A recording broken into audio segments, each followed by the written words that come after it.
Albertsbridge Books presents Fast, Cheap, and Under Control.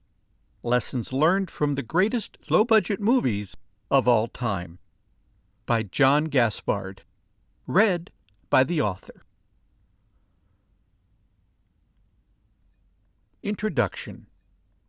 Quote, "Those who cannot remember the past are condemned to repeat it.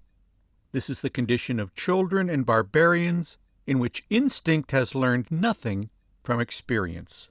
End quote. George Santayana, The Life of Reason, Volume 1. Don't take this wrong, but our friend Mr. Santayana could have been referring to many independent filmmakers when he penned those famous words. Over the years, I've come to believe that some independent filmmakers are, on occasion, a bit too independent for their own good. They insist upon taking what they believe to be the road less traveled, when a quick glance down at all the footprints surrounding them would reveal that many others have hiked that same path and made all the same errors they're about to make, and a few more to boot. Now, I don't want to start this off with a rant. I'm all for artistic expression and singularity of vision. I just don't see a need for every generation of filmmakers to reinvent the wheel when the previous generations did a fine job on the wheel and came up with the pulley and the lever in the bargain.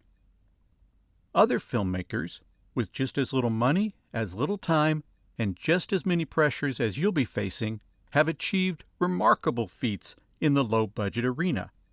They overcame the same problems you'll be facing, and some that you could never have imagined. The filmmakers profiled in this book learned from their experiences, and there's no reason why you shouldn't benefit from their education. That's the purpose of this book. Each of the 33 movies highlighted here offer a handful of lessons, ranging from nuts and bolts concerns to larger issues of methodology and philosophy. Some of the films and the filmmakers are household names. Others may be unfamiliar to you, but they all overcame the odds, got their vision on film or tape, and learned some important lessons in the process. Quote, "There is not a day that goes by when I'm working on a film that I don't draw upon something I learned making my first one, Grand Theft Auto." End quote. Ron Howard. That statement from Ron Howard, made almost in passing on the commentary track of Grand Theft Auto, was the starting point for this book. It got me to thinking, if someone as successful as Ron Howard learned lessons on his low-buck Roger Corman classic that he's still using today, what other lessons are just waiting to be unearthed from similar small-budget gems? As it turns out, quite a few. There is considerable wisdom to be found in these pages, and I can say that without blushing because very little of it is mine. The lessons you're about to learn come from the mouths of the filmmakers themselves. Some lessons might seem obvious to you. Others may set off a series of light bulbs over your head in a sort of domino effect as you connect their problem with your problem and suddenly realize a solution you hadn't considered. You may find some lessons that simply don't apply in your universe, and other lessons that flat out contradict each other. Such is the pluralistic nature of filmmaking. In the end, however, most film productions are more alike than they are different, and I think you'll be surprised by what you can take away from these low-budget classics. The process of rewatching these movies, chatting with many of the filmmakers, and assembling these varied thoughts has certainly re-energized my interest in the world of low-budget production. And having the rare opportunity to talk one-on-one with some of my filmmaking heroes was certainly a highlight of the process. For example, nothing beats the experience of calling Roger Corman's company, saying I was calling for a scheduled interview with Mr. Corman, and then hearing the words, quote, "Call me Roger, what can I do for you?" Or chatting by phone with Henry Jaglom as he drove through snarled Los Angeles traffic, or with Alan Cumming as he walked his dog down the noisy streets of Manhattan, or with Edie Falco as she spoke softly, trying to get her new baby to fall asleep during the interview. In those instances when I couldn't get on a filmmaker's schedule, I've gathered their thoughts from other extant sources, cutting and pasting the best of the best. And rather than overload the book with footnotes, I've assembled all the sources in the notes section in the back for easy reference. This should be a PDF which accompanies this audiobook. Feel free to be as non-linear as you like in reading this book. You can read from the beginning, or start with the movies you already know, or dive into a movie you've never heard about. Whether you read in a linear or non-linear fashion, you'll find that a handful of lessons are repeated throughout the book, a few with dogged consistency. These repetitions are intentional, as I found that many filmmakers learn the same lesson for different reasons. For example, the reason Henry Jaglom follows the family and friends plan is worlds away from why Darren Aronofsky subscribes to that notion. And the lessons learned about endings, All's Well That Ends Well, by the filmmakers of Clerks and The Last Broadcast are as different as Clerks and The Last Broadcast. So if you want to compare how different filmmakers solved the same problem, refer to Chapter 8, The Lessons Redux, which cross-indexes all the lessons. I've had nothing but fun putting all this information together, and I know my next movie will be better for all the ideas I've had the opportunity to sift through within these pages. I hope you find it beneficial as well. Now, stop reading this fluff and get to the meat. Part 1. Corman and Company. No one in Hollywood has launched bigger directing careers on smaller budgets than Roger Corman.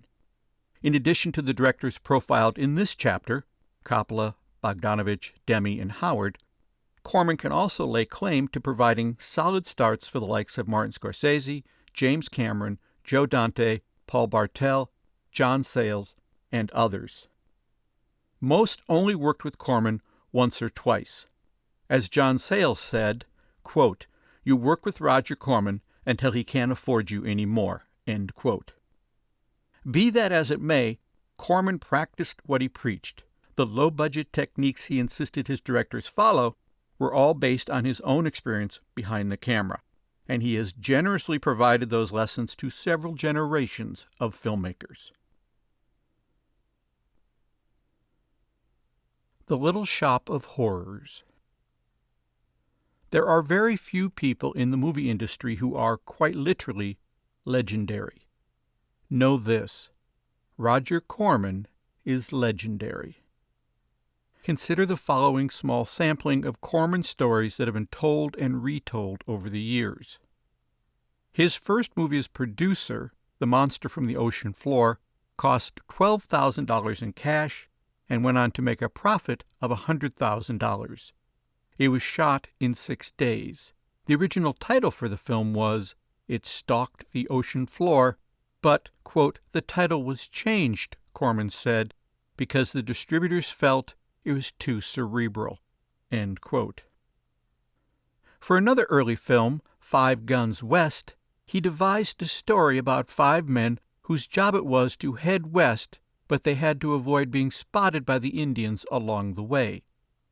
This story structure allowed Corman to buy stock shots of Indians riding past, which he then intercut with shots of his actors watching them, providing more production value, but not a lot more cost, for a small-budget Western. Corman is known for always carrying an airline pilot's handbook, so he can check weather patterns and determine if a location is a good bet for a rain-free shoot. He offered weather advice to Francis Ford Coppola before that director started shooting Apocalypse Now in the Philippines. Coppola ignored the advice, and his movie was shut down by a brutal rainy season. For his movie Atlas, which he shot in Greece, Corman paid for 500 soldiers, but only 50 showed up. Undaunted, he altered his big battle scene and restaged it as a hand-to-hand battle, allowing him to shoot tight shots and disguise his lack of extras. He then added some dialogue for the military leader, who declared that his theory of warfare was that a small band of efficient, dedicated, highly trained warriors could defeat any sized army. In his autobiography, Corman referred to this speech as his theory of filmmaking.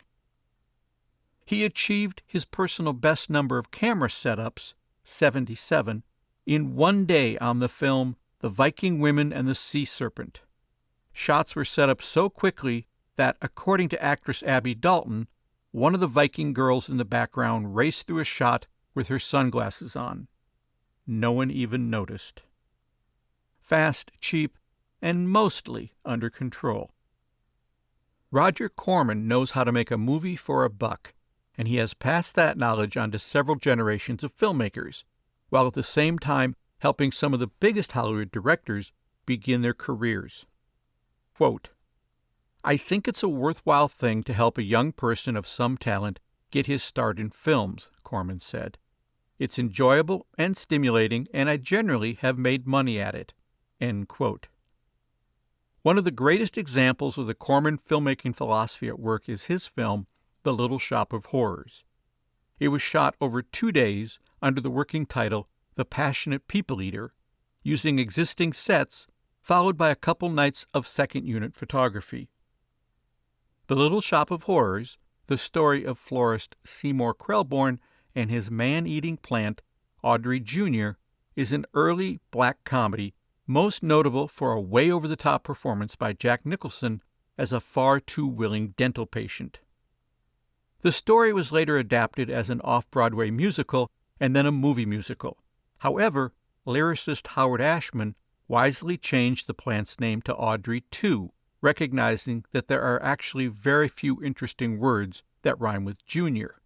He did give it a shot, though, in one song rhyming Junior with Petunia. You see what he was up against.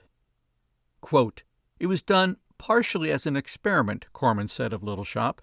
"It succeeded, and then I went back to a normal style of shooting, because you really can do better work with a little more time.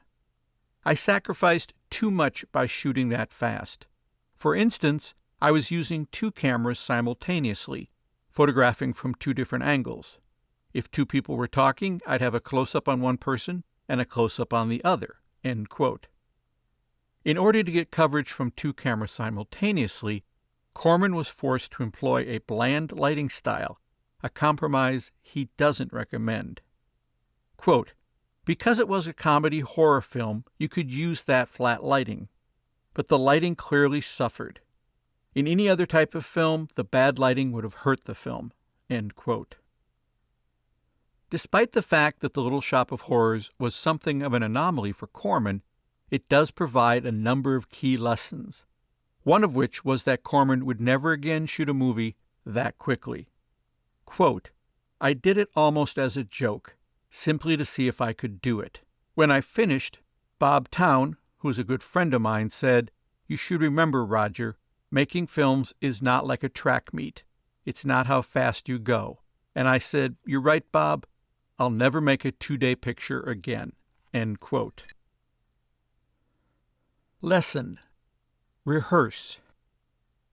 How much value does Roger Corman place on rehearsing?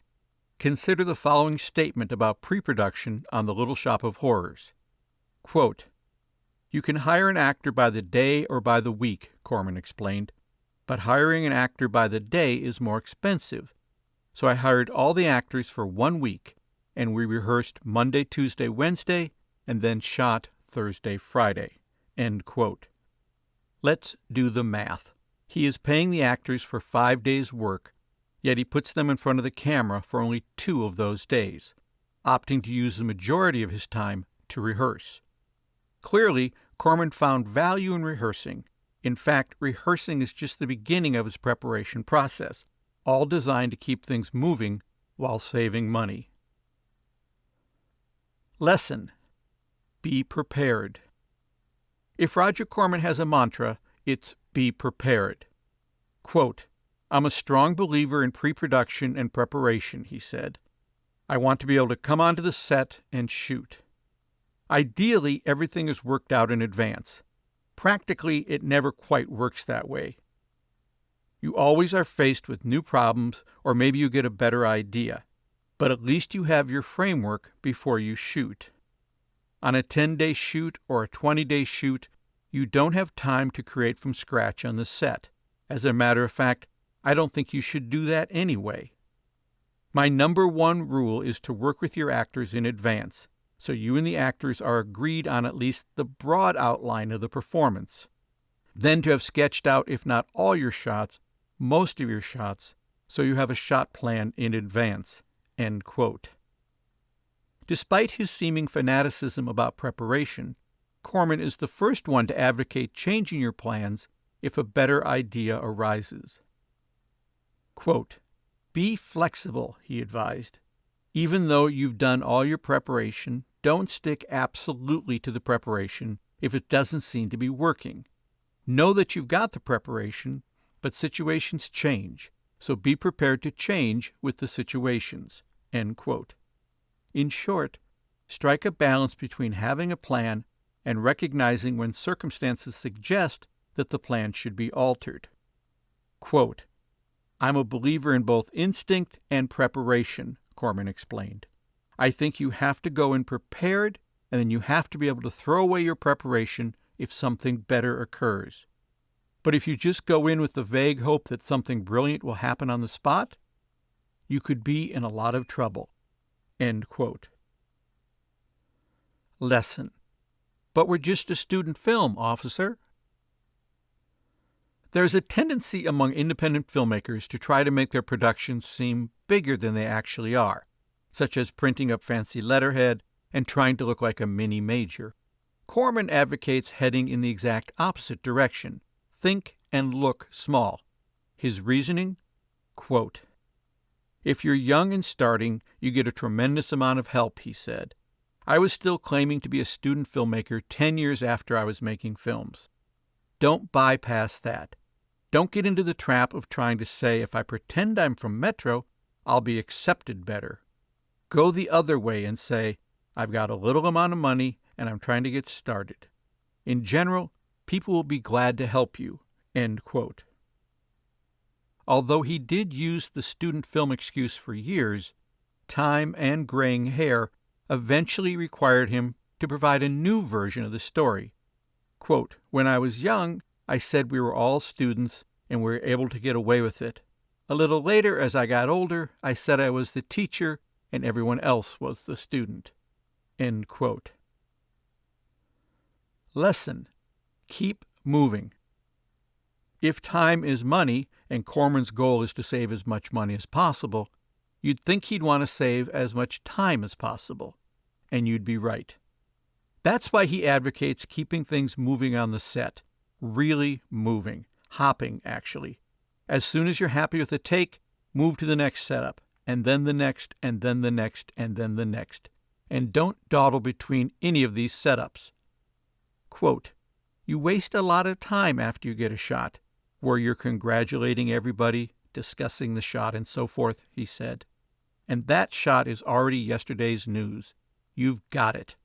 So what I do is I say, cut, print, thank you, then maybe one sentence saying how good it was to the actors.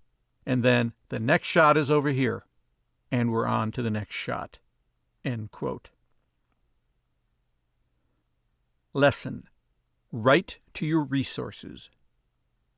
The final lesson from The Little Shop of Horrors is one of scale, of understanding and exploiting the resources you have on hand.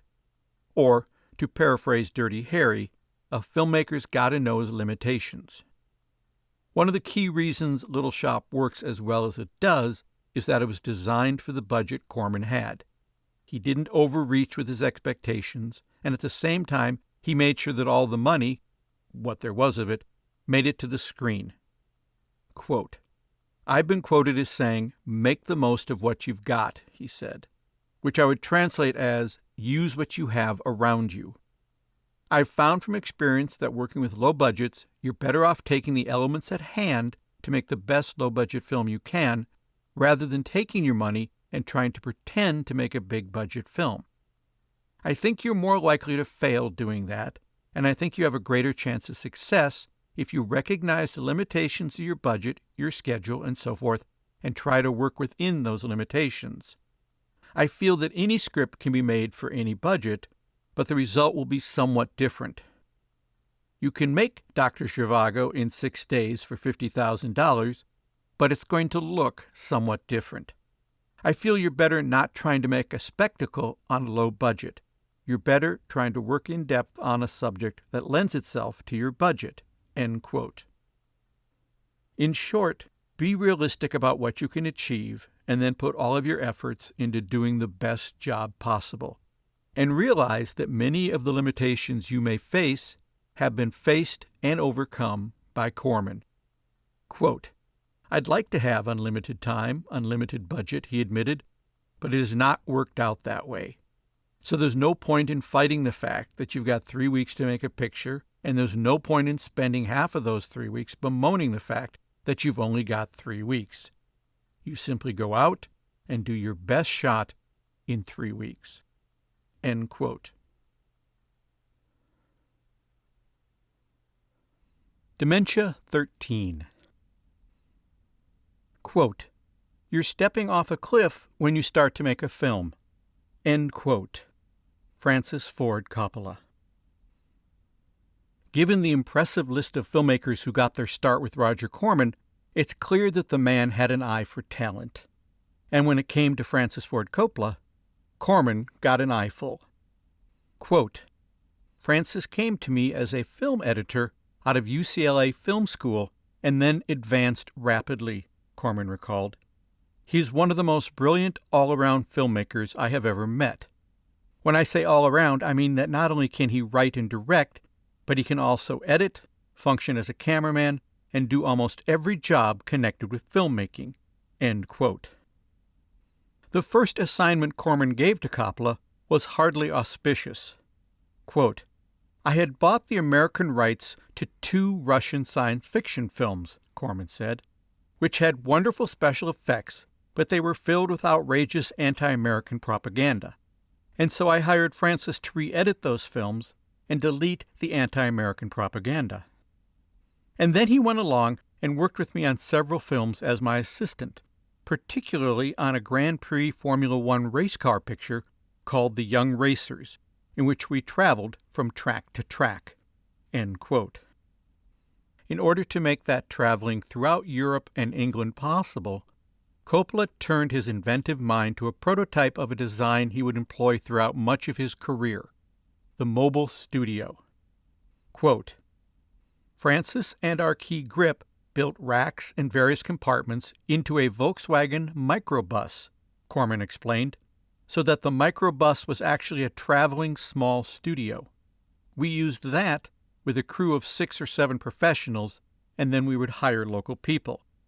When the picture was finished, I had to go back to do a picture in the United States, but it occurred to me that we had an efficiently functioning crew and everything in the microbus, so we could stay and do another picture." End quote. That was when Coppola stepped forward with a bright idea. Lesson: make your own opportunities. Quote, "The secret of all my getting things off the ground is that I've always taken big chances," Coppola said. "We were in Ireland with a movie crew that was just begging to be utilized. While the other guys my age were all pleading, 'Roger, let me make a film,' I simply sat down and wrote a script." End quote. At the same time, Coppola also connected with an English producer, told him the script idea, and sold him the rights to the as-yet unmade film. Quote, "Essentially, I sold the English rights for a movie which did not exist," recalled Coppola, "and with the $20,000 he paid me and the $20,000 Roger put up, I was able to direct my first feature film, based on a script it had taken me 3 nights to write." End quote. Corman was impressed as much with the script as with the chutzpah of the would-be filmmaker himself. Quote, "He came up with a very interesting idea for Dementia 13, Corman recalled. It was a very interesting psychological suspense story. We took one idea from Hitchcock, which was that the leading lady would die early in the film, just as she did in Psycho. I always thought that was great because nobody ever expects the leading lady to die halfway through the film." End quote. Utilizing a few cast members from The Young Racers and a studio provided for free by his English backer, Coppola shot the film in 9 days, with the addition of some pickup shots that he grabbed later in Los Angeles' Griffith Park, which stood in for the picturesque Irish countryside. The result is an interesting, if oblique, film that benefits from a cast that is stronger than the script.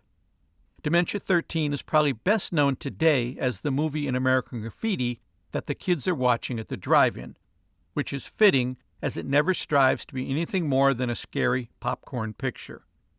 Quote, "The film was meant to be an exploitation film, a Psycho-type film," Coppola explained. Psycho was a big hit, and William Castle had just made Homicidal, and Roger always makes pictures that are like other pictures. So it was meant to be a horror film with a lot of people getting killed with axes and so forth. End quote. Despite its exploitive beginnings, Coppola looks back fondly on his first feature. Quote, "I think it showed promise," he said. "It was imaginative. It wasn't totally cliché after cliché. Very beautiful visuals. In many ways, it has some of the nicest visuals I've ever done." End quote. Coppola acknowledged that the film got made due to his willingness to do whatever was necessary to break into directing, a willingness that he finds lacking in many of today's would-be directors. Quote, "I meet a lot of young filmmakers because I'm interested in them," he said, "and they're all very lazy. They come and they want you to pay them to write the scripts. The first job I did for Roger, I was paid $250, and I worked 6 months for that $250. No one's willing to do that anymore. I would have done anything. That's the difference. Roger was always straight with you. He never gave you any false hope. He was always very precise about what you were going to get and do. It was a fabulous opportunity for someone like me. It was better than money." End quote. Targets. Roger Corman doesn't like to waste anything. So when he discovered that a famous horror actor owed him a couple days' work, he wasn't about to let that opportunity slip away. Enter Peter Bogdanovich.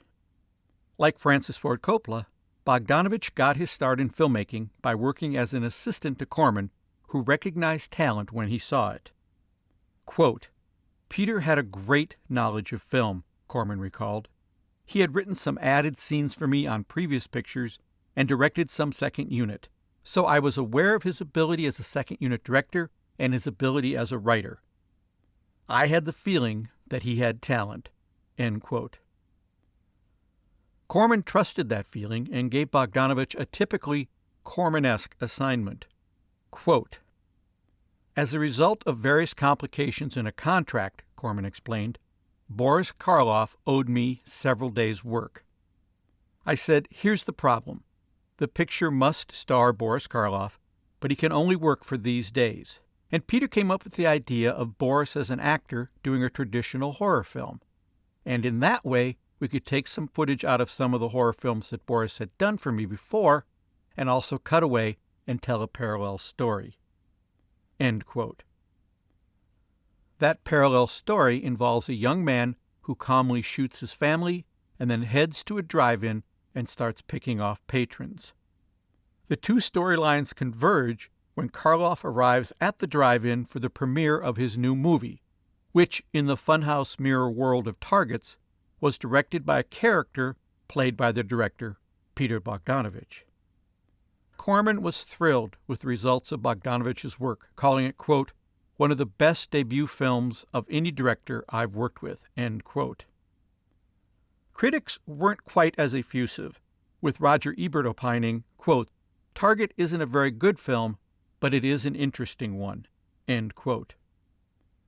The truth, as is often the case, lies somewhere in between. However, Bogdanovich's debut provides a number of sharp lessons on how to make a movie for not much money. Lesson: sound thinking. Bogdanovich had to move fast to get all the segments that he and his then-wife Polly Platt, with some additional uncredited work by director Sam Fuller, had put into their script. And one of the ways that he kept moving was shooting without sound whenever possible. Long sections of the film, in particular a lengthy sequence atop a large gas storage tank, which the sniper climbs on to terrorize freeway drivers below, were shot silent, with all the sound added in post-production. Although this made editing the film more complicated, it was far cheaper than the time it would have taken to get great images and great sound on location. The terrific sound editing on those sequences was done by Verna Fields, who went on to edit Bogdanovich's What's Up, Doc? And another little movie called Jaws, among others. Corman agreed with Bogdanovich's solution. Quote, "The one thing you can't replace is the image," Corman said. "So if you have a sound problem that is going to hold you up in any way, I very often will shoot knowing I will work with the sound later because the sound you can create away from the set. You can't create the image for the film anywhere but on the set." End quote. Lesson: long takes. Bogdanovich is a big fan of long, continuous takes. Check out Paper Moon to see some of his most virtuoso extended shots. While long takes can be fun, it's a dangerous habit to get into in the low-budget world. They can burn up a lot of time and film and often leave you with very few editing options. Such was the case with one long take in Targets. The scene, which runs 5 minutes, follows our young sniper during a typical evening at home. His parents are watching TV, his wife is getting ready for work. He follows her from the TV room to the bedroom, then back to the TV room. After saying goodnight to his parents as they head off to bed, he continues to watch TV, then goes to bed himself. When it came time to put the shot into the movie, it was just too long, with no obvious way to make it shorter. Then Bogdanovich realized that the actor playing the sniper was sitting relatively still during the last 40 seconds of the take, while he sat alone watching TV before getting up and leaving the room. Bogdanovich was able to do a jump cut on the motionless actor, taking 30 seconds out of the shot and getting to the end of the scene faster. When asked about this sequence and long takes in general, Corman was philosophical. Quote, "It goes a little bit against my rules," he admitted. "But on the other hand, all rules are made to be broken. I do like to get coverage, to get as many shots as possible. Yet at the same time, when you're on a very tight schedule, sometimes you have to sacrifice coverage. And when you do that, sometimes you can make a virtue out of a necessity." End quote.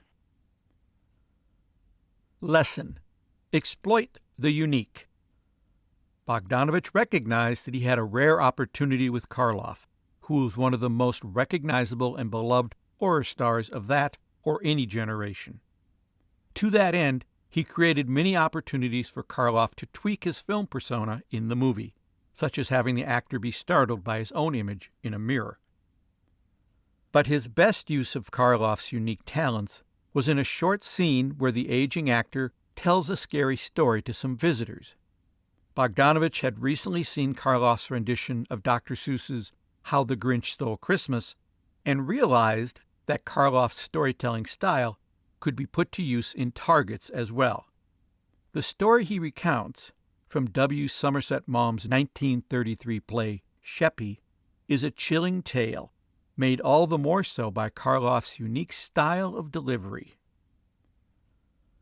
Once upon a time, many, many years ago, a rich merchant in Baghdad sent his servant to the marketplace to buy provisions. And after a while, the servant came back, white-faced and trembling, and said, "Master, when I was in the marketplace, I was jostled by a woman in the crowd, and I turned to look, and I saw that it was death that had jostled me. And she looked at me and made a threatening gesture. 'Oh, master, please lend me your horse that I may ride away from this city and escape my fate. I will ride to Samara, and death will not find me there.' So the merchant loaned him the horse, and the servant mounted it and dug his spurs into its flank, and as fast as the horse could gallop, he rode towards Samara. Then the merchant went to the marketplace, and he saw Death standing in the crowd, and he said to her, 'Why did you make a threatening gesture to my servant when you saw him this morning?' And Death said, 'I made no threatening gesture. That was only a start of surprise.' I was astonished to see him here in Baghdad, for I have an appointment with him tonight in Samara. It's a highlight of the film and a great use of Karloff's talent. Lesson: poverty breeds creativity. Many filmmakers would feel constrained by the limited budget and tight time frame of a Corman picture, but Bogdanovich saw a real creative virtue in not having much time or money. Quote, "I think," he said, "there's nothing better than being told, look, you've got to do it in 3 days. You've only got this much money, and do it, kid, or you're not going to get it done." You should have a kind of pressure making movies, that sense of economy. In the old days at Columbia, for years, they wouldn't let you print more than one take. Now, sometimes that's good. End quote. Caged heat. By the time Jonathan Demme got the opportunity to direct his first feature in 1974, the rules of what constituted a Roger Corman picture had been rigidly codified. Director Jonathan Kaplan, who also worked for Corman around that time, explained the formula this way, quote, "There was a male sexual fantasy to be exploited, comedic subplot, action, violence, and a slightly to the left of center subplot. Those were the 4 elements that were required. And then frontal nudity from the waist up and total nudity from behind, and no pubic hair, and get the title of the picture somewhere into the film and go to work. And that was essentially it." End quote. Demme's opportunity to work within those guidelines came about in stages, first doing publicity for Corman, and then moving up to more hands-on responsibilities.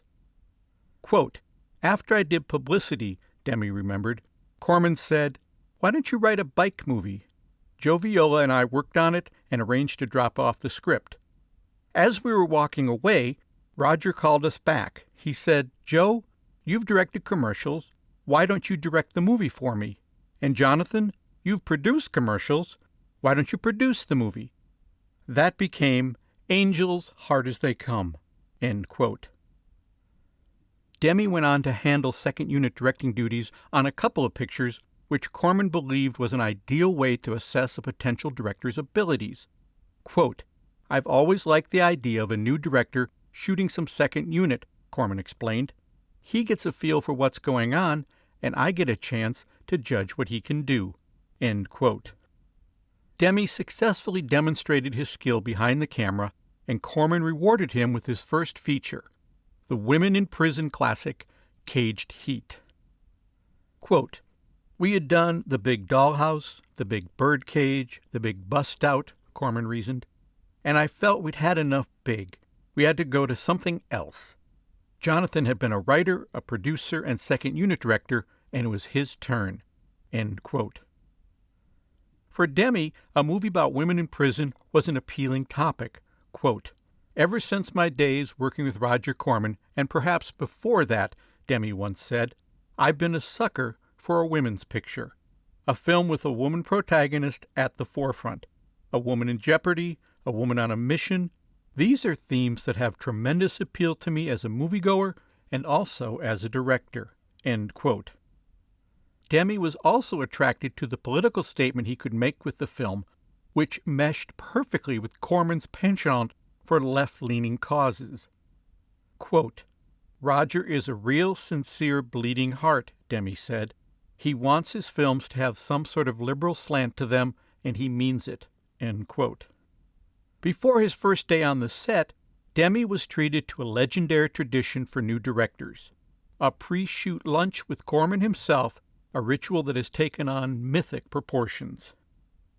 Quote, "The lunch," Demme explained, "is where in the course of about an hour and a half, because time is money too, you get what is, as far as I'm concerned, the equivalent of 4 years in film school, just machine gun, the rules and regulations of how to make a very interesting film from a directorial point of view.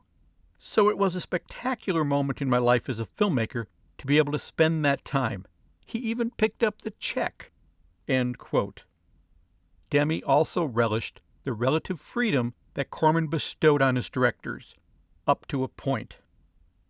Quote, Having made sure that you accepted the rules of how to make a Corman movie, Demme recounted, Roger then gave you an enormous amount of freedom to go ahead and do it.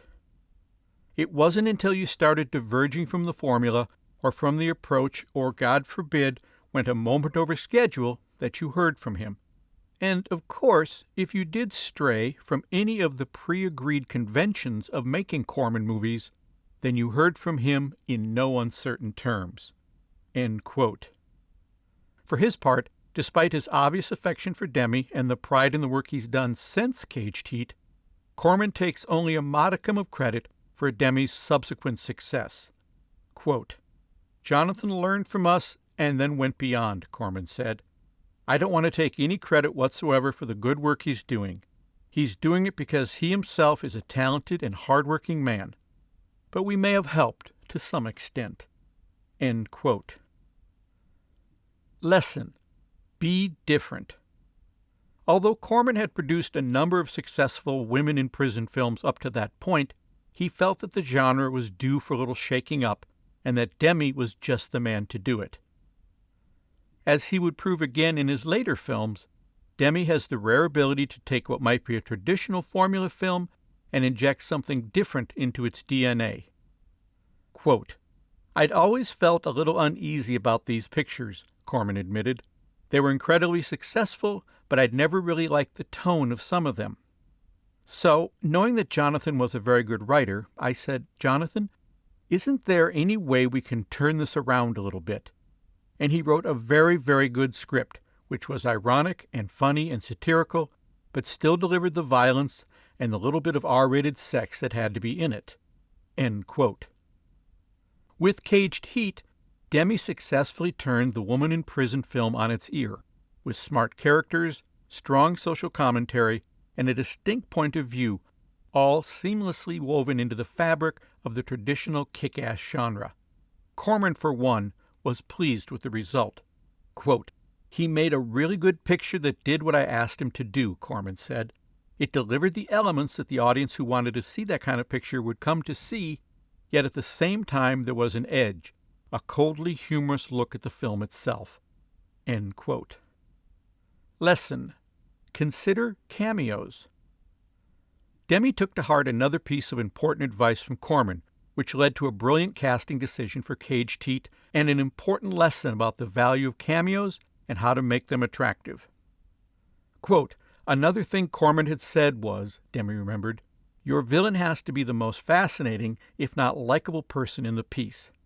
Notice how Psycho works so effectively. Really pay attention to these things." End quote. Demme did pay attention, while that advice would resurface most stunningly with Hannibal Lecter in Silence of the Lambs. Demme created a villain for Caged Heat, Superintendent McQueen, who was strong enough to attract some name talent to the project. Corman was delighted with the idea. Quote, "He changed Evil Warden into a crazy woman," Corman said, "played by Barbara Steele, and she was wonderful. She had grown a couple of years too old to be a leading lady, but she was still a beautiful woman who was a good actress with a striking face and figure. And Jonathan said she would be great as the evil prison warden, and I said, 'You are absolutely right.'" End quote. Writing a small but attractive part for a known actor is a smart way to get some name value into your movie, assuming, of course, the performer falls in love with the part and is willing to cut their rate for the project. That is, as long as you don't freak them out too much when you approach them. Quote, "That was just an amazing, bizarre moment in time," Barbara Steele recalled. "I was walking down Sunset Boulevard. Nobody walks in L.A. anyway, so it was kind of a feat to be walking anywhere. This vast blue car with fins from another era pulled up, and out jumped this guy with this really radiant smile, and he said, 'Barbara Steele, Barbara Steele.' And I said, 'Hello, yes?' And he said, 'I'm about to make a movie. I've been looking for you everywhere. Would you consider doing it? We start shooting in 3 days. Please say yes, please say yes.' And that was Caged Heat." End quote. For Steele, the budget wasn't really an issue. Quote, "I'd done so many low-budget movies," she explained, "but of course, most of them were in Europe. It was slightly different doing low-budget movies in Italy as opposed to doing them here, Because in Italy, there is an attendant melodrama to everything. In Italy, the crew and everybody actually adore low-budget movies on one level, not in terms of their salaries, but in terms of the drama of it all. The downside is that you're having close-ups after 18 hours of work, and the lighting suffers because the lighting cameraman is doing a huge amount of setups in a very short amount of time." End quote. Despite the downside, Steele had become very attracted to the energy that develops from working on a low-budget project. Quote, "Everybody is in it together in a dog-day afternoon kind of way," she explained, "and I like that. You feel like a family in this rush, and you've got to get it done, and it's like you're all pushing at it together. You don't have time to worry about your makeup, you're just in there, and I like that. I think it's really great. I must sound demented, but I actually like it." End quote. Regardless of the budget, Steele feels that it's the director's responsibility to create the proper atmosphere on the set. Even at that early point in his career, Demme was establishing the reputation of being an actor's director. Quote, "I think the most important thing is that the actors feel really safe and comfortable," Steele explained. "You can only be as good as you dare to be bad. And if the actor is spooked or apprehensive, they'll just freeze. So the whole thing is for the actor to feel loved, really, and appreciated. Jonathan was lovely to work with, very sweet, very supportive. He had this incredible energy and enthusiasm. He was very passionate. I think he's a fantastic director, one of the few directors that really allows a sense of space and creates enormous tension in his silences. I feel most American directors assault and rush you too much, as if the audience has no imagination. You've got to fill it in with your own apprehension. I think Jonathan has a fantastic sense of what's appropriate. He's always making you wait for just a little bit more." End quote. Lesson: let them do their jobs. It's not uncommon for low-budget filmmakers to handle every job on their movies, from set dresser to key grip to catering to cinematography, on top of writing, producing, directing, and editing. A key lesson that Demme learned on his first directing assignment was that when you have the money for a crew, hire smart people, give them direction, and then let them do their jobs. Quote, "I tried very hard to get people who are more gifted in their area than I would ever hope to be," Demme explained, "and that extends to both sides of the camera.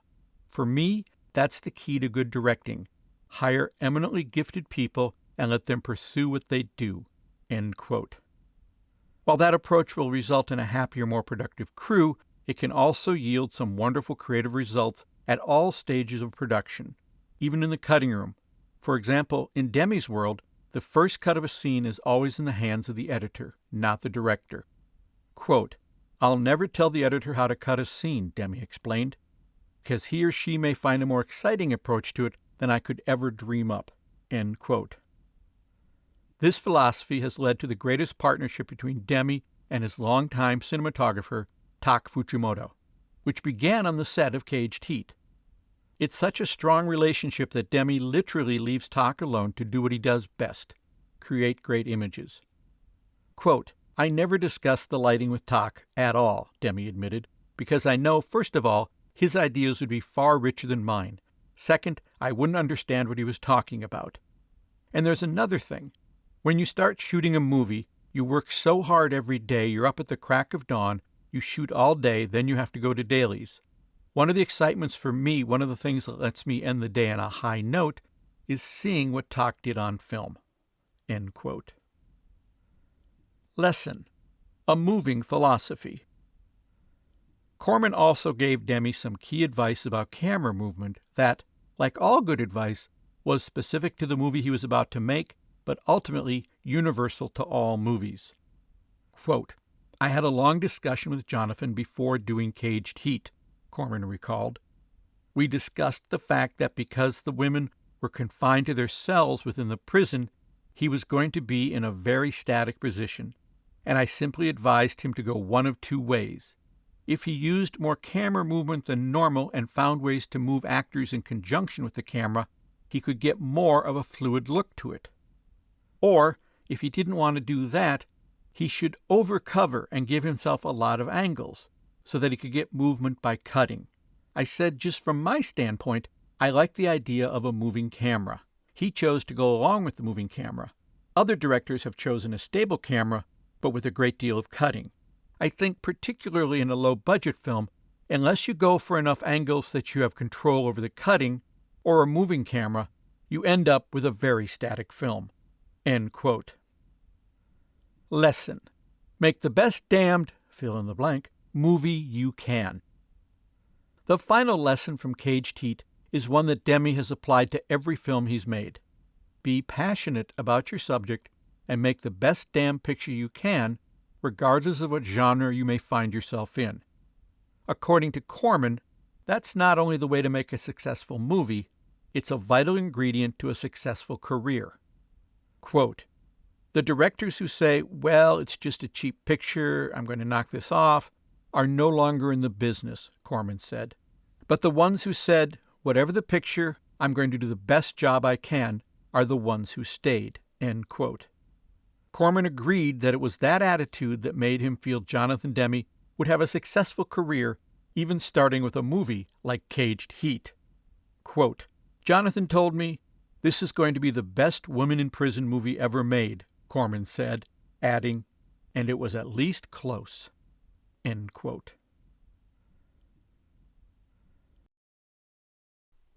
Grand Theft Auto. Admittedly, Ron Howard's Grand Theft Auto doesn't aim high. It's a silly little chase movie that follows the flight of two young lovers as they make their way from Los Angeles to Las Vegas to get married. They're followed on this trek in the girl's father's Rolls-Royce by an ever-growing horde of crazies, each one itching to nab the couple for a $50,000 reward. However, as was pointed out in the introduction to this book, the lessons that Ron Howard learned on Grand Theft Auto are lessons he still uses today on movies that tend to aim a little higher. And even the often stuffy New York Times found something nice to say about Grand Theft Auto. Quote, "Nobody who has ever wanted to see a Rolls-Royce in a demolition derby is going to walk away from this movie disappointed." End quote. Ron Howard's career as a filmmaker started on the set of The Andy Griffith Show, when co-star Andy Griffith gave the young actor an 8mm movie camera. A few years later, while working on the TV show The Smith Family, series star Henry Fonda gave him another present, The Cinematographer's Handbook, saying of Ron's early efforts at filmmaking, quote, "You should do something with that, boy." End quote. Ron took that advice and leveraged his growing success as an actor with his love of filmmaking to get his start as a director by joining the Corman School. Lesson: make your own opportunities. Quote, "I was 21 years old and itching to direct a film," Ron Howard remembered, "and everywhere I turned I got nothing but sort of patronizing remarks. It was almost as if they were tousling my hair and saying, 'Hang in there, kid. When you grow up, you might get to direct a movie someday.'" End quote.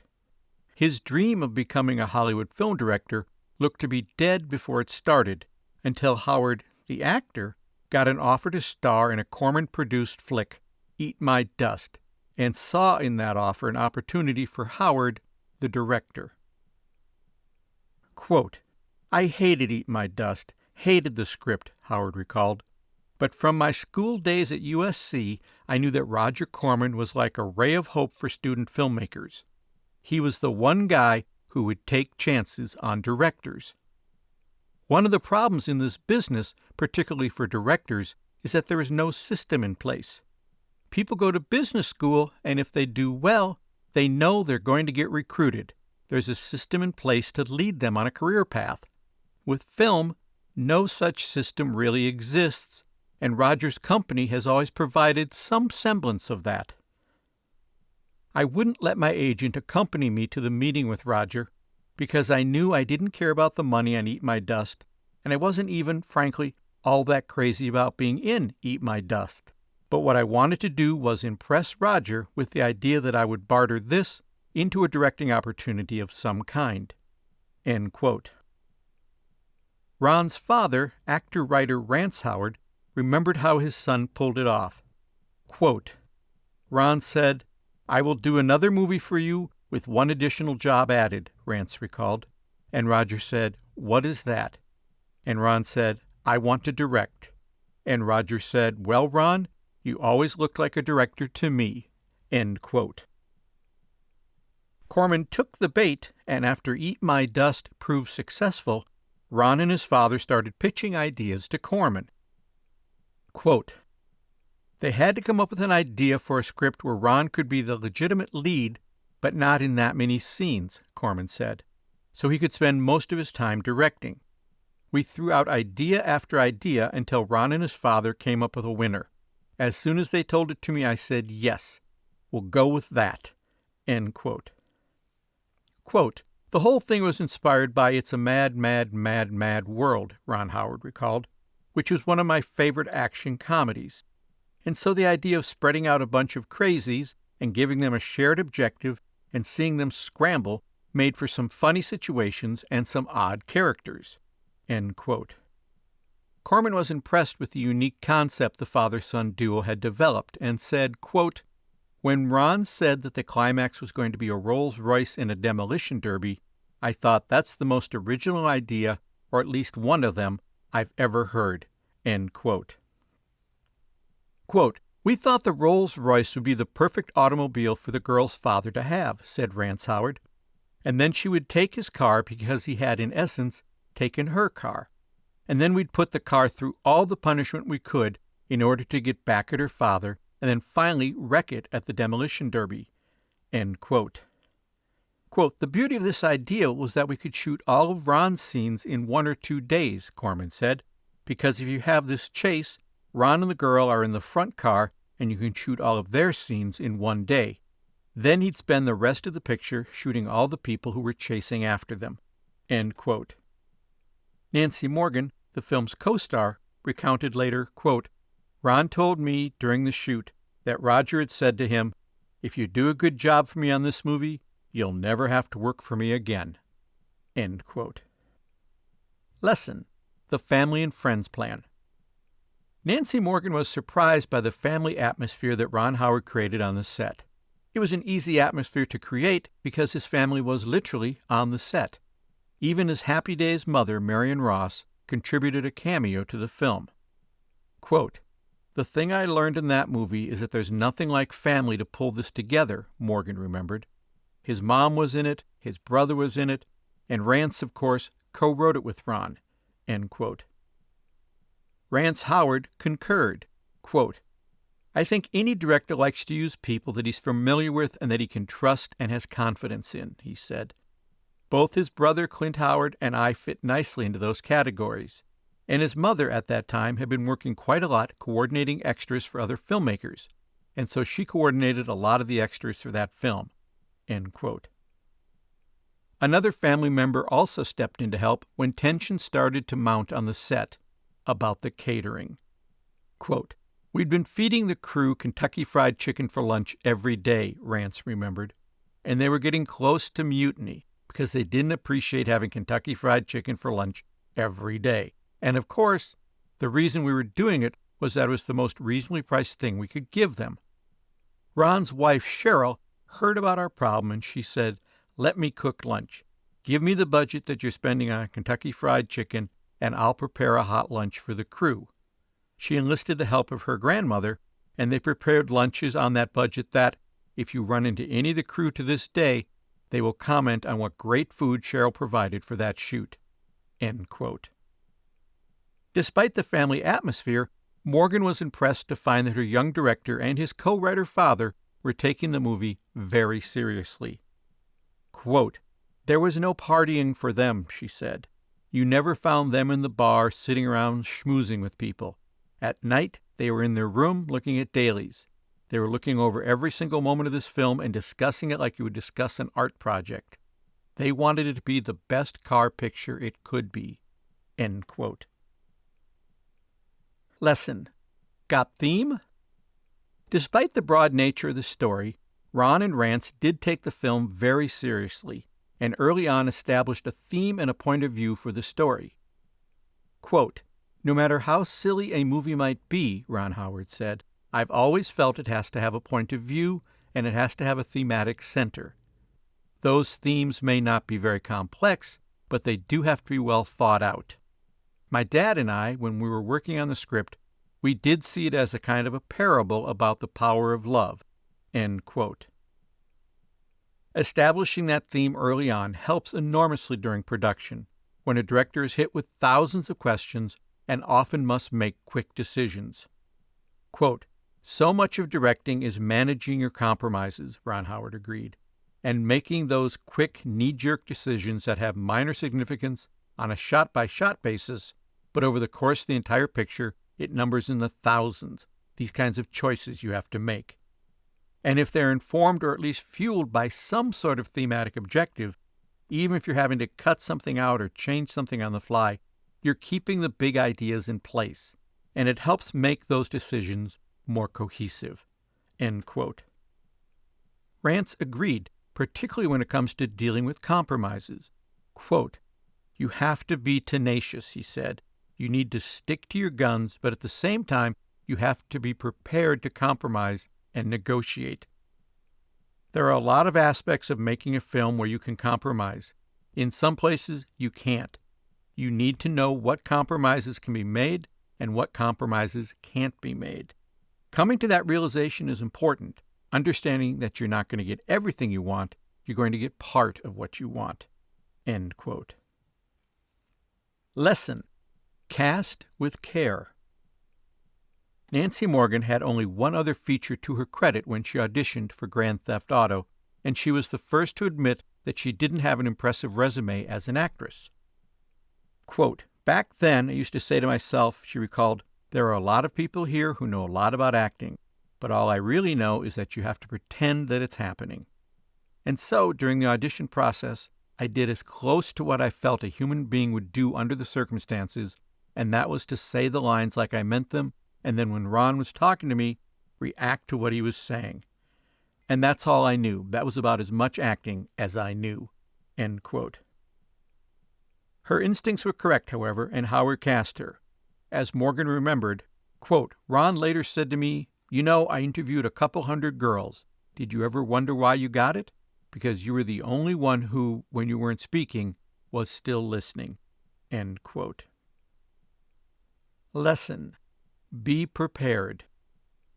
In order to get everything shot in the short time they had, Ron Howard divided up sequences in the movie, taking on the dialogue scenes himself and handing much of the action shooting to second unit director Alan Arkush. Howard storyboarded the entire movie, and he and Arkush spent 2 days before production working out the shots. The two only worked together 1 day during the final demolition derby scene. Quote, "I think Alan and I set a record for the most number of setups in a day," Howard recalled, about that demolition derby scene. "I think we did 98 setups between us in 1 day." End quote. The only way they could achieve that distinction was with thorough preparation. Quote, "I always knew that preparation and rehearsal are extremely important," Rance Howard explained, "but this experience drove that fact home and really solidified that.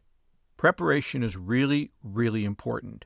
Pre-production, really being prepared." Ron is a really hard-working, dedicated guy and always has been. In order to make the very most out of this opportunity, he spent any spare moments thinking about and working on the production. End quote.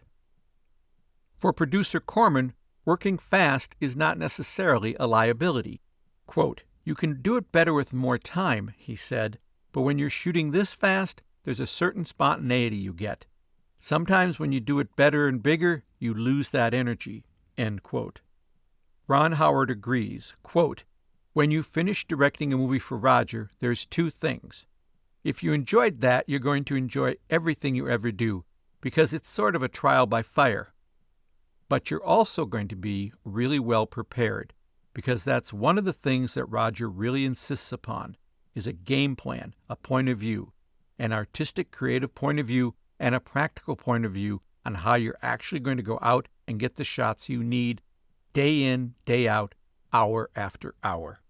End quote. Lesson: Previews. The final phase before completing the movie was screening it for test audiences to gauge their reactions. For Ron Howard, this was a key step. Quote, "You can't really know what your film is saying until you put it up in front of an audience," Howard said. "Playwrights have their period of previews. They have that opportunity, so why shouldn't filmmakers?" End quote. Corman concurred. Quote, "I'm a firm believer in putting the film at least one time before an audience. You always learn something. In about half the pictures we've made, they play well in the sneak preview and we send them straight out.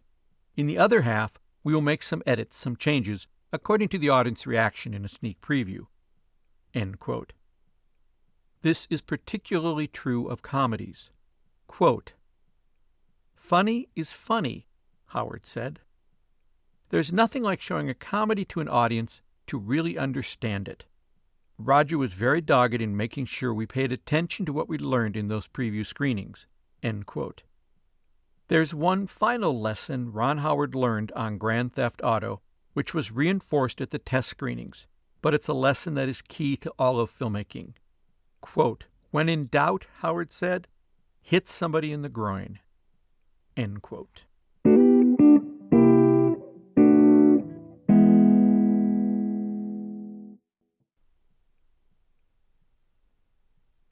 Part 2. Fiercely Independent. There are independent filmmakers, and then there are independent filmmakers, a special breed you might call the uber independents. These folks are the real deal. Some, like John Sayles, have made a ton of movies. Others, like Eric Mendelsohn, are just getting started. But they all share a vision that is unique to them and an unwillingness to let any obstacle prevent them from getting that vision up on the screen. You may not love their movies, although you probably will, but you have to admire their raw persistence, and you can certainly learn from their experience. Return of the Secaucus 7. Return of the Secaucus 7 made a pretty big splash when it was released in 1980. One key reason might have been its paltry $40,000 budget, which put it in stark contrast with Hollywood's biggest movie that year, the $44 million fiasco, Heaven's Gate. The press loves David and Goliath stories, and they loved Return of the Secaucus 7, which made $2 million at the box office, to Heaven's Gate's wimpy $1.5 million.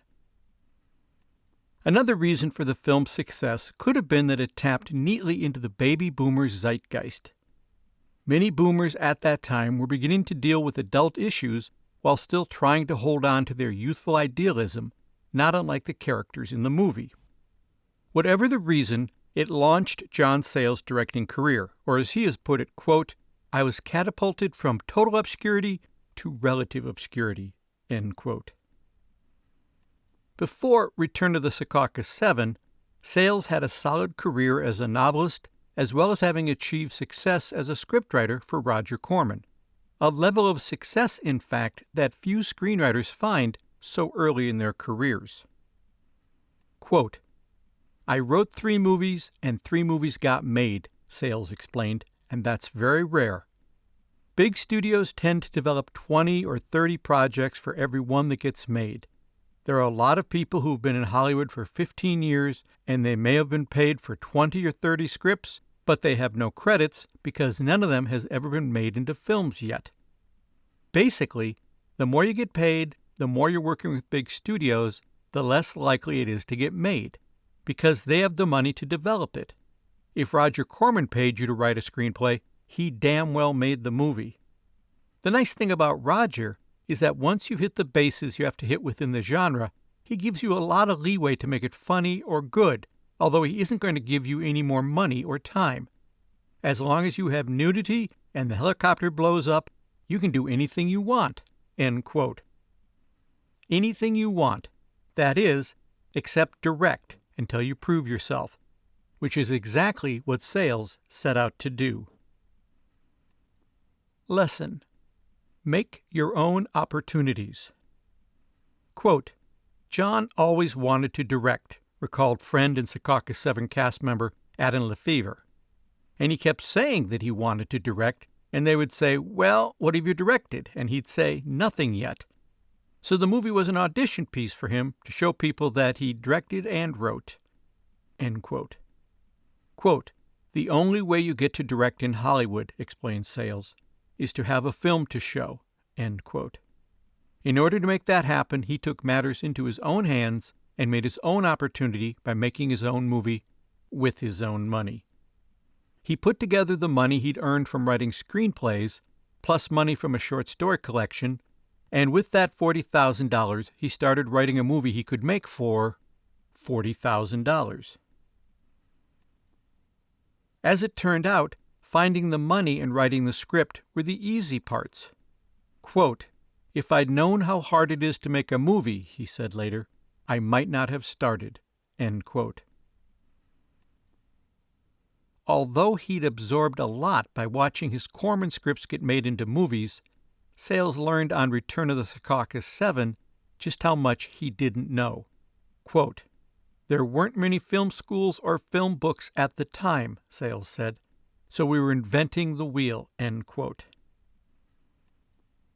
Making the movie was a struggle, but at least Sayles was comforted by the fact that it was his movie made from his script with his money. And it achieved its primary goal. The film established him as a director. Quote, "The fact that it really took off and did so well," remembered Adam Lefevre, "nobody was thinking of that at that point. We were just thrilled that we were making a damned movie." End quote. Lesson: write to your resources. Sayles realized from the start that with his tiny budget, he'd have to make every dollar count. And that meant writing the script to resources that he knew he could get for little or no money, which even included the actors. Quote, "Jon had very specifically tailored the script to who he knew he had," Lefevre remembered. "He had tailored the movie to people's type and abilities. Because his budget was very limited, it had to be thoroughly plotted out." End quote. Quote, "A lot of that movie came out of my experiences of working in a summer theater as an actor and occasionally as a director," Sayles said. "About half of the actors in Return of the Secaucus 7 were people who I had worked with in that theater company." End quote. This experience allowed actors to draw on their actual friendships, which Sayles knew would help their performances on screen.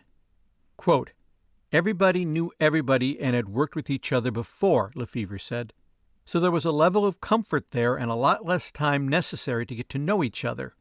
I think it was advantageous that we had a shared communal history, and I think, since there was so little time, it was good to have that going in. Jon knew that and I think exploited that in a very good way." End quote. That experience for Lefevre was unique. Quote, "After Return of the Secaucus 7, he explained, sometimes I'd arrive on a movie set and I'd end up in bed with somebody I hadn't met yet. On Secaucus 7, the working relationship among the core group was already established." End quote. Sayles understood that working with an unknown cast created its own set of issues. Chief among them is the task of introducing the characters to the audience and helping them figure out who's who. Quote, "When you have a lot of characters in a movie, and none of them are stars, none of them are very well-known character actors," Sayles explained, "you're probably going to have to introduce them a couple times and have those introductions be something about who they are and who they're going to be in the script, so the audience doesn't feel lost." End quote. To that point, Sayles included a key scene in the film where one character names each of the others while also spelling out the relationship to the rest of the group. Although that may seem heavy-handed, he did it in the guise of having a new character, someone unfamiliar with the group, enter the movie and need to be brought up to speed. In that context, the scene is fast, funny, and very helpful to an audience trying to get their bearings. Besides fashioning the script to fit his cast, Sayles also tailored it to a location he knew he could get for very little money, a ski lodge that was empty and available for his 25-day shoot. Not only did the lodge provide many of the movie's interiors, he got double duty out of the space by also using it to house the actors and crew. Another reason the ski lodge worked well as a location was that it didn't take much effort or money to make the interiors work for the script, which is always a plus for a low-budget movie. It's a technique that he's used on subsequent films. Quote, "Take advantage of art direction that's been done for you," Sayles recommended. If there's a great building, if there's a National Guard building with a bunch of tanks parked on the other side of the fence, somebody has horses, whatever, you get a lot of use out of something you didn't have to pay for and your art department didn't have to provide. End quote. Realizing that his budget wouldn't give him much chance to move the camera, you can count the dolly moves in Return of the Secaucus 7 on one hand. Sayles designed the script with plenty of parallel action, so that movement would come from cutting between the characters and the various subplots. He also designed verbal transitions, with a word at the end of one scene dovetailing well with the first word of the beginning of the next scene, to help make up for the visual panache he knew his budget wouldn't be able to provide. All in all, Sayles took a very exacting approach to getting the movie made for so little money. However, despite his behind-the-scenes precision, the movie itself is very breezy and off the cuff, which was also part of Sayles' plan. Quote, "People have said that a lot of it sounded improvised," Lefevre said, but really very little was improvised because he didn't have enough money for film to do that. He knew going into it exactly what he had to get, and he was very diligent about getting shots and moving on, getting shots and moving on." End quote. Looking back on the experience, Sayles feels that there are some advantages to working within an ultra-low budget. Quote, "Sometimes your budget can become an aesthetic," he said, "and you often figure things out that look better than they might have if you'd had all the equipment. And then other times you don't, and you wish you had the crane or whatever it is." End quote.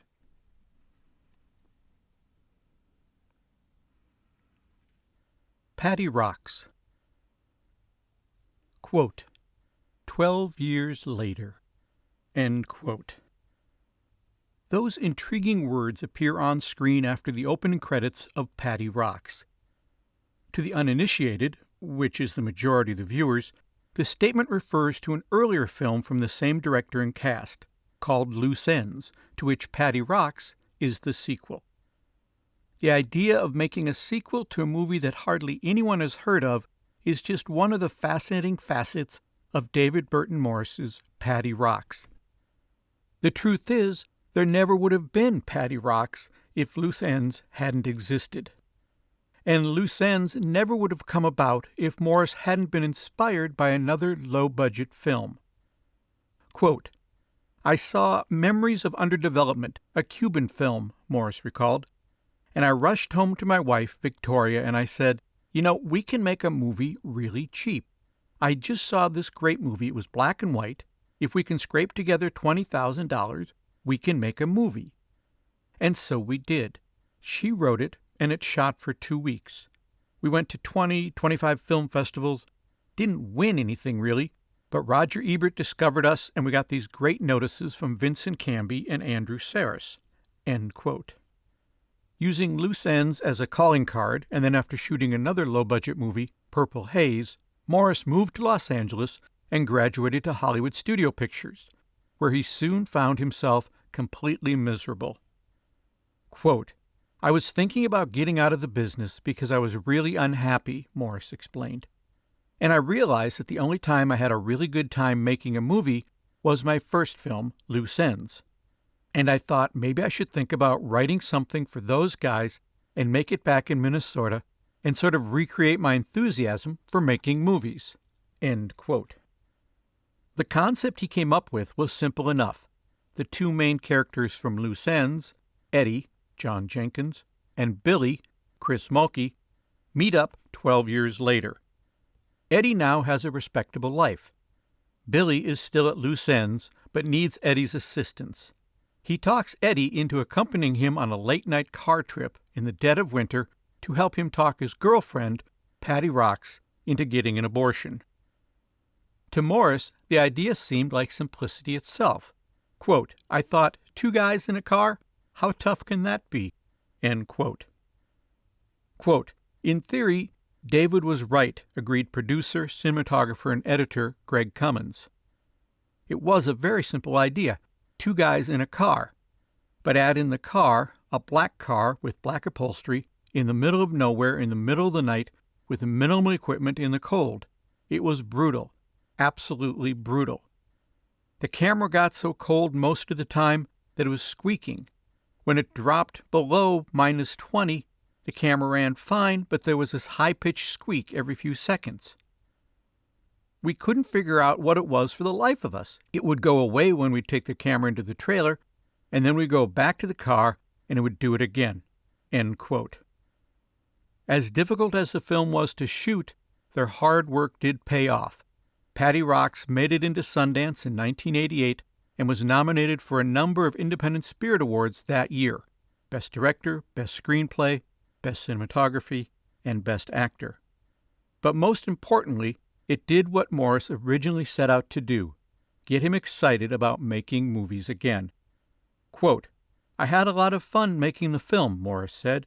"We had our problems, obviously, because of the money and the cold, but it just re-enthused me for making movies again." End quote. Lesson: improvise the emotions, write the words. Check out the credits for Patty Rocks and you'll see 4 writers listed, which is usually a bad sign for a movie. However, in this case, the writers were also the director and the film's primary cast: Jenkins, Mulkey, and Mulkey's real-life wife, actress Karen Landry. The script for Patty Rocks grew out of their conversations and improvisations about men, women, and how they communicate. Quote, "It started with some general conversations about what we might do," recalled Jenkins, "and then we started to improv a little bit. David then took that and began to craft a plot line. Then after we had that in place, we got back together again and we spent some more time improvising the script." End quote. Quote, "I did a draft," explained Morris, "and I'd give it to them and we'd tinker with it and do some more improvs. Jenkins lived in Chicago, so we flew there a couple times and did some more improvs, and I'd type that up." End quote. Quote, "So the script really came out of these improvisations that Chris and Karen and I did," Jenkins added. "Then David would edit and cut and paste and rearrange. He might add some other dialogue on top of that, but most of it came out of those improvs." End quote. Although he enjoyed the improvisation process, Jenkins experienced a unique situation when it came time to act in the scenes that he had helped improvise. Quote, "It's a funny thing," he noted.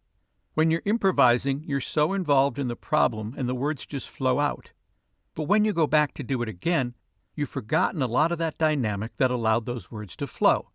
So you're left with a script and you know it's yours, but it's hollowed out. You've forgotten the context a little bit.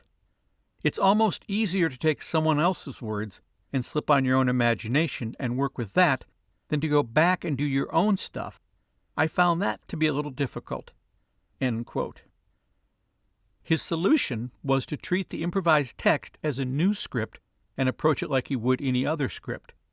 Quote, "I had to do all the actorly stuff and fill it out," Jenkins explained. "Sensory work and subtext to try to get back to that improv state that had been so easy. It was just odd. You would think that it would just be a piece of cake, the easiest thing to do, and I found it perplexingly difficult." End quote. Lesson: it's not your problem, it's your character's problem. After he and the actors had written the script, Morris took it to producer Sam Grogg, who was immediately interested in financing the film. Quote, "He had very few notes," Morris recalled. "He just said, 'They have to get out of the car midway through the movie.' I said, 'What do you want them to do, see a flying saucer?' He said, 'I don't care, you'll think of something.'" End quote. What Morris ultimately came up with was a scene in which Billy stops the car to relieve himself and is sprayed by a passing skunk. Unable to bear the smell of his soiled clothing, he strips down to a pair of boxer shorts, and not even his own boxer shorts. He borrows them from Eddie. None of this was problematic until the shooting schedule changed and what had been planned as an idyllic summer shoot became a brutally cold winter shoot. Quote, "We got the money in November," Morris recalled, and I said, we're going to make the movie, we've got the money, we're going. End quote. Morris wisely didn't alter the script, which made the scenes of Mulkey in his underwear all the better because it was the dead of winter. Quote, it actually turned into a more interesting film, Morris said of the schedule change, just because of the look of the snow and Mulkey running around in his underwear in 23 degrees below zero. The lesson from Patty Rocks is when you get the money, make the movie regardless of what season it is. End quote. Lesson: cast with care. Morris knew who his cast was going to be before they even started the script, so casting the cast for Patty Rocks wasn't that big of an issue. But equally important as the cast is the crew, and Morris felt that as much time and effort should go into finding the right people to help you behind the camera as in front of it. Quote, I cast well, including the crew, he explained. It's such a collaborative art, and they help me get my vision on film. If I get the right designer and the right wardrobe person and the right art director, the right director of photography, they can make you look really good, even on those days when you're not so sure about stuff. End quote. Lesson: find the angle, have a hook. When it was released in 1988, Patty Rocks stirred up a lot of controversy, primarily due to the way Eddie and Billy talk about women on their long nighttime trip to Patty's apartment. That controversy about the film's raw language, which helped get the movie publicity, was not accidental. Quote, we set out to do that, explained Cummins.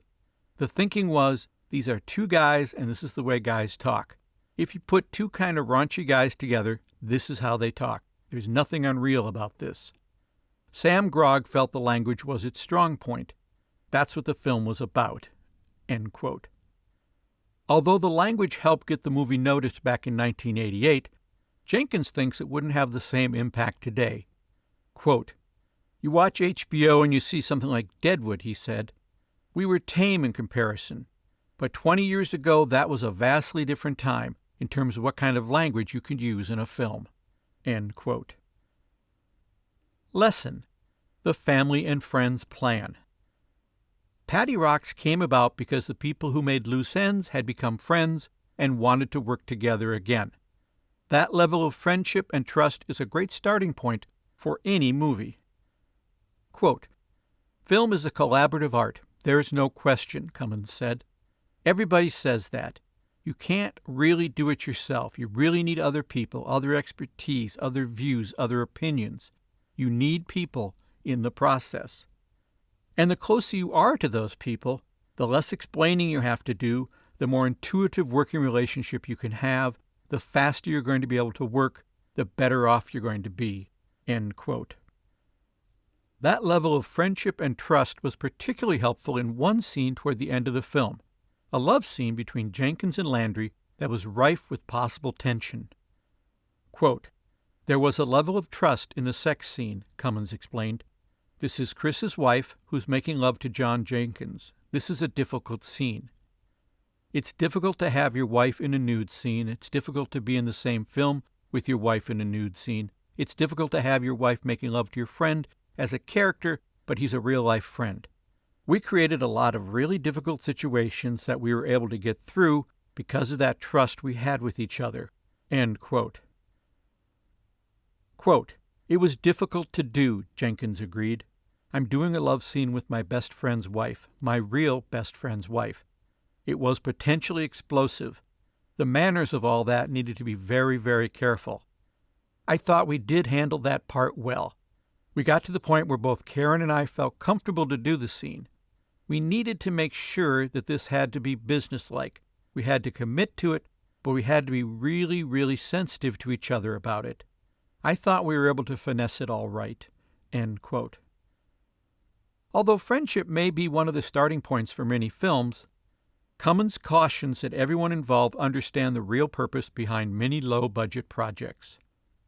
Quote, a lot of these small films, they're really calling cards, Cummins said. You talk to your friends and you say, okay, let's all get together and make this movie. We'll be famous. What it really means is, I'm going to move my career forward and you're going to help me, and if you're lucky, I'll keep working with you in the future and bring work to you. But you really can't depend on that. You have to do it for the project itself. You can't think, okay, I'm going to do this, and then this director is going to make my career and give me work down the road. He won't. He's going to grow into somebody else. He's going to grow past you. Because what he needs from you is your availability and your willingness to work as a DP or an editor or whatever it is. And if he had money, he would hire Haskell Wexler. End quote. Recognizing that fact and finding a way to benefit from the work you've done is up to you, Cummins says. Quote, you have your own calling card then for the field you work in, Cummins explained. It's an individual opportunity. If you don't take it somewhere and develop it, it's your own fault. End quote.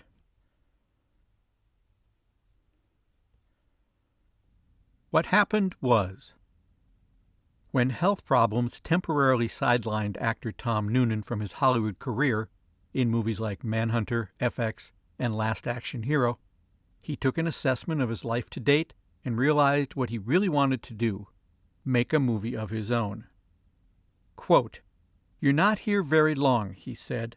It's over before you know it, and it's a good idea to do at least one or two things in your life that you feel are from your heart or that you have a passion for. But I can't take much credit for it. I just had to do it. End quote. Due to his extensive background as a stage actor, Noonan decided that he would first write the movie as a play. He put it this way, quote, because I'd never acted in something I'd directed, I thought, well, if I do it on stage for a while, in front of an audience, I'll find out what the thing's about. And because I was acting in it, I wanted to make sure that we'd worked out all the acting parts before we shot it. End quote. With the decision in place to write a script, the only question was, what story to tell? He announced an opening day for the play and then sat down and wrote a script. And another, and he wasn't happy with any of them. Then, as sometimes happens, life handed him a story. Quote, I went to a dinner at a friend's house, he recalled. During the meal, I asked my friend how her brother was. I'd never met him. And she said, oh, he's such a jerk. End quote. She went on to tell a story of a dinner gone wrong, an awkward evening of miscommunication during which her brother didn't realize the coworker who had invited him to her apartment thought they were on a date. Quote, when the woman told him that she really liked him, Noonan's friend recounted, he said that he wouldn't have come to dinner if he'd considered this a date. The woman blew up and threw him out. End quote. That was all Noonan needed. Quote, I got up from the table and left my friend's house and rushed home and started writing, he said. 10 days later, I had written What Happened Was.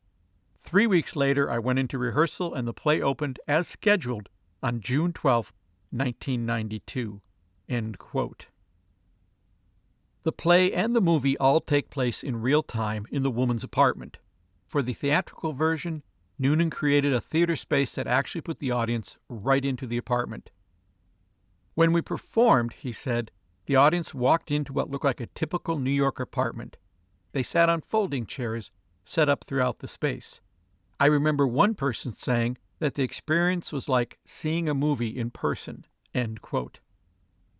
One of the goals of the run of the play was to discover how to strike the right balance with the material, to make the audience feel uncomfortable about this awkward situation, but not so uncomfortable that they would bolt from the theater. Quote, part of what I tried to do during the play and in the movie was to not make people so uncomfortable that they didn't want to watch. I wanted it to be funny and make the characters engaging enough and compelling enough that you'd stay with the story even though it was painfully awkward. There were times when I was doing the play when I could tell that the audience couldn't wait for it to be over because they couldn't stand how awkward it was for the two of us. They just wanted me to leave and let this poor woman go to bed. End quote. Lesson: ignore the naysayers. Despite his excitement about the script, Noonan quickly discovered that his enthusiasm was not universally shared. Quote, most people who read the script and are friends of mine, well-known actors who will remain unmentioned, thought the script was stupid, Noonan recalled. Most of the people I really wanted to do it wouldn't do the movie.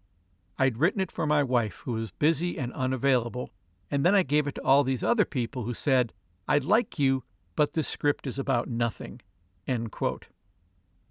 However, Noonan had faith in his own writing abilities, which helped him to ignore the naysayers and persevere.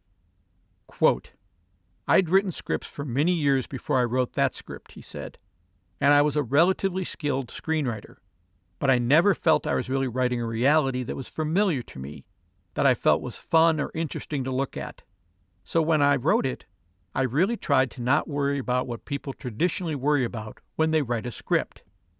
And when I gave it to people, if they didn't like it, fuck 'em. I don't care. I just liked it so much and thought it was so funny and I had so much fun writing it that I thought that eventually someone is going to get this, and if they don't, I don't care." End quote. Lesson: rehearse.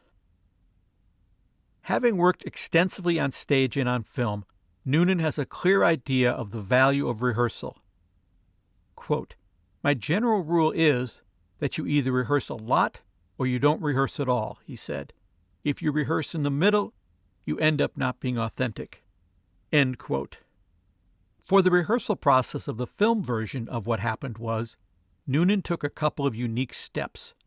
He involved the crew as well as the cast in the rehearsal process, and he videotaped the movie more than once before he actually shot it. Quote, "The last night of the play, we took out all the chairs and we shot the script in the theater," he said. "Then for the next 6 months after that, before we shot the film, we rehearsed pretty regularly. We rehearsed for 8 or 9 months before we shot, a couple times a week.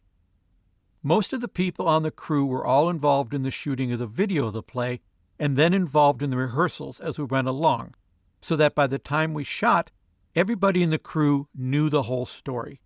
They knew what the scenes were about, where the camera moves were. We pre-shot the thing 2 or 3 times before we actually shot it on film." End quote. This process made life easier for Noonan the director, and it also made it easier for Noonan the actor. Quote, "When I finally shot the film, they would say, 'It's your close-up, Tom,' and I'd say, 'Okay,' and I'd sit there and just talk. It wasn't like I was acting. I'd done it so often, and what was going on seemed so real to me.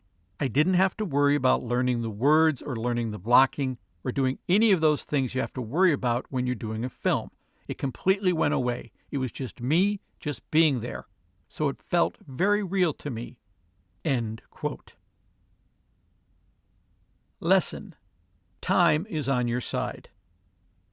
There are so many conflicting elements in the movie-making process, and Noonan wisely removed one of those elements early on, the pressure of time.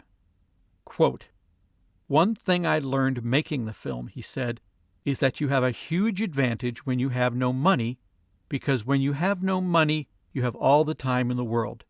The more money you have, the less time you have to make a film, because you've got to move or you're wasting money. So if you're smart and you're talented and skillful and you manage your time well, you can actually do a whole lot better movie with very little money than you can with tons. Because once tons of money gets involved, you have millions of people trying to put their finger in the pie and tell you what to do and rush you along. And I never had that.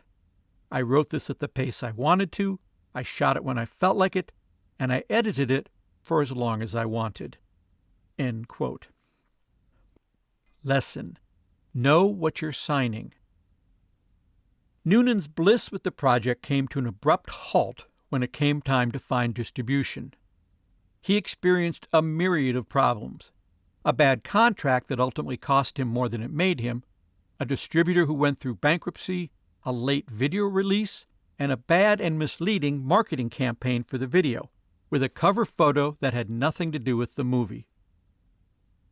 Quote, "I was not thrilled about the photo," Noonan admitted, "to say the least, because anybody buying the movie based on that picture is not going to like the movie, and all the people who would like the movie wouldn't get it because of that picture. It's stupid marketing." End quote. More damaging was a small clause in the distribution contract that ended up personally costing Noonan money every time the movie made any money. Quote, "When you sell a film to a distributor," Noonan explained, there's a certain aspect of the agreement that's called the assumption agreement. It's where the distributor agrees to assume certain costs involved in the distribution of the film, one of which is the residuals for the actors. Otherwise, if I sell you the film for $75,000 and I pay the crew and I pay everybody back, and then you go out and sell the film everywhere, the more money you make selling the film, the more money the actors have to get paid as residuals. And unless the distributor assumes that expense, I end up losing money in the end making the film. When we made the agreement, I didn't know that, and it was left out of the agreement, or somehow it didn't get signed. So I was left with the bill for the residuals. So besides not making any money, I lost money in the film paying myself." End quote. Noonan, who is fairly well versed in the ways of Hollywood, admits that he fell down in this area. He put it this way, quote, "Distribution is the creepiest part of making a movie, and there are so many ways you can get fucked in distribution. I had somebody representing me. It wasn't just me. I had somebody who'd sold a lot of movies, and they screwed up a little. I made a bad deal. But it's okay. I loved making the movie." End quote. Lesson: do or do not. There is no try. Throughout the entire process of making What Happened Was, from the health issues that inspired him to make the movie, to finding the story, to dealing with rejection of that script, and finally to a distribution deal gone bad, Noonan has maintained a Yoda-like attitude about the process that helped him get through it. Like Yoda, he believes there is no try, there is only do. Quote, "To try is to struggle in a powerless situation," Noonan explained. "You can try as an actor to get a part in a movie. The ultimate decision is not yours. But you cannot try to write a script. You either do it or you don't. You cannot try to make a movie. You may not feel ready or you may be afraid to do it, but I believe trying is reserved for situations over which you have little control. If you're interested in becoming alive through the process of making a movie, then just do it. We so need people to do that. If you have a story you need to tell, then please do what you have to do to tell it. If you have something to say, just say it, whether it's ugly or pretty or wrong or stupid. If you need to do it, please do. You make the movie because you want to make the movie and make it as best you can with what you have. I'm cool making movies for whatever I have. I mean, if I had money, I'd use a crane shot, but if I don't, I don't. That part of movie making doesn't interest me a whole lot, the toys and doing fancy stuff. I'm a very visual person, but it's all related to the drama and not to showing off. The things that interest me are very simple human interactions." End quote.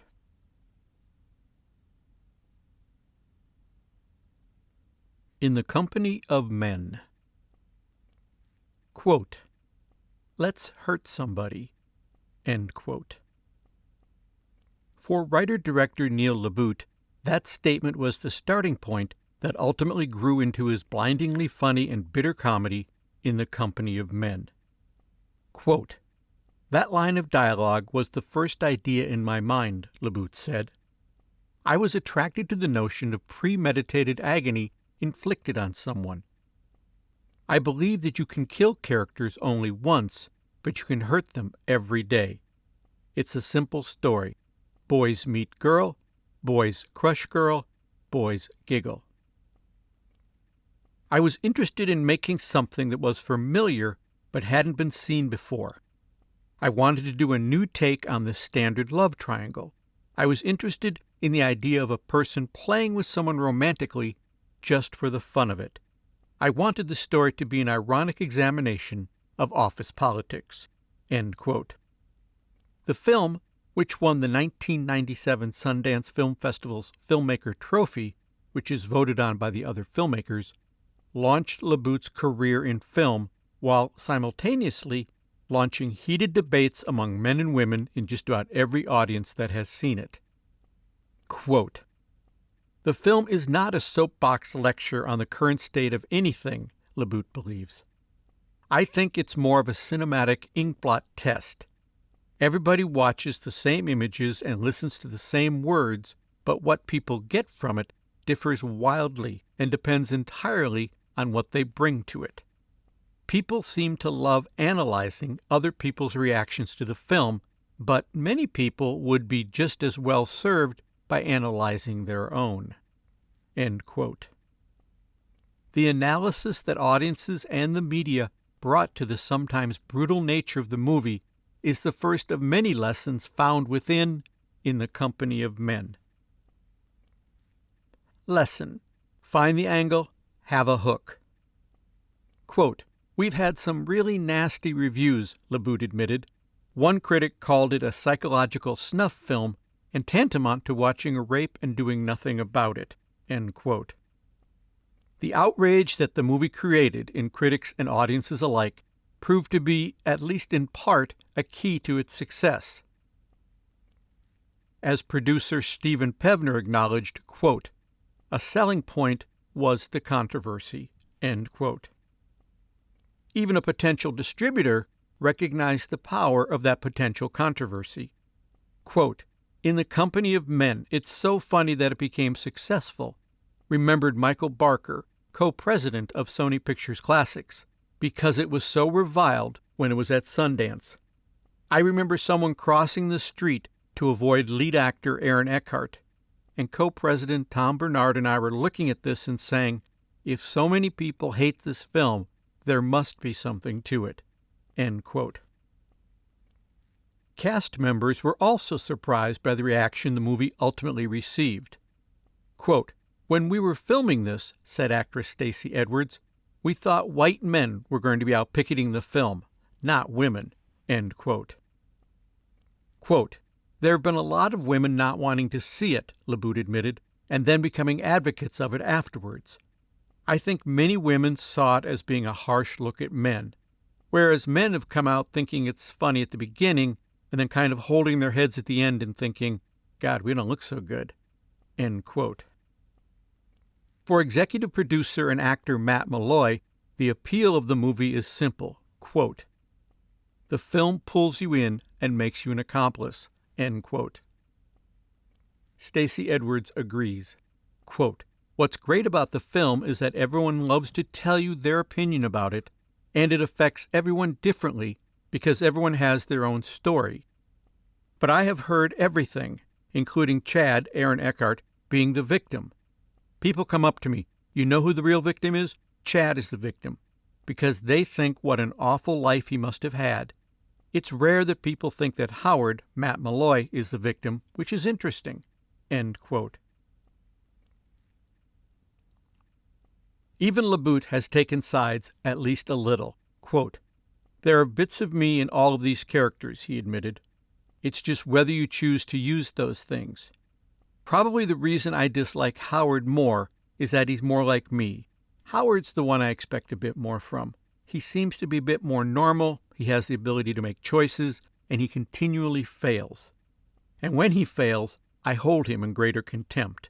End quote.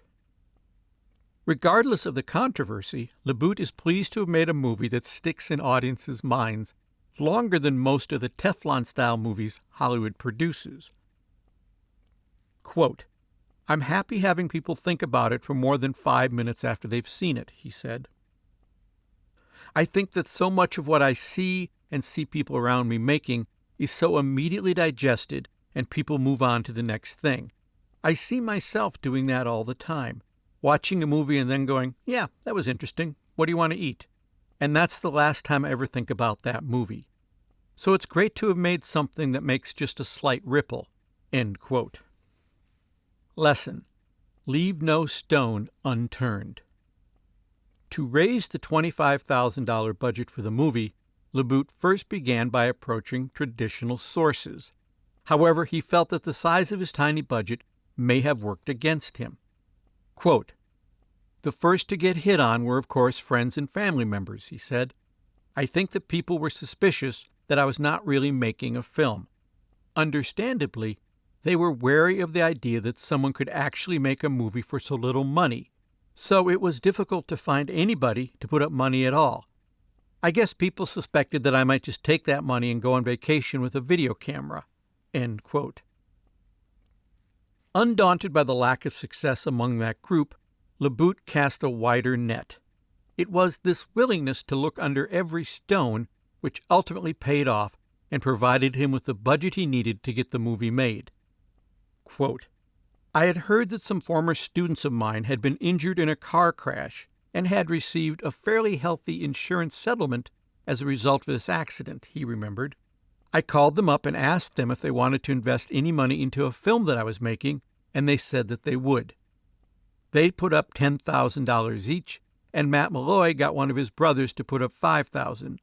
So we had the $25,000 that we needed, and we set off to make the film. End quote. Lesson: avoid name talent. While most producers of low-budget indie movies scramble to add some name talent to their cast list, desperately scrounging for any thespian with some small amount of name recognition, Laboute resisted that cliché. For him, In the Company of Men was made all the better because audiences were completely unfamiliar with his three lead actors. Quote, I couldn't have asked for better actors, he acknowledged, but it really helped that they were at the beginning of their film work. There's no baggage. That's what's nice. Immediately, Aaron becomes Chad. He just is that guy. End quote. Lesson: long takes. In the Company of Men contains some stunningly long takes, which was an appealing choice for Laboute. Quote, the nice thing about shooting in long takes, he said, is that an actor gets a chance to act. They're not worried about continuity, and they get a chance to overlap lines and not have to do things clean. The beauty, I think, is that these actors got a chance to, in big chunks, set the pace for the film, rather than the editor doing it months later. End quote. While allowing the actors to control the pace of the scene via long takes was a positive aspect for Laboute, it did cause production headaches for the producers. Every time a line got blown during a long take, whether it was 5 seconds or 5 minutes into the scene, all the film shot for that take was useless. Quote, that was a problem we ran into all the time, Matt Malloy remembered. You'd get 3 minutes into a take, and if there was a stumble, we'd eat the film. What we thought was an efficient way, I guess, ultimately moved through more film than they'd anticipated. End quote. The downside of long takes really hit home for the production team when they were informed 3 days into their 11-day shoot that they had already used up 40% of their allotted film stock. But rather than change their stylistic approach, they simply raised more money and bought more film. Lesson: be prepared. There is not much slack in an ultra-short shooting schedule, and Laboute is adamant on one key point. You must do your homework and be prepared. Quote, lack of preparation can kill, he warned. When you have an 11-day shoot, you have no margin for error, and you can be ruined by a couple days of rain. In that scenario, you have to be a little bit lucky, but completely prepared for every contingency that you can think of. I can't stress that enough. End quote. Lesson: all's well that ends well. Some audiences have come away from the movie appalled, more than anything else, by the fact that, spoiler alert, Chad gets away scot-free and doesn't pay for his horrible behavior. However, for Laboute, that's the whole point. Quote, I felt that it was truer to the story that Chad goes unpunished, he explained. A lot of people are more keen to give what the audience wants, which isn't always the truth. It's perhaps more what they've come to expect. We've been conditioned from childhood to expect good to triumph over evil. When someone subverts that a bit, people can get rubbed the wrong way. But all the Chads in this world don't get caught. To spend 90 minutes being creative and then 5 dashing it all by making the audience feel good about themselves isn't worth it to me. End quote. Lesson: just do it. The final lesson from In the Company of Men is that you shouldn't wait for just the right moment to take the leap into low-budget filmmaking. For Neil Laboute, it just didn't matter that he wasn't completely versed in the filmmaking process. In fact, he thinks it helped him to get the movie made. Quote, I think that perhaps my unfamiliarity with the process was what ultimately served me the most. I was pushed toward a do-it-yourself style of filmmaking. Had I known about cameras and lights and cinematographers and grip trucks, maybe I would have been put off from the idea of going out and making my own film. But I had heard of all the stories of Robert Townsend or Kevin Smith who had done projects for small amounts of money that had become very successful, and I thought, what the hell, I'll give it a try. End quote. Ultimately, though, it was an unwillingness to give up that made the difference and got In the Company of Men completed. Quote, I think that everyone I came into contact with was crucial in one way or another, LeBout remembered, but the bottom line is that it was perseverance and hard work that made a difference. It was hearing someone say no and not really believing that answer. For me, the answer was no, but I had to believe that the person just didn't finish their sentence. End quote. Judy Berlin. The writer-director of Judy Berlin, Eric Mendelsohn, is a charming and funny man. Asked if he considers himself more of a writer or a director, he replies, quote, I don't consider myself either one of them. I am just a neurotic with an axe to grind. End quote. That may well be true, but there's precious little axe grinding, however, plenty of neuroses, on view in his debut feature, Judy Berlin. The film is a valentine of sorts to life on a version of suburban Long Island that isn't often represented in movies. The film has an outstanding pedigree, a wonderful cast: Edie Falco, Barbara Barry, Bob Dishy, Madeline Kahn, Julie Kavner, and Mira. A Best Director award from Sundance, even the donation of some key technical equipment from Mendelsohn's former boss, Woody Allen. Quote, I edited the film on his flatbed, the flatbed that he cut every one of the films that Ralph Rosenblum edited, Mendelsohn explained, which are like Bananas and Take the Money and Run and Annie Hall. That's what I was using, so there was a lot of history in that machine. It was kind of terrifying. End quote. Quote, the original idea was, let's do something low budget, explained Mendelsohn's friend and producer Rocco Caruso. Write something we can do for no money. End quote. Quote, so I wrote a script with 17 actors, 9 million locations that takes place during an eclipse, Mendelsohn joked, adding, I had been collecting ideas and characters and moments for a project about an eclipse. That evolved very quickly into Judy Berlin. I'm a big collector in real life. At one point, I was even collecting versions of the song MacArthur Park. And I applied the same ethos to the film. I collected an eclipse on an otherwise beautiful fall day, a tiny suburban town that could almost be something under a snow globe, the harpsichord music, the characters. I can't tell you why the second day of school and an eclipse and the music all go together for me. I didn't question it. That was part of the process of writing it for me. End quote. That process produced a sweet, heartfelt little movie that one critic called a kind of cinematic haiku, and that another felt was like David Lynch directing an Arthur Miller script. The finished film and its filmmaker offer a number of important lessons on how to get your cinematic vision on screen intact. Lesson: write to your resources. When he started writing Judy Berlin, Mendelsohn thought he was writing a small script to fit their small budget. However, as soon as they got into pre-production, he found he had been mistaken, or as he put it more succinctly, quote, I'm an idiot. He went on to say, multiple character ensemble pieces are not simple to shoot in a limited time frame with actors who have established careers. It's really hard to do upper middle class people with jobs and cars and schoolrooms and offices. It is very difficult to accomplish and have it look seamless. End quote. While he recognized the issue in retrospect, it wasn't apparent until very late in the process. Quote, the problem was, he said, I thought, well, this seems like a little film. It's in a contained area of one town. It takes place over the course of one day. But in reality, it's an ensemble cast in an upper middle-class suburb, and everybody needs a house and everybody needed a car. And we were using established actors, people who had careers and lives in television shows. Trying to coordinate all of that, the schedules of the actors and the quantity of storylines, was overwhelming." End quote. Although he learned this lesson too late to help him on the production of Judy Berlin, it did teach him a greater lesson about filmmaking in general.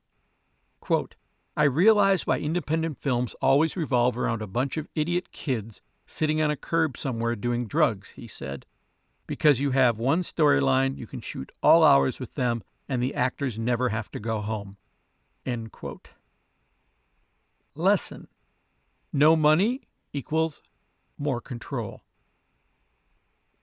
The film's small $200,000 budget provided Mendelsohn with something that he couldn't buy with a bigger budget: more control over every aspect of his film.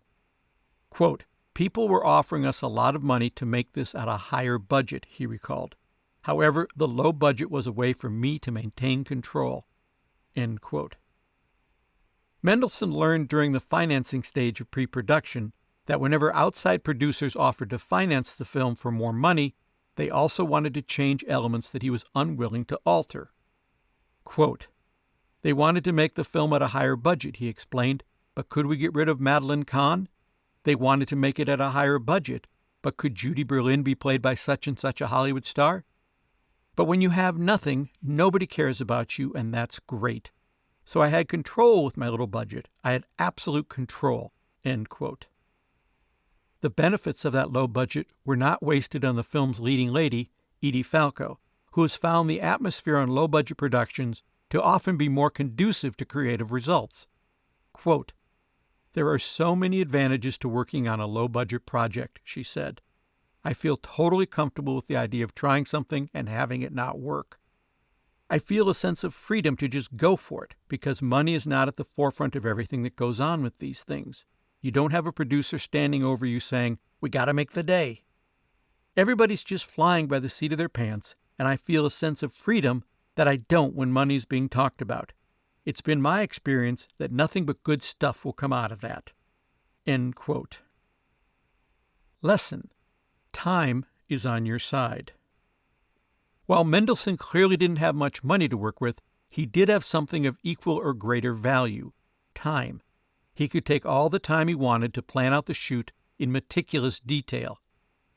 Quote, "I worked on films my whole life, and I've been a crew member my whole life, so I knew every trick," Mendelsohn explained. "I knew what we needed was pre-production. It was put together like a little army. It wasn't just knowing where we were headed every day. We also had at least 2 fallback positions for everything. This was months and months and months of pre-production." End quote. Mendelsohn recommends taking a long, long time in pre-production, particularly if you have a tiny budget and an ambitious shoot. Quote, "It's sort of unheard of, but I knew that if you don't have money, and if you don't have any more manpower than anyone else has, you need time," he reasoned. "So I just kept adding in pre-production time because that was something I could afford." End quote. Lesson: fix problems quickly. While he recommends taking the time you need on pre-production, there is one area where Mendelsohn advocates moving with all due speed when you see a problem arising. Quote, "The problem that you have 2 weeks before the shoot is better solved right then," he believes, "rather than on the set. If you have a sucky technician or a terrible, mean-spirited, lousy actor, 2 weeks or a week or a day before you shoot, it's a nightmare to replace. But that problem becomes a nightmare 100-fold the day you start shooting." End quote. There's a tendency to rationalize your way out of it, rather than take immediate action, and according to Mendelsohn, you have to fight that impulse. Quote, "You think, well, it's 2 weeks before the shoot, it's too close, or it's a day before the shoot, it's too close. Nope, that's not the right thinking. Cut your losses even though you're about to shoot. It's better than watching the problem play out during the actual shoot." End quote. Lesson: fewer takes, more shots. It's not uncommon, particularly with directors who are just starting out, to shoot take after take, as if some unseen hand will sprinkle magic dust on the scene if you just shoot it enough times. Mendelsohn warns against this practice. Quote, "Do fewer takes and shoot more shots," he suggests, because the reality is you probably got it on the first or second take anyway, and when you get to the edit, shots, angles, setups are elements that progress the story. Takes are just repetitive, end quote. Quote, "You get a lot of directors who are nervous and they don't trust themselves or they don't trust the process," Edie Falco added. So they might end up doing a lot more takes than they need, as if the actor is an infinite source of these things. But at a certain point, I know I'm not doing work that I'm proud of anymore. I'm just exhausted. And they are just too afraid to say, okay, let's move on. And so you'll do another 4, 5 takes, and I start thinking, oh, this is not what I meant to do. This is not the take I want. So that's a little rough. End quote. Lesson: the family and friends plan. Mendelsohn learned an important lesson on an earlier project that he successfully applied to the making of Judy Berlin. Quote, "I had this crazy idea at the beginning of my short, Through an Open Window," he recounted. "I thought, I'm going to try to make this everyone's film, meaning the grips are going to feel involved and the craft services person is going to feel involved and passionate and want to work on it because I'm going to include everyone." It was a terrible decision, because films aren't democracies. They are monarchies, and the grip on your film isn't going to a festival with you. They're going on to a new job and be a grip again. They do not and cannot be expected to have the same passionate involvement as you do. They shouldn't. They should have professionalism." End quote. That passion you need to help you get through production can often be found close to home. That's why key roles in Judy Berlin, the producer, the DP, the lead actress, among others, were all filled by close friends. Quote, "If you use your friends," Mendelsohn said, "they can be expected to have a level of passion above and beyond a paycheck. They have an active interest in your success and the success of the project, and you can't buy that. You can't put an ad in the paper and get that. Those people who are there with you who are friends have a vested interest that is just priceless." End quote. Edie Falco, Mendelsohn's longtime friend, agrees. Quote, "A lot of films I've done with friends and family. The advantage is you go in there feeling no obligation to prove yourself. There's a camaraderie and a trust that is inherent in just all of you being there together. It makes all the difference in the world. I know they trust me, and I trust them. It gets that all out of the way so we can get down to work." End quote. Lesson: use reality to your advantage. Although filmmaking is usually about creating fake realities for the audience, there are times when a dose of actual reality can help make a scene more real. A key moment in Judy Berlin takes place when Judy, played by Edie Falco, stops by the grade school where her mother, Barbara Barry, works, to say goodbye before Judy leaves for Los Angeles. The two women have a distant relationship, and Mendelsohn wanted to make sure the awkwardness of the mother-daughter dynamic made it to the screen.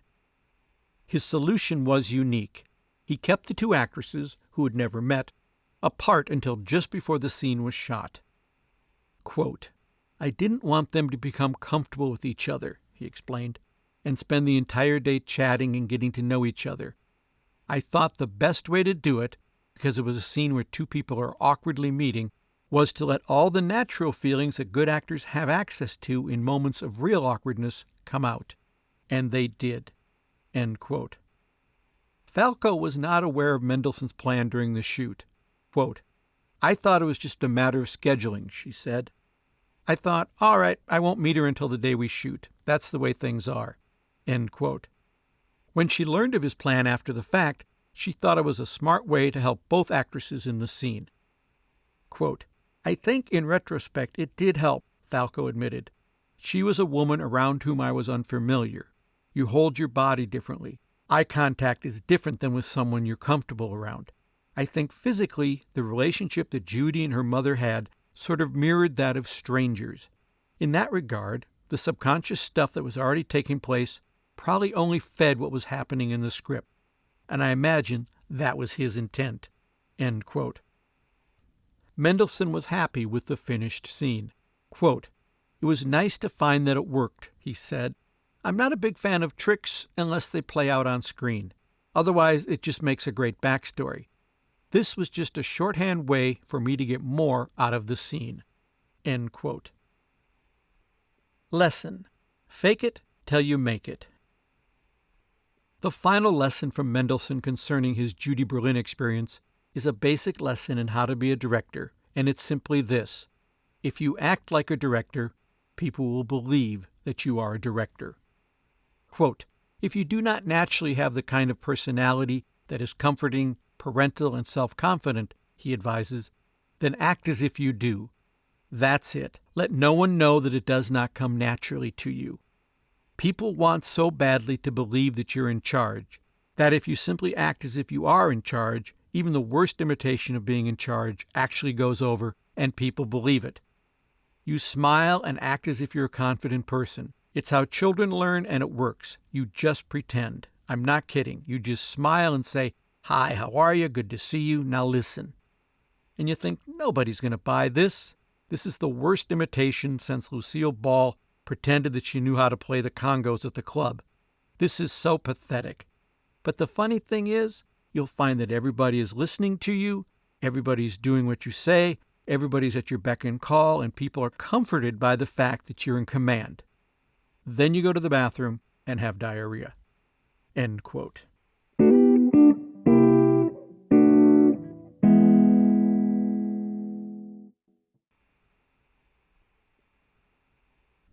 Part 3.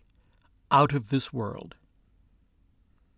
Movies are a wonderful vehicle for taking us out of the real world and depositing us safely onto amazing worlds and lands heretofore unseen. The movies highlighted in this chapter prove conclusively that a big budget is not required to create these otherly worlds. In fact, it's the very lack of budget that made these filmmakers dig deep, creatively speaking, to come up with the visions that they fashioned, visions that, in some cases, still haunt audiences years after the films were first unveiled. Carnival of Souls. If there's one lesson to be learned from Carnival of Souls, it's that you can't keep a good movie down. It's the ultimate irony that the film that explores how the dead walk among us rose from the dead itself years after its presumed demise. What's more, in a world of successful low-budget movies, Carnival of Souls is a classic movie that's probably best known for being unsuccessful, at least in its first incarnation. The film's director, Herc Harvey, put it succinctly. Quote, "It's a heck of a note," he has said, "when a film that has failed financially is your total breath of success in the feature film market." End quote. That wasn't their goal when they started out. Quote, "We didn't set out to make a classic," explained cinematographer Maurice Prather. "We just wanted to make a movie that would make a little money." End quote. Actor Sidney Berger agreed, saying, quote, "It never occurred to me that Carnival of Souls would last beyond its initial showings," he confessed. None of the people involved thought that it had any kind of future. The life the film has taken on since then is absolutely mind-boggling to me. It's this obscure, small, black-and-white movie, and people just adore it. I have no idea why it's had the effect it's had." End quote. At the time it was shot in 1962, Lawrence, Kansas was a hotbed of film production, at least on the corporate industrial side, and local filmmakers were itching to try something a little more challenging. Director Herc Harvey remembered, quote, "Robert Altman, also an industrial filmmaker at the time, had just completed a feature film, The Delinquents, in Kansas City, and we figured, if he can do it, we can do it." End quote. Unlike many first-time filmmakers, Harvey didn't have much trouble raising funding for the movie. It probably helped that he wasn't asking for all that much money. Quote, "I talked to a couple of local investors who then talked to other people," Harvey recalled, "and the sum of $17,000 was raised over a weekend, which I thought was pretty amazing, because in those days that was a fairly good sum. Although the idea of doing a 35mm feature film for $17,000 was a little staggering even then." End quote. With deferred salaries, their total cost for production was only about $30,000, and there was no mistaking this for anything but a low-budget production. Quote, "There were no dressing room facilities, catered food, makeup people, stand-ins, special effects, or stunt crews," Harvey explained. "We made do with what we had, and we had to accept what we got. No retakes. We filmed basically on a 3-to-1 shooting ratio." End quote. The end result is a unique, one-of-a-kind movie that still works today in its own dreamlike way.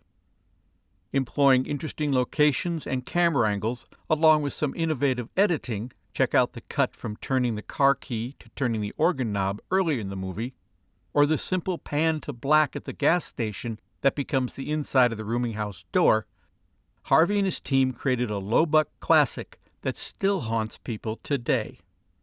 Quote, "People have asked why Carnival of Souls is still around, playing in theaters 30 years after it was made," said screenwriter John Clifford, "when hundreds or even thousands of other low-budget black and white films have been long forgotten. I think it has something to do with the fact that we didn't try to copy anyone else's past successes. From the writer's angle, I was freed by the fact that I had no need to worry about Hollywood formats. I didn't have to conform in any way. It is, for instance, one of the few films from that period or even today that has no love story or romance, even as a subplot." End quote. Carnival of Souls broke many rules, some that helped the film and some that hurt it, and many of which provide lessons for filmmakers today and well into the future. Lesson: exploit the unique. One of the many advantages to working outside the Hollywood system in general, and outside the Los Angeles geography in particular, is the interesting look you can give your movie by using locations that haven't been done to death in other films. For Herc Harvey, a unique location he stumbled across became the spark that started the whole process. Quote, "It was sunset, and I was driving back to Kansas from California when I first saw Salt Air," he recalled. "It's an amusement park located at the end of a half-mile causeway out into the Great Salt Lake. I felt I'd been transported into a different time and dimension. I couldn't believe what I was seeing. I stopped the car and walked out to the pavilion. The hair stood up on the back of my neck. It was the spookiest location I had ever seen. When I got back to Kansas, I discussed Salt Air with my friend, co-worker, and writer, John Clifford. We agreed that with the Salt Air location and others that we had locally, we just might be able to develop a script for a feature film." End quote. John Clifford picks up the story there. Quote, "Herc described to me a strange outdoor ballroom he had seen rotting on the shores of the Great Salt Lake, and said he'd like to make a film about creatures rising from the lake and doing a dance of death in this pavilion. That was the image he had, and he asked if I could create a script encompassing that." End quote.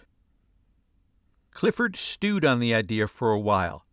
Quote, "While thinking about a character and a story," he said, "I was also trying to think of locations that would put atmosphere on the screen at little expense. And one of the places I thought of was the Reuter Organ Company here in Lawrence, Kansas. Reuter builds church pipe organs, and I had seen the room where they assemble and test these exposed pipes. I liked the weirdness of the atmosphere. I decided to make the girl an organist. That was key for me, the catalyst. Everything flowed from that on my mental screen. It was one of those things where you write by instinct rather than anything else. The script took only 2 weeks." End quote. Once the script was written and the money raised, the next step was finding the right cast. Lesson: first impression, second chances. Local actor Sidney Berger was cast first in the role of the nerdy rooming house neighbor Mr. Linden, a performance that Roger Ebert called the, quote, definitive study of a nerd in lust, end quote. When casting the female lead locally proved impossible, Berger, who was headed to New York for a few days, offered to find an actress there. Harvey agreed, explaining to Berger what he was looking for. Quote, I wanted a girl who had an ethereal quality and yet was pretty, end quote. However, when he finally met the actress, Candice Hildegas, his first impression was so negative that he immediately regretted handing the casting chores off to someone else and was convinced that he would have to recast. Quote, when Candice got off the plane in Kansas City, Harvey recalled, I thought Sidney Berger had done us in. She looked and dressed like a flower child of the 60s. She was very quiet and projected zilch. All that night I agonized over how to tell her that she wasn't right for the part. End quote. Harvey had succumbed to a common casting misconception. He expected to see the character of Mary Henry step off the plane. What Harvey hadn't taken into account was that Hildegas was an actress, hired to play a part. Quote, the next morning she was to read for us, Harvey said, and when she came in, her hair and features sparkled. She projected coolness and confusion. She was an actress, and she was Mary Henry. End quote. And that's when he learned the value of giving your first impressions a second chance. Lesson: go low tech.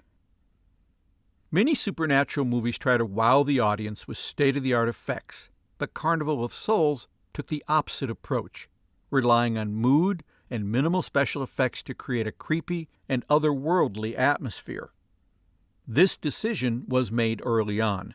Quote, we decided the film would feature someone being chased, Clifford explained, and since there wouldn't be much budget, we couldn't indulge in a lot of special effects, end quote. Director of photography Prather agreed. Quote, we had basically no special effects whatsoever. The only special effect per se is the time Mary Henry rolls up her car window and the ghost, played by director Harvey, appears on it, end quote. Although the effect is impressive, not a lot went into its creation. Quote, we created that in the studio ourselves, Prather recalled. We did it with a mirror. End quote. Lesson: know what you're signing. While it's often difficult to pinpoint exactly how a lost film is rediscovered, in the case of Carnival of Souls, it's quite clear why and how it got lost in the first place. The filmmakers' lack of knowledge of the movie industry, which actually helped them create the movie, was their downfall when it came time to distribute the film. Director of photography Prather recalled, quote, in the early days of independent productions, it was very hard to find anybody who would distribute a film. Herc found this small distribution company, end quote. Quote, we finally ended up with a distributor in California, Herc explained. We had high hopes for a return on our investment, which would enable us to produce more films, end quote. Harvey signed the distribution papers and then took off to South America to shoot a number of geography films for the company he worked for in Kansas. Quote, when I returned, I contacted the distributor, Harvey said. They said yes, they owed us money, and that they would send a check. When their check arrived, it bounced, and I knew we were in trouble. They were out of business. End quote. With the distributor out of business, the lab that had made all the prints seized the film. Quote, the deal with the laboratories is if you don't pay for the product, it becomes their property, explained Prather, and they can sell it to anybody they damn well please. That's what happened to Herc's film. The worst part was that the film was never copyrighted. We didn't know much about copyright laws. End quote. Harvey realized his limitations too late. Quote, it was a big mistake, he admitted. At the time, we had all the experience necessary to produce films, but not the knowledge of the business end of distribution. End quote. Harvey had mixed feelings about the experience. Quote, Making the film had been very exciting, he recalled. Distributing the film had been agonizing. We bowed our heads and went back to our regular filmmaking activities. The lab later sold the film to another lab, which then sold it for television broadcast, which was where this lost gem was eventually discovered by a new generation of film fans. Unique as Carnival of Souls is, its director considers the film's very existence to be something of a fluke. Quote, "Looking back," Harvey recalled, "I was surprised that we even had the guts to shoot it. If I have one message, it's that you can do anything when you make your mind up to make a film. The stress and strange luck will always come together on your side." End quote.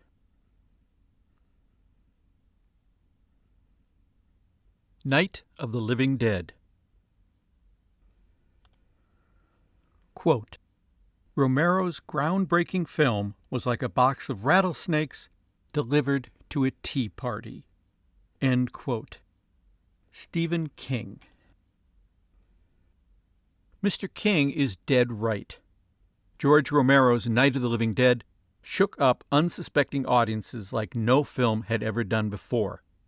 There was no template for this experience, no past cinematic memory for audiences to cling to. In short, they'd never seen anything like it. King described the unfamiliar elements that this film presented to moviegoers. Quote, "The hero of Night of the Living Dead was a young black drifter. The heroine was insane after the first 10 minutes.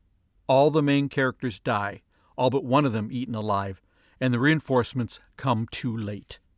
End quote. Like many classic works of art, Night of the Living Dead is deceptively simple. A group of strangers gathers in a deserted farmhouse to fend off the lethal attacks of the newly dead, who have risen from their graves with a hankering for human flesh. Like the living dead in the title, the film is formidable and relentless. As with many independent films, it started with a group of friends who shared the desire and the filmmaking skills to make their own low-budget feature. And like many filmmakers before and since, the decision was reached in a bar. At least, that's the way co-screenwriter John Russo remembers it, recalling George Romero's enthusiasm for the idea. Quote, "We're going to make a movie," George yelled, and banged his fist on the tabletop so hard that the bottles, glasses, and ashtrays rattled, recalled Russo. All the customers in the bar heard him and turned to gawk at us, but we were laughing and ordering more beer, doping out the initial details of our big venture. End quote. Quote, 10 of us formed a corporation called Image 10, Director Romero explained, and advanced the seed money to begin production. End quote. All they needed was an idea and a script. Romero felt he had what they needed. Quote, "I had written a short story," Romero said, "an allegory inspired by Richard Matheson's I Am Legend, which dealt with the mass return from the grave of the recently dead and their need to feed off the flesh and blood of the living. I was in the process of converting the idea to a shooting script, but was only half finished when the company was ready to begin shooting. John Russo took over the task of scriptwriting." End quote. While Russo wrote, Romero and his crew tracked down their primary location, a deserted farmhouse. Quote, "We found this old farmhouse that they were going to tear down," Romero said. "So we said, let us do that for you. Give us a try." End quote. They decorated the house with $50 worth of furniture from Goodwill and started shooting. Once shooting was completed, the final step for the group was choosing a title. Quote, "Our first finished 35mm print bore the title Night of the Flesh Eaters," Russo recalled, "but we had to change it when we got threatened by a lawyer whose client had already made a picture by that name. The next title was Night of the Anubis, George's brainchild, Anubis being the Egyptian god of death," Russo explained. "It wasn't until the picture was ready for release that it was given its final title, Night of the Living Dead." End quote. The movie went on to become a classic in the genre and is now part of the permanent film collection of New York's Museum of Modern Art. For Romero, there really was just one downside to the experience of making Night of the Living Dead. Quote, "The only problem," he said, "was that this movie made it seem like the movie business was pretty easy." End quote. Lesson: cast with care. The cast of Night of the Living Dead is uniformly excellent, but one cast member, Duane Jones, who played the male lead Ben, received extra attention from critics, primarily because it was one of the first times that a black male was the lead in a picture that wasn't concerned with race issues. His casting is a great lesson in the value that colorblind casting can bring to a project. For their part, the Image 10 folks weren't trying to set any precedents. They simply wanted as strong a cast as possible. Quote, "The truth of the matter is that Duane was the best actor who auditioned for the part," explained producer Russ Streiner. "Originally, a friend of ours, Rudy Rishi, was supposed to play that character, and even Rudy voted to give the role to Duane after he saw his audition." End quote. Quote, "We cast a black man not because he was black," explained Romero, "but because we liked Duane's audition better than the others we had seen. The socio-political implication of Ben's being black had been studied and pondered and written about in various journals, and it caused one critic, in his exuberance, to write that he heard the strains of Old Man River in the music score when Ben meets his fate. Perhaps Night of the Living Dead is the first film to have a black man playing the lead, regardless of, rather than because of, his color, and in that sense, the observation of the fact is valid. But we did not calculate that this would be an attention grabber. We backed into it." End quote. Producer Streiner added, quote, "He just turned out to be the best person for the part." End quote. Lesson: it's not your problem, it's your character's problem. Accidents happen, and when they do, it's the smart filmmaker who can turn that accident into an advantage. In the case of Night of the Living Dead, the accident in question was a car crash that happened to the car they were using. The car belonged to producer Russ Streiner's mother. Quote, "Between the first day of shooting in the cemetery and the second day of shooting in the cemetery, which was sometime later," Streiner explained, "a car ran into my mother's car and dented the front fender pretty badly. We decided we could either pay to repair it or work it into the story." End quote. They opted for the latter, making the car crash the character's problem while getting some free production value in the process. Quote, "We made it look as though this happened when Barbara, chased by the cemetery ghoul, crashes the car into a tree," Russo said. "That way we could have a car wreck in our movie without paying for it." End quote. Lesson: hold on to your vision. Holding on to your vision of your movie is one of the trickiest parts of the process, because there are so many points when you can be pulled off track. For the team who made Night of the Living Dead, part of that vision was the film's ending, which came into question when they started showing the movie to distributors. Quote, "We showed the film to distributors in New York and Los Angeles," Romero recalled. "American International liked it, but they said it was too unmitigating. They said, 'How'd you like to change the ending?' They wanted an up ending. They wanted the black guy to survive." End quote. The filmmakers didn't want their main character to survive, which lost them a potential distributor. However, they ensured that their vision and this particular plot point would remain intact even during post-production by only shooting one possible ending for the film. Quote, "We had talked for some time about the possibility or the necessity to shoot a second ending," Streiner explained, "and then we decided, collectively, to not do that, to just shoot the ending that we thought the movie had to have, and that way we wouldn't be tempted by some distributor to change it." End quote. Lesson: make the best damned fill-in-the-blank movie you can. One of the primary reasons that Night of the Living Dead remains a classic to this day is that the filmmakers didn't look down on their subject matter. There is no tongue-in-cheek joking, no nudge-nudge to the camera, no sense that what we're seeing isn't an absolutely realistic depiction of how people would behave in that situation. Or, as horror expert Stephen King put it, quote, "At its best, Night of the Living Dead feels more like a Frederick Weissman documentary than a horror flick." End quote. That feeling was created by design, with the filmmakers consciously deciding to make the best movie they could, regardless of the subject matter. Quote, "We were dealing with a fantasy premise," explained Striner, "but deep down inside we were all serious filmmakers and somewhat disappointed we had to resort to horror for our first film. We then tried to make the best, most realistic horror film that we could make on the money we had.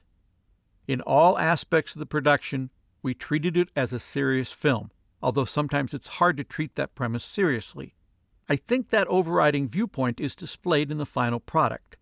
Once you buy the fact that the dead come back to life, it's treated in all other regards as a serious film." End quote.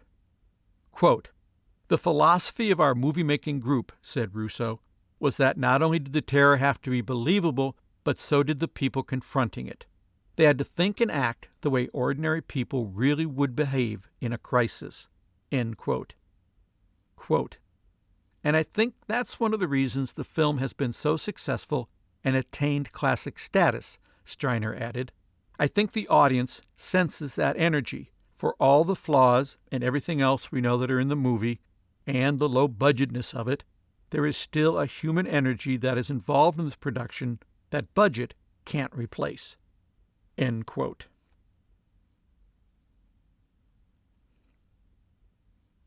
Dark Star.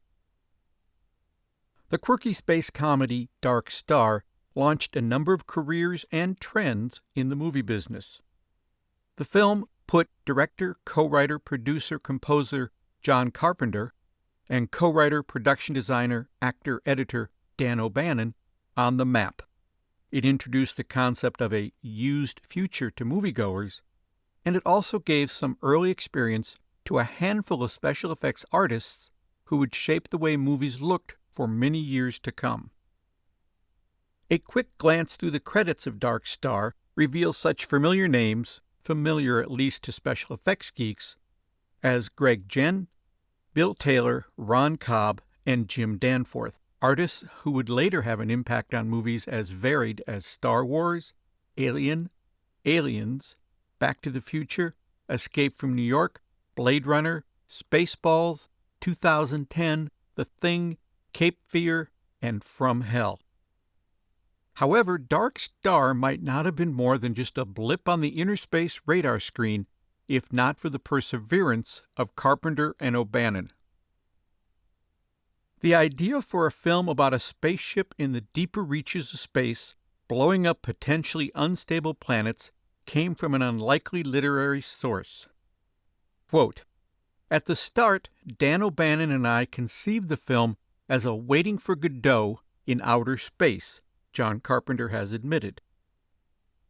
Upon completing their 50-minute film at the University of Southern California, USC, the pair found that, like the fictional Godot, their finished movie was in danger of never appearing in front of an actual audience. Quote, "When we took it to the USC cinema department and started talking to them about taking it to festivals," O'Bannon said, "we were told it was too long, that it should have been 20 minutes long, and then they would have taken it around to festivals. But since it was 50 minutes long, they couldn't do anything with it. John and I were pretty upset about that because it meant nobody would see it. We only had one option: go ahead and shoot some extra scenes. Expanding it meant that we were going to have to shoot a lot of scenes that were filler, and that would lessen the tightness of the story and make it into an episodic film.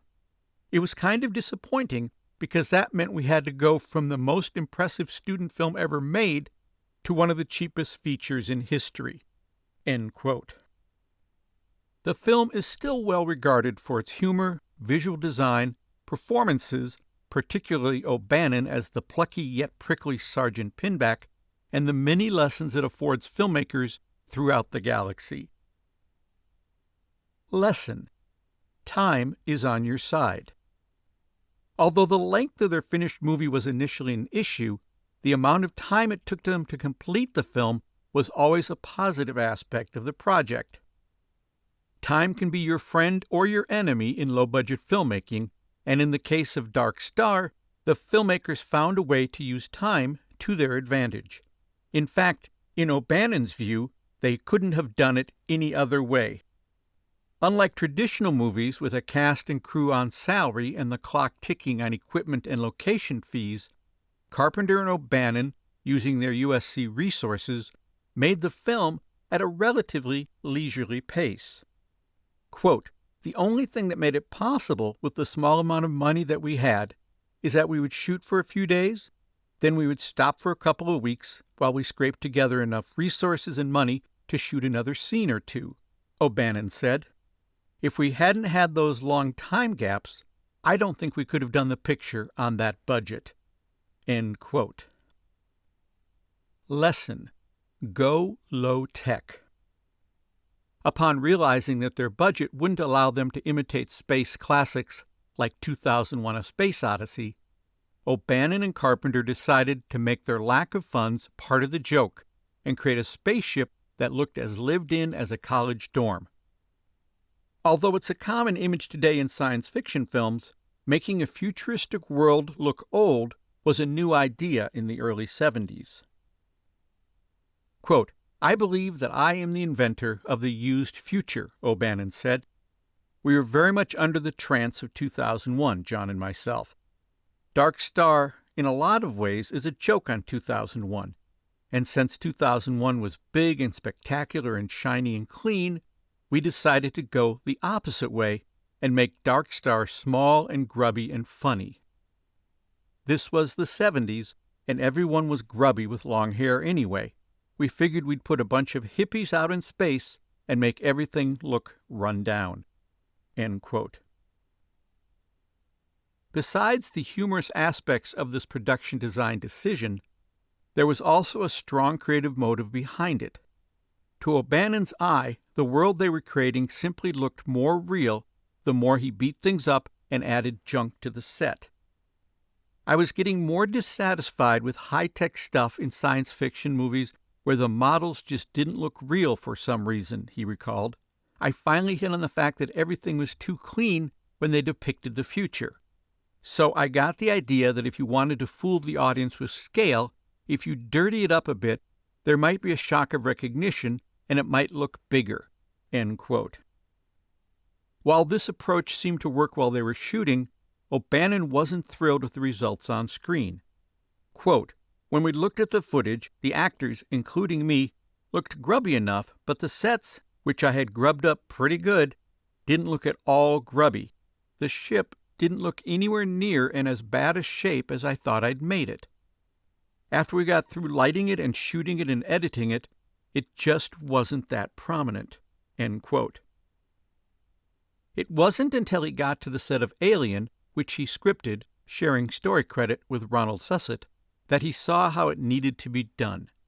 Quote, "When Alien came along and Ridley Scott took over the reins of directing," O'Bannon explained, "he picked up on the used future idea, and he knew some things I didn't know.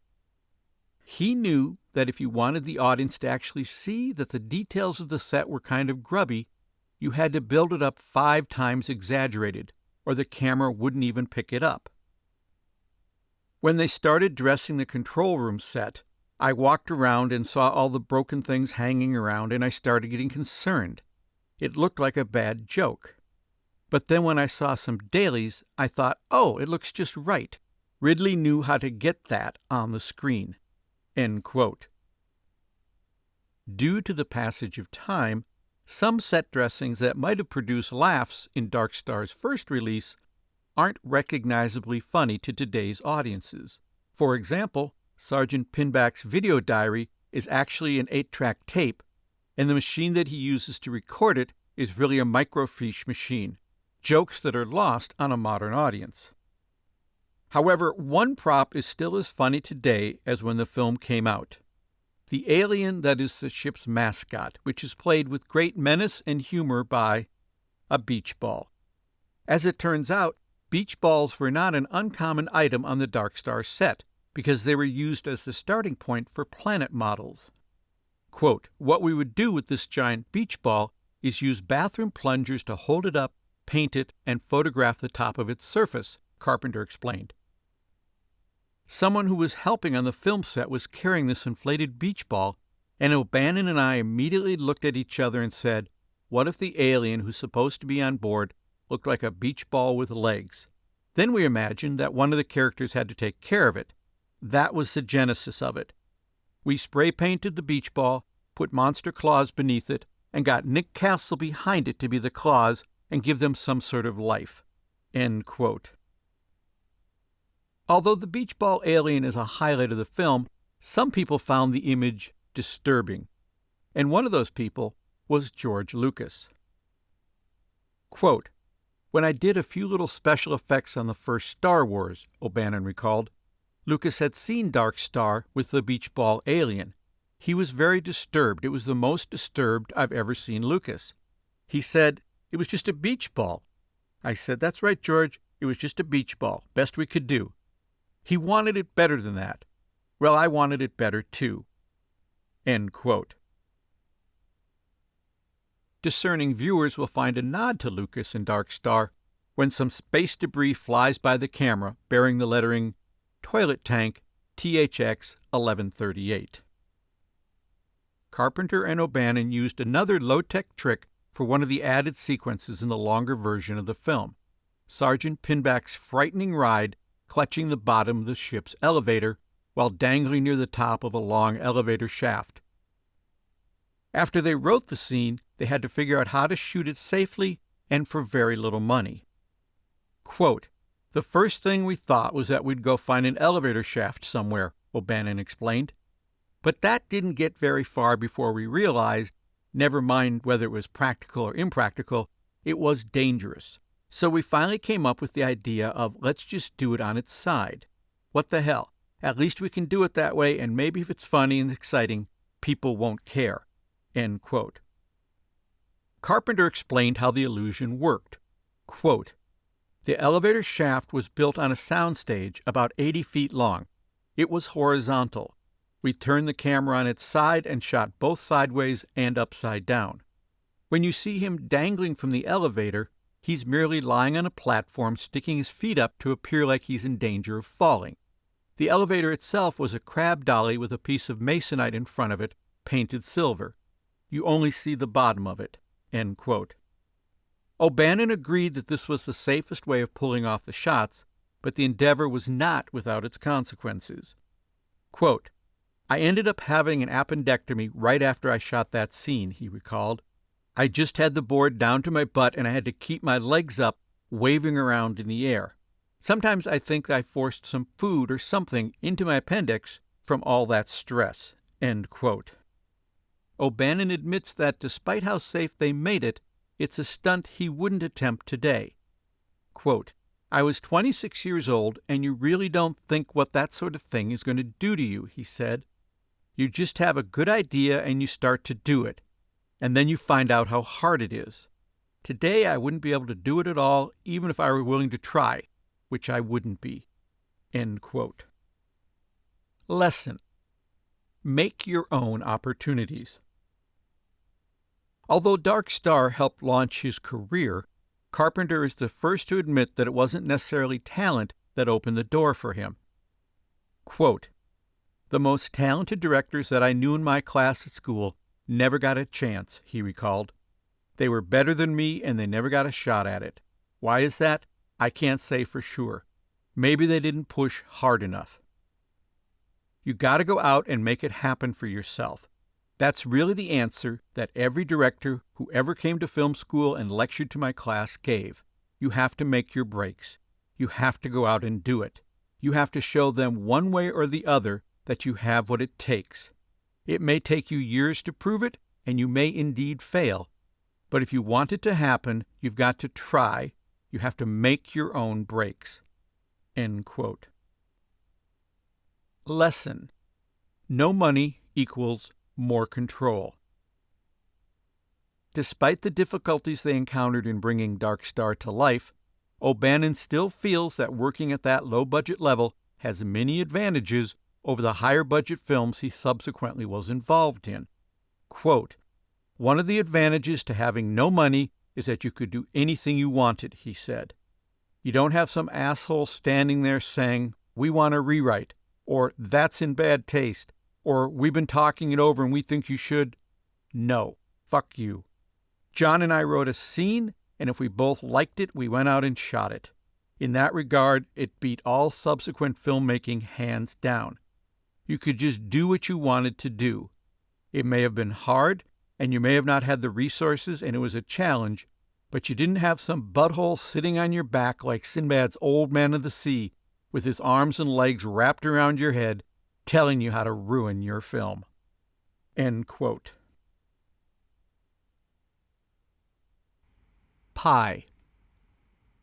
Creating strange alien worlds isn't just about traveling through outer space.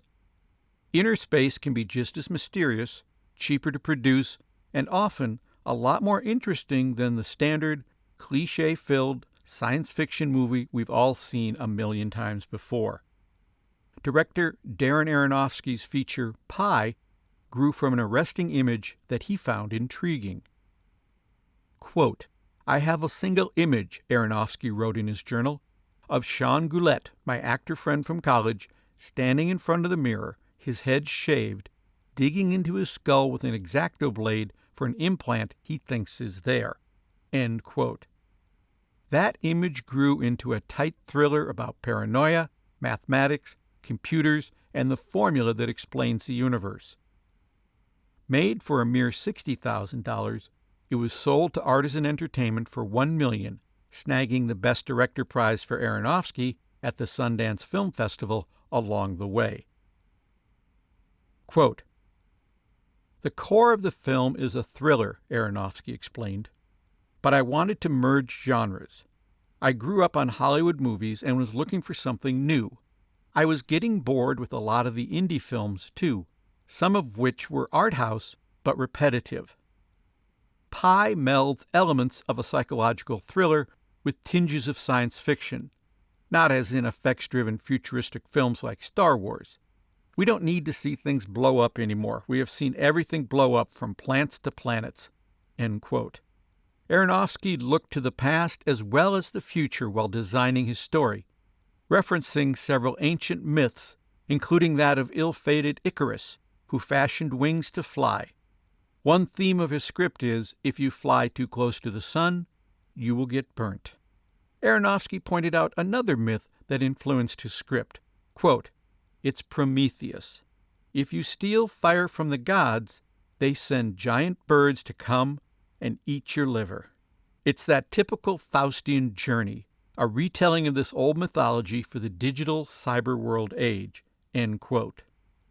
Mixing the old and the new, the mundane with the mythic, is a core part of Aronofsky's filmmaking philosophy. Quote, "Personally, I don't believe there are that many original ideas," he explained. "The originality is when you absorb them into your own interpretation. To me, filmmakers are like blenders.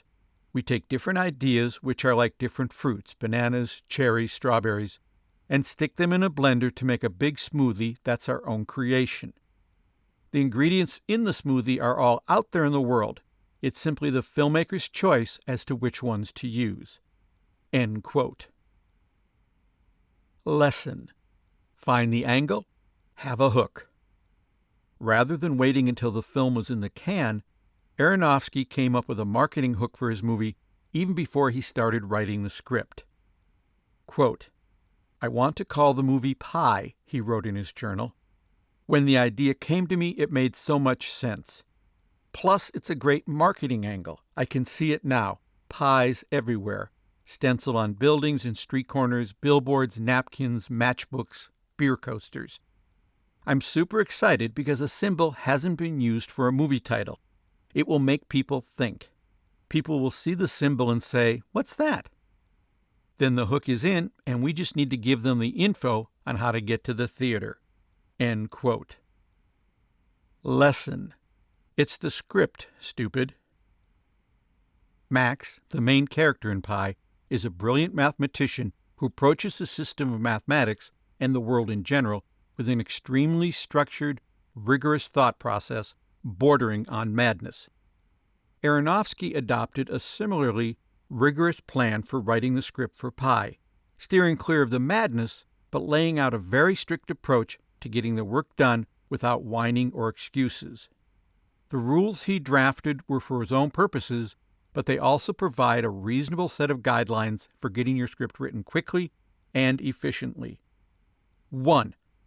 Always move forward. If you have a problem, type through it. 2. Only take a break after something good happens on the page or you accomplish a goal.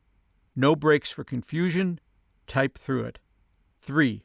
10 pages a day, minimum. 4. Only go back to add something. Do not remove contradictions, just make a note. 5. Do it. Suffer, live, cry, struggle. 6. Have fun. Lesson. Got theme? Even though the finished movie is highly stylized, the stylization for Pi was developed to support the movie's story and its theme, and not simply for the sake of stylization. For Aronofsky, that's a key filmmaking principle. Quote, basically, he explained, what we try to do is discipline ourselves to never use stylistic techniques unless it pushes the narrative forward. End quote. Knowing your film's theme and recognizing how that theme can mold and shape every aspect of the movie, including style, will have a big impact on the finished product. Quote, you start with your theme and your story, Aronofsky explained. Whenever you know what your theme is and what your theme is about, there's only one place to put the camera. There is only one place that you can tell the story from. The film is very clear once you understand that. That is my whole schooling. Akira Kurosawa is my god, an extremely disciplined filmmaker. Wherever he places the camera, it's the right place to place the camera. There's no other place to put the camera. It's in the right place. That's what I search for when I go onto a set. What angle is going to really tell this? Then I have every department approach it that way. End quote. Although he followed that approach on Pi, Aronofsky was surprised to learn something about his theme while he was in the midst of making the movie. Quote, while working on this movie on paranoia, he recalled, I started to realize that the filmmaking process is a paranoid experience. Because they always tell you in filmmaking that every single scene should relate to your main character, relate to your theme. And that's exactly what paranoid schizophrenics think their world is, that the entire world relates to them. So filmmaking is a paranoid experience. End quote. Lesson. The Family and Friends Plan. Aronofsky used the production of Pi to test and confirm a number of his philosophies about filmmaking, the importance of theme, the blending of genres, the approach he took to the scriptwriting process. The movie also allowed him to put another philosophy into action. Work with your friends, people who are as passionate as you are, to achieve your goals. Quote, I know all this may sound soft, he admitted, but the fact is that nothing can make up for creative partners. I spent many years struggling by myself to push the bus over the hill, but with partners, I'll be damned if the crest ain't coming soon. And then, besides some potholes and bumps, it's all downhill. End quote. He felt that with the support of two key friends, co-writer and producer Eric Watson and actor and co-writer Sean Gillette, they were virtually invincible. Quote, I believe the three of us will make a firm base for this monster collaboration, he noted, a triangle holding up a giant circle. Our personalities blend and contrast enough so that the most obvious weaknesses are covered. If any of us stumble, we'll have two friends to pick us up. End quote. Lesson. Share the wealth. Aronofsky also felt that anyone who worked on the film deserved to benefit from any success it might achieve. As he noted in his journal, quote, Eric and I have decided to put our commie leanings to the test. 50% of the film's profits will go to our investors. The other 50% will be divided among all the filmmakers. That's the only way to get it done. On a film made for $60,000, the only way you get it done is with a tremendous amount of favors. Every single person on the film, from the PA to me to Sean to the producer to the first AC, are all equal profit sharers in the film. There's a pool of 50% of the film which all of us share equally. That's the way to do it. That's how we got their passion." End quote. With that philosophy in place, they drove into the first day of shooting, but not before starting that day and the film with a short ritual. Quote, "The entire crew and cast joined hands, and we all formed an economic and artistic partnership, a socialist collective," Aronofsky wrote in his journal. "I made a speech from my heart. I thanked all and offered everyone a chance to take risks, a chance to make Pi their own, a chance at meaningful collaboration. I almost cried. My mom did. She's doing craft services. Now we shoot. No more excuses." End quote. Lesson: take a break. The movie production process, long hours of writing, scouting, money-raising, and pre-production, followed by 2 to 4 weeks of grueling 18-hour days of shooting, followed by weeks or months of painstaking editing, can take a personal, emotional, and creative toll on a filmmaker. During that process, you have to find ways to recharge your batteries. For Aronofsky, nothing does that better than taking a few hours off to see a movie. His production diary has one chapter entitled, "Sometimes You Gotta Just Go See a Movie." In it, he notes, quote, "I gave the editing crew the weekend off. After a fantastic push, the crew has earned it. We're all a bit exhausted, and a break is exactly what I needed. Today I will go see Woo's Face Off and hopefully have a good time. I am broke." End quote. Lesson: go low-tech. A primary character in Pi is Euclid, the supercomputer that Max has built for his numerical studies. Euclid is a big character, not just in the sense of the impact the computer has on the story, but in size as well. It is nearly as large as Max's small apartment. When it came time to design Euclid, Aronofsky knew immediately what he didn't want. Quote, "When you watch any of the old sci-fi films," Aronofsky said, "my big problem with them is that they date because they're trying to project what the future will look like. It's really hard to do that because you're always wrong. So what we tried to do was take technology we all know, but say it has special abilities because of its size and wiring." End quote. Using old technology to evoke the future is not a new idea, and Aronofsky admits exactly where the spark for the idea came from: Terry Gilliam and a little flick called Brazil. Quote, "We tried to learn from a master," Aronofsky said. "The whole idea was we took Terry Gilliam's brilliance and tried to copycat it a little in the sense of taking old technology and putting it into a hyper-future reality. If there's a throwback to old technology, then people accept it more that this is an alternate world. We did that with everything from the dot matrix printer to the old disk drive and the old keyboards. Yet Euclid was more powerful than any computer in the world." End quote. Lesson: dumpsters are your friends. Aronofsky found the parts to build Euclid in a serendipitous manner, just this side of dumpster diving.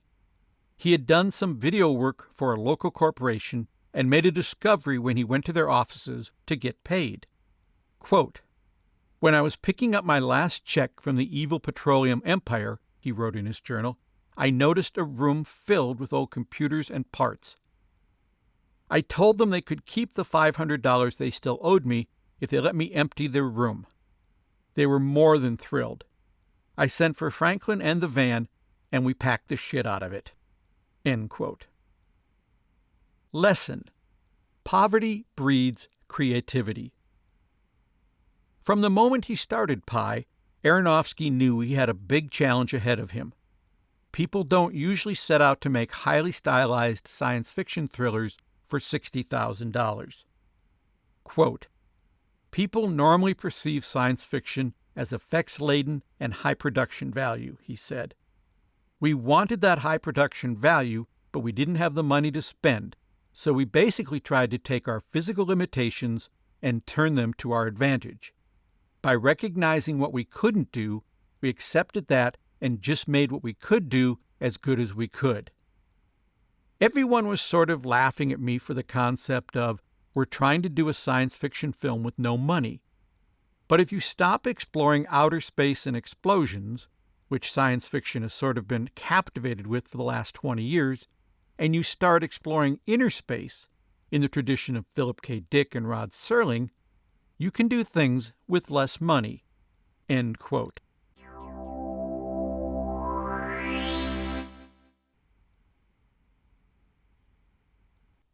Part 4.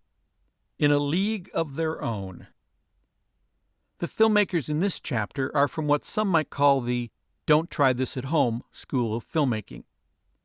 Artists who have transcended the medium and are working at a level way above the rest of us. What they've created is often so original that you'd be inclined to think there is nothing that we mere mortals could glean from their work. Well, you'd be wrong.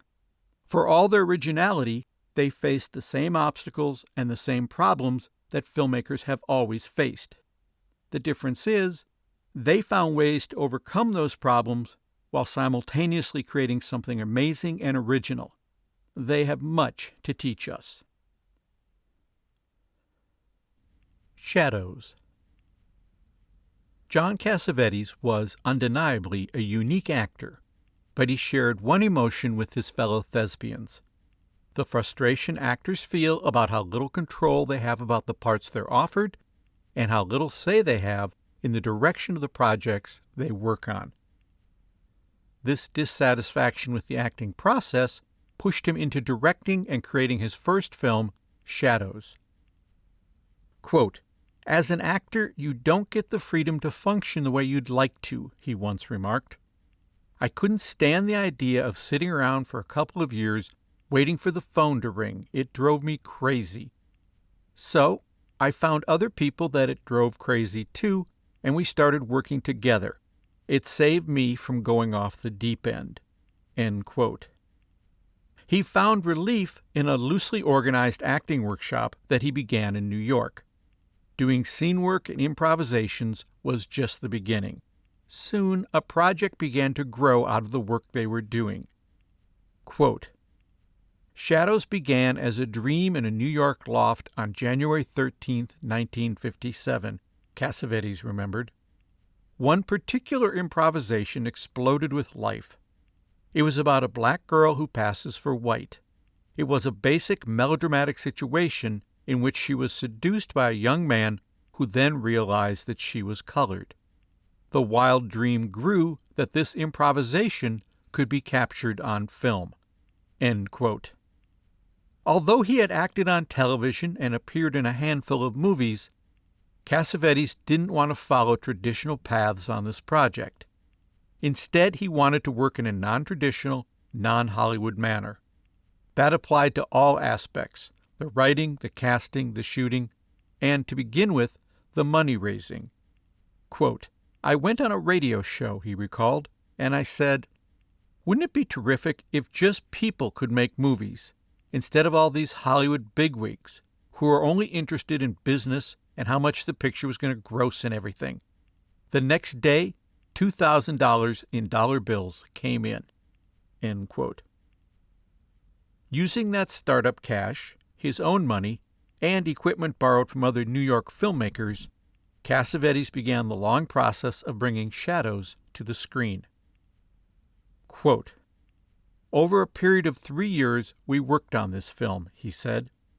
"And none of us knew what to do. I mean, we didn't know anything about filmmaking at all.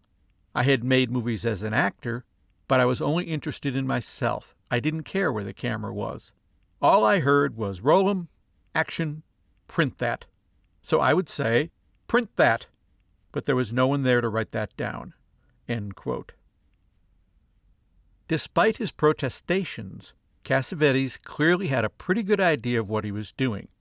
The film won the Critics' Award at the 1960 Venice Film Festival, and even the New York Times found something nice to say about Shadows, calling it, quote, fitfully dynamic, endowed with a raw but vibrant strength, end quote. Cassavetes was hooked and an amazing career was on its way. Quote, I don't even think of myself as a director, Cassavetes has argued. In fact, I'm probably one of the worst directors around.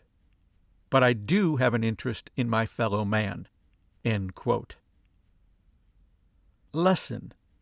Improvise the emotions, write the words. Although he initially allowed people to believe that the entire movie was improvised because it helped get audiences interested in seeing the film, as the years went on, Cassavetes eventually became more open about how the film came into being, saying, quote, the emotion was improvisation. The lines were written, end quote. Cassavetes was a strong proponent of improvisation as a key step in the creative process. However, in his mind, it was not a tool that stood well on its own. Quote, I believe in improvising on the basis of the written work and not on undisciplined creativity, he said. When you have an important scene, you want it written, but there are still times when you want things just to happen, end quote. It could be argued that creating a film set where things just could happen was the secret of Cassavetes' success. Peter Bogdanovich put it this way, quote, the only way a director can create an environment in which actors will take the kind of emotional risks that they did in Jon's movies is if you are an extraordinarily open, loving, giving, and receptive audience, end quote. Actress Lila Galdoni, the female lead in Shadows, found that to be true. Quote, I felt totally safe, she said, and for an actor to feel safe is astonishing. But it also allows you such freedom, freedom to do and freedom not to do, end quote. No one loved to be surprised by something an actor did more than Cassavetes, and once they realized that, actors gave their all in order to surprise him. Quote, he never got his nose out of joint because it wasn't what he expected, his wife, actress Jenna Rollins, recalled. He loved things he didn't expect, end quote. Actor Ben Gazzara agreed, adding, quote, Jon was more interested in the surprise moment than he was in the planned moment, end quote.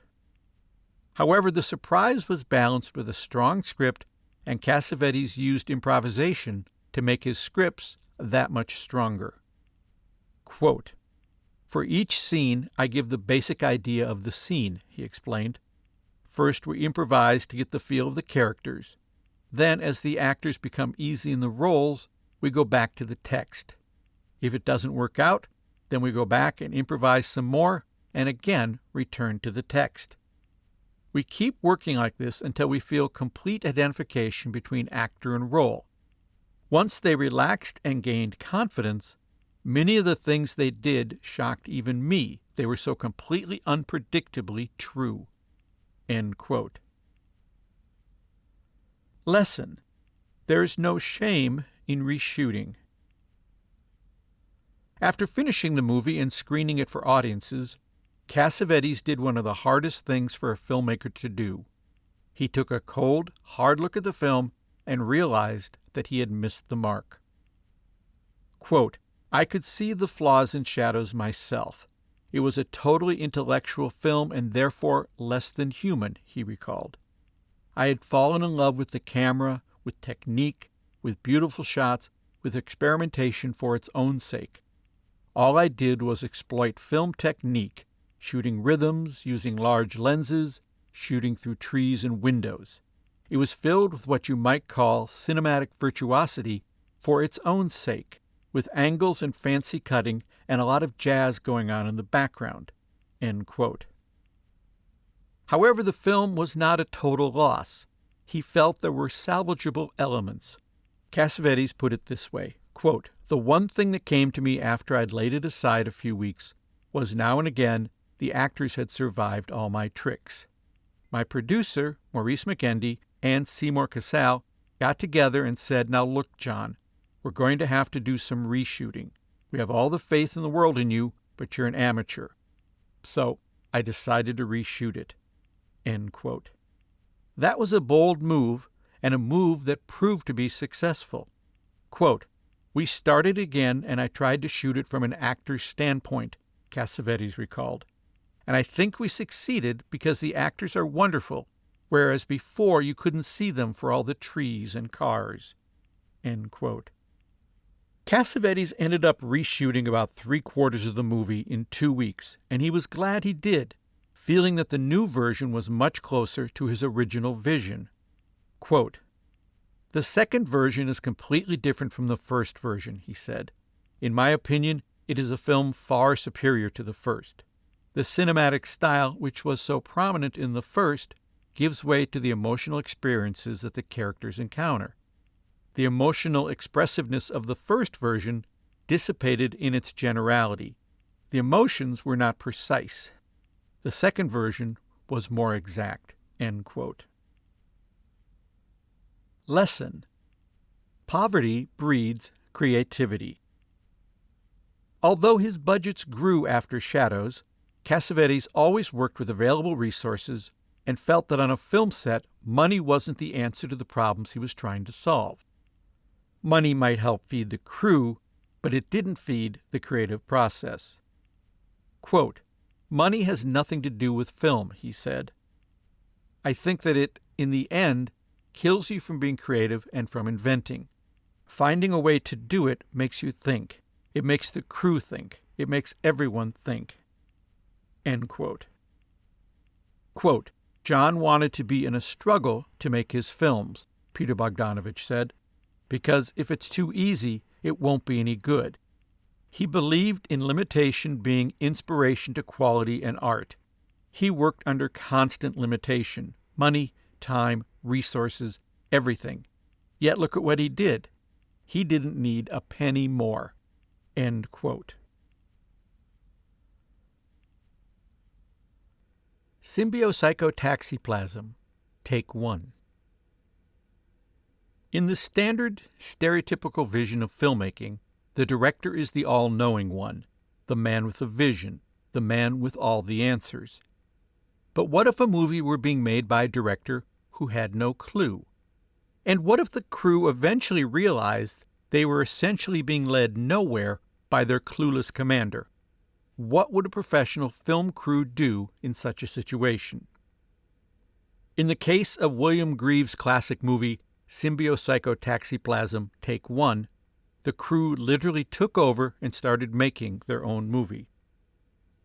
Shot in 1968, but not widely released until 2005, Greaves' amazing movie follows a real film crew around and through Central Park as they attempt to shoot a series of screen tests with various actors over a period of several days. Their fearless leader, Greaves himself, keeps the crew moving with endless retakes and digressions, while unbeknownst to them, doing everything in his power to make them crack. The film was legendary, if hard to find, before its current release. Even a renowned film buff like director Steven Soderbergh had trouble tracking it down. Quote, "I first heard about it through my colleague, Larry Blake," Soderbergh explained. "He went to Sundance in 1992, and when he came back, he said he saw this really crazy movie. In the middle of the movie screening in Park City, the projector broke, and the director walked up to the front of the theater and said, 'This may or may not be part of the film.' Larry said, 'You have to see this movie. It's really amazing.' I didn't see it until 4 years later, when I finally managed to track down the tape. I just thought it was one of the most amazing things I'd ever seen. I couldn't believe how great it was, and that it wasn't famous. I mean, really famous. It's the ultimate reality show," Soderbergh continued, "the difference being in this case that nobody was in on the joke, and that's what makes it so brilliant. When you do a reality show on TV today, you know you're part of the show and that they're going to start creating obstacles for you or try to complicate the situation purposefully and consciously. Here, you're just watching a situation where people are absolutely convinced that Bill is out of control, doesn't know what he's doing, and you're a fly in the wall. And then the ultimate mutiny takes place. It's really incredible." End quote. Soderbergh was so impressed with the film that he and actor Steve Buscemi went on to executive produce Greaves' sequel, Symbio-Psychotaxiplasm Take 2.5, which also co-starred Buscemi. Both were taken by Greaves' exploration into ideas that one doesn't normally find in a feature film. Quote, "The title comes from symbiotaxiplasm," Buscemi explained, which was coined by social scientist Arthur Bentley. Symbiotaxiplasm has to do with the interchange of dialogue, how environment shapes human behavior, and how human animals affect their environment, how we alter our environment, and how those alterations then affect us. Bill inserted the psycho part of it to sort of explore creative thinking and what role that plays in the interchange of dialogue. If it sounds like I don't know what I'm talking about, Buscemi concluded, I don't. End quote. Lesson: be different. For this film project, Greaves was given something most directors can only dream about: carte blanche. He could make any movie he wanted to make. But rather than follow the traditional path, horror film, coming-of-age story, film noir, you name it, he bravely decided to create something entirely new and different. Quote, "I taught acting for quite a while in Canada," Greaves explained. "One of my actors became very wealthy in the real estate business in Miami. He said, 'Listen, you're a very talented fellow and you have a lot of ideas. You're just as good a director as anyone coming out of Hollywood. Why don't you do a feature?' I said, 'These things cost money.' And he said, 'What does it cost?' I told him, and he said, 'Do it. I'll back it.' So I asked him what sort of subject he wanted me to concentrate on, a whodunit or a romance or what. And he said, 'Anything you like. Whatever you want to do, Bill, you do.' So with that blank check, I reflected on a lot of things that I'd been thinking about over the years." End quote. His reflection covered a wide range of areas. Quote, "The Heisenberg principle of uncertainty fascinated me," Greaves began. "Heisenberg asserted that we'll never really know the true basis of the cosmos because the means of perception, the electron microscope, alters the reality it observes. It sends out a beam of electrons that knocks the electrons of the atoms being observed out of their orbits. I began to think of the movie camera as an analog to the electron microscope. The reality to be observed is the human soul, the mind, the psyche. Of course, as the camera investigates that part of the cosmos, the individual soul or psyche being observed recoils from the intrusion. On-camera behavior becomes structured in a way other than it would have been unperceived, a psychological version of the Heisenberg principle. Another scientific theory that interested me was the second law of thermodynamics, which describes the flow and distribution of energy in any given system.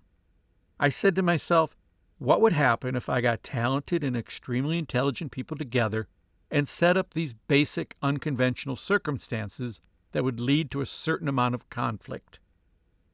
What would come out of their expressing themselves in the context of what was going on during this ostensible, obnoxious screen test that we were shooting? This film was an attempt to look at the impulses, the inspirations of a group of creative people who, during the making of the film, were being pushed to the wall by the process I, as director, had instigated. The questions were, when will they revolt? When would they question the validity, the wisdom, the conventional logic of doing the scene in the first place? In this sense, it was a metaphor of the politics of the time. Symbio-Psychotaxiplasm Take 1 is about revolution against political power and convention. It expresses the mood of the 1960s in America with respect to the Vietnam War, the civil rights struggle, the need to escape from suffocating conventional lifestyles. The film is a metaphor for this revolt." End quote. Lesson: create conflict. One of the principal building blocks of drama is conflict. A character needs an obstacle to overcome, a villain to defeat. The biggest challenge Greaves faced in shooting the movie was how to become that villain and give his crew an obstacle to overcome without tipping his hand that a scheme was afoot. Quote, "One of the elements of my characterization was my inscrutability," Greaves explained. Try as much as they couldn't decode my motives. That was calculated to elicit a degree of tension and anger and anxiety in the crew. I set up a series of situations that they couldn't possibly live with. We were violating a lot of conventions of traditional Hollywood film procedures, with its very specific rules and regulations of how you should shoot a film and where the camera should be and all that sort of thing." End quote.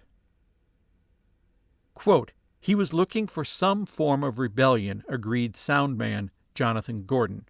"Oh, let's go over here. Oh, this isn't working. Let's go over here. Oh, this isn't working. Let's do this. Oh, well, that isn't working. Let's do..." Just infuriating the crew who like clarity. Creative people, they don't necessarily want to be told exactly what to do, but they do want clarity, and Bill was the opposite of clarity. He presented a kind of muddled approach which drives professional people crazy. End quote. Greaves explained it this way, quote, "I was hoping to have any conflict to what I was doing played out in front of the camera by the crew, challenging me or criticizing me or whatever, but that didn't happen."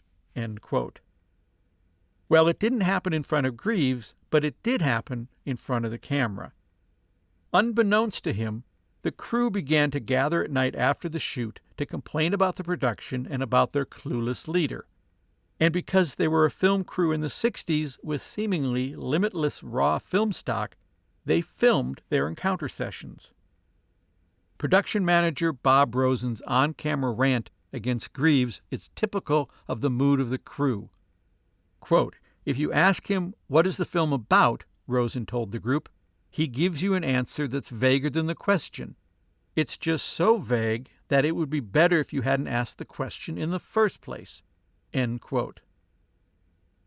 Then, when the production finally came to an end, Rosen handed Greaves the footage they had shot, saying, quote, "Bill, we have a little present for you." End quote. Quote, "When I saw this material," Greaves recalled, "I was just elated. They had this closet revolt, and it was terribly exciting to me because I was afraid that the film was not going to work out because it didn't have enough conflict." End quote. The crew provided him with the conflict his story needed, and they did it in a way no one had ever done before, by taking over the film and putting their own spin on it. Quote, "Luckily for Bill," Soderbergh observed, "they took it to 11 by filming the sessions at night on their own. I think when he was presented with that material, he must have felt like the cinema gods were smiling on him." End quote. Lesson. What's your clearance, Clarence? For Jonathan Gordon and many of the crew, working on the movie was a perplexing assignment and one that made it difficult to maintain a consistent professional perspective.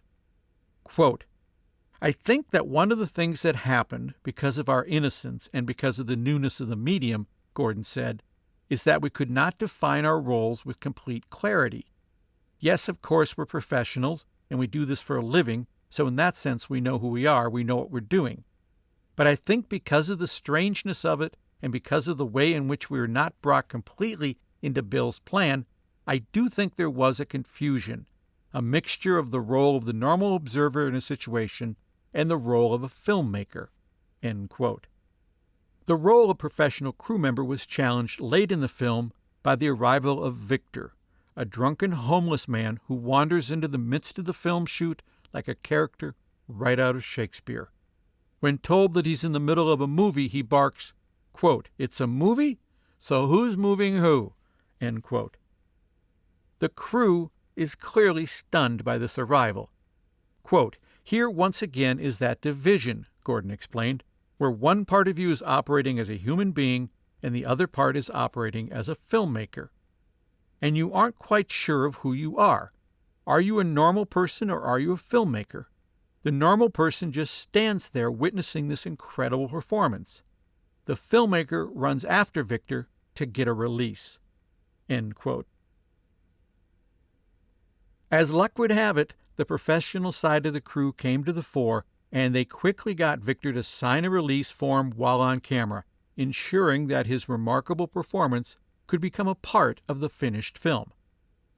Despite the mayhem of the production, the frazzled crew had the wherewithal to get a signed release from someone who had simply wandered onto the set, and who ended up being one of the most memorable moments in the film.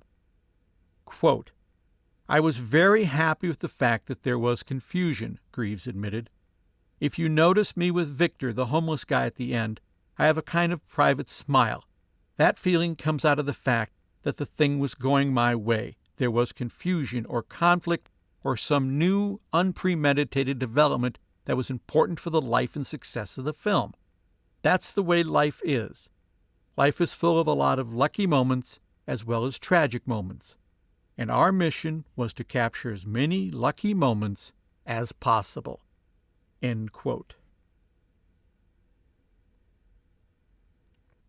Monty Python and the Holy Grail.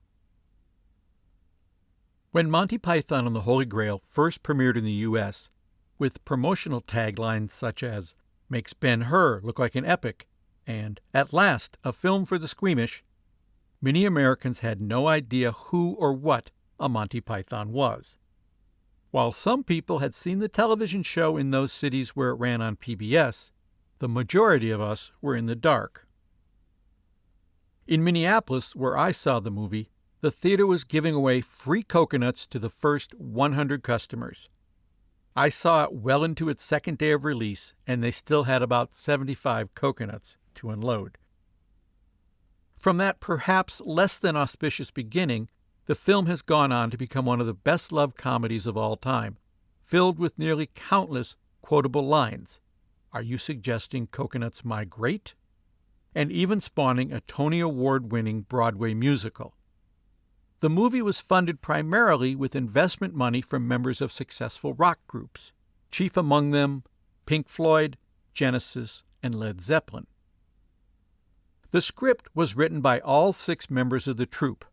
Directing chores went to 2 Python members, Terry Jones and Terry Gilliam, almost by default because none of the other members wanted to do it.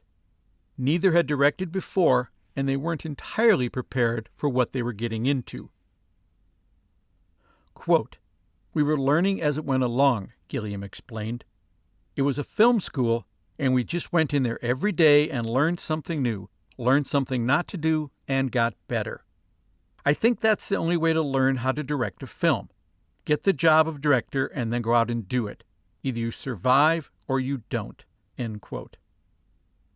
They not only survived but thrived, and in the process provided a few very important lessons about comedy, how to make it, and more importantly, how to make it funny.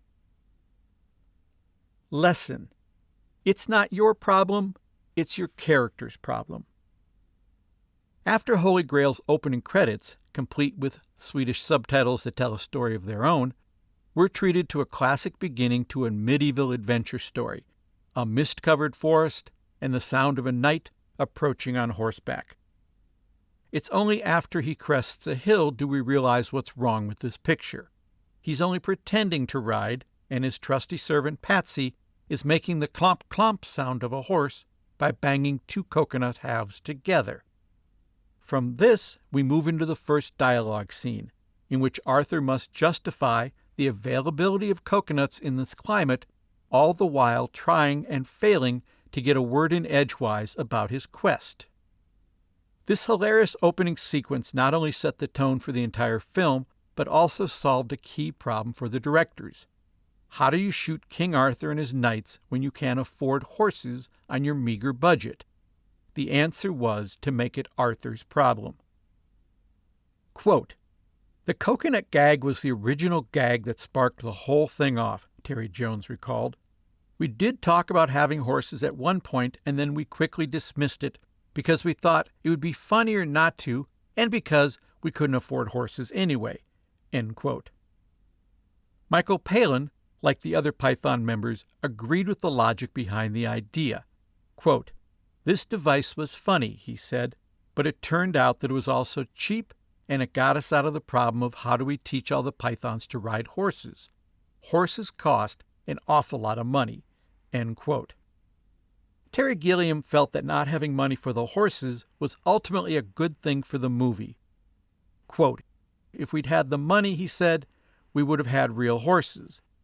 What was wonderful was the limitations put on us by the budget. We couldn't do all those things, so we had to get clever, and thank God, because the coconuts saved our ass.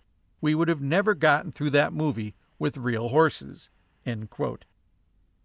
Terry Jones was surprised that the audience laughed at the joke, then got on with the movie. Quote, "It's funny how you get used to them not having horses," he said. "It doesn't seem to be a joke. You just accept it as a convention after a while. It's only occasionally, when they dismount, that you suddenly remember, oh, of course, they're not riding horses." End quote. All in all, Gilliam is still pleased with the choice they made. Quote, "It makes a wonderful leap because with that opening shot you accept the kind of lunatic logic that's there. Arthur is incredibly serious, never a blink, and then in the background you've got all this stuff going on. It's one of those things that, in retrospect, is brilliant." End quote. Lesson: more takes, less stopping. When they made the move from producing a weekly television series to producing feature films, the Python members discovered that the traditional process of shooting a film can often kill the energy needed to make humor happen on camera. Or, as John Cleese succinctly put it, quote, "In movies, everybody concentrates on the fucking technical aspects, and they don't matter when you're making comedy. What matters is whether it's funny. In filmmaking, you can find yourself being made completely subsidiary to the technical requirements. And then when they've got a take that everyone is happy with because it's in focus and the sound is right, they want to move on. It's absolutely putting the cart before the horse. I remember doing one of the best takes in my life with Eric. Terry shouted, 'Cut!' I shouted, 'How about that?' because I was really exhilarated, and I heard this comment, 'Not enough smoke.' Now this is for me the perfect example of the tail wagging the dog, of getting your priorities all wrong. I remember being quite sarcastic then, and any time anybody said, 'Cut, that was a good take,' I'd say, 'Well, was the smoke funny enough?'" End quote. The solution to this problem, according to Cleese, is to forget the technical stuff for a while and just let the actors do what they do best. Quote, "When I'm working," Cleese explained, "I will sometimes say, 'All right, we've got the technical stuff settled. Now it's the actor's turn. Let's do 4 or 5 takes back to back,' because what happens is you get warmed up. What normally happens is you do the first take and then it all stops while somebody adjusts this bulb, this light, somebody adjusts the position of the lamp, somebody else comes and takes some fluff off your jacket, somebody else is worried about the fact there's a bit of glow on your nose. By the time you're ready to shoot again, you're cold again." End quote. Taking the time to let the actors do their thing and not continually stopping for technical issues can really make a difference in the end result. Quote, "A take can vary tremendously," Cleese explained, "from being dreadfully, embarrassingly unfunny to being hilarious, and it all depends on whether you go into that particular take with the right energy and the right degree of focus." End quote. Lesson: previews. It's hard to believe that one of the arguably funniest movies of all time wasn't considered to be even mildly amusing by the first few audiences who saw it. But such was the case with Monty Python and the Holy Grail, and without the benefit of previews, lots and lots of previews, it might never have become the classic we now know and love. Quote, "The first showing of Holy Grail was a total disaster," remembered Terry Jones. "It was a disaster, an absolute disaster. People laughed for the first few minutes, then just silence all the way through the rest." End quote. Quote, "It was one of those evenings when Python flopped," Michael Palin explained. "There was some laughter, and there was some enjoyment, and there was polite applause at the end, which felt like a spear in the guts because it was clear that the audience had been, by and large, disappointed." End quote. The problem, they determined, was that in their quest for medieval realism, they may have gone too far. Executive producer John Goldstone explained it this way, quote, "What had happened was Terry Gilliam and Terry Jones decided to make it as real as possible, to have a soundtrack that was very real, bone-crunching and everything. It was all as authentic as they could possibly get. Neil Innes did the music. It was a sort of semi-religious chant that, in fact, was kind of too real, and so it wasn't getting the response from the audience that we'd expected." End quote. The troupe regrouped quickly after the early screenings to discuss what worked, what didn't, and what was needed to make the movie as funny as they knew it could be. Quote, "That's the good thing about Python," said Eric Idle. "You'd say, here's what's wrong, A, B, C, D, and E. We have to fix these points." And I think that the film had some good close attention from the comedy makers to make it right. I always felt this thing of 3 previews and you're done is just not long enough. Comedy has to be dragged to the audience. Listen to them. Where are they laughing? Where did they stop laughing? Why have they stopped laughing? End quote. John Cleese agreed, adding, quote, "I don't think I realized in those days how late it is in the course of making a movie that you actually know whether or not it's going to work," he said. "In those days, I thought if all the individual bits worked, you had a movie, and the answer is you don't. There's some strange process by which in the end it either integrates or it doesn't, and it's almost impossible to tell whether it's going to do that until it's quite late on." End quote. Quote, "There were 13 screenings of The Holy Grail," recalled Eric Idle. "We dragged it toward being funny." End quote. For co-director Terry Jones, the solution was simply a matter of less is more.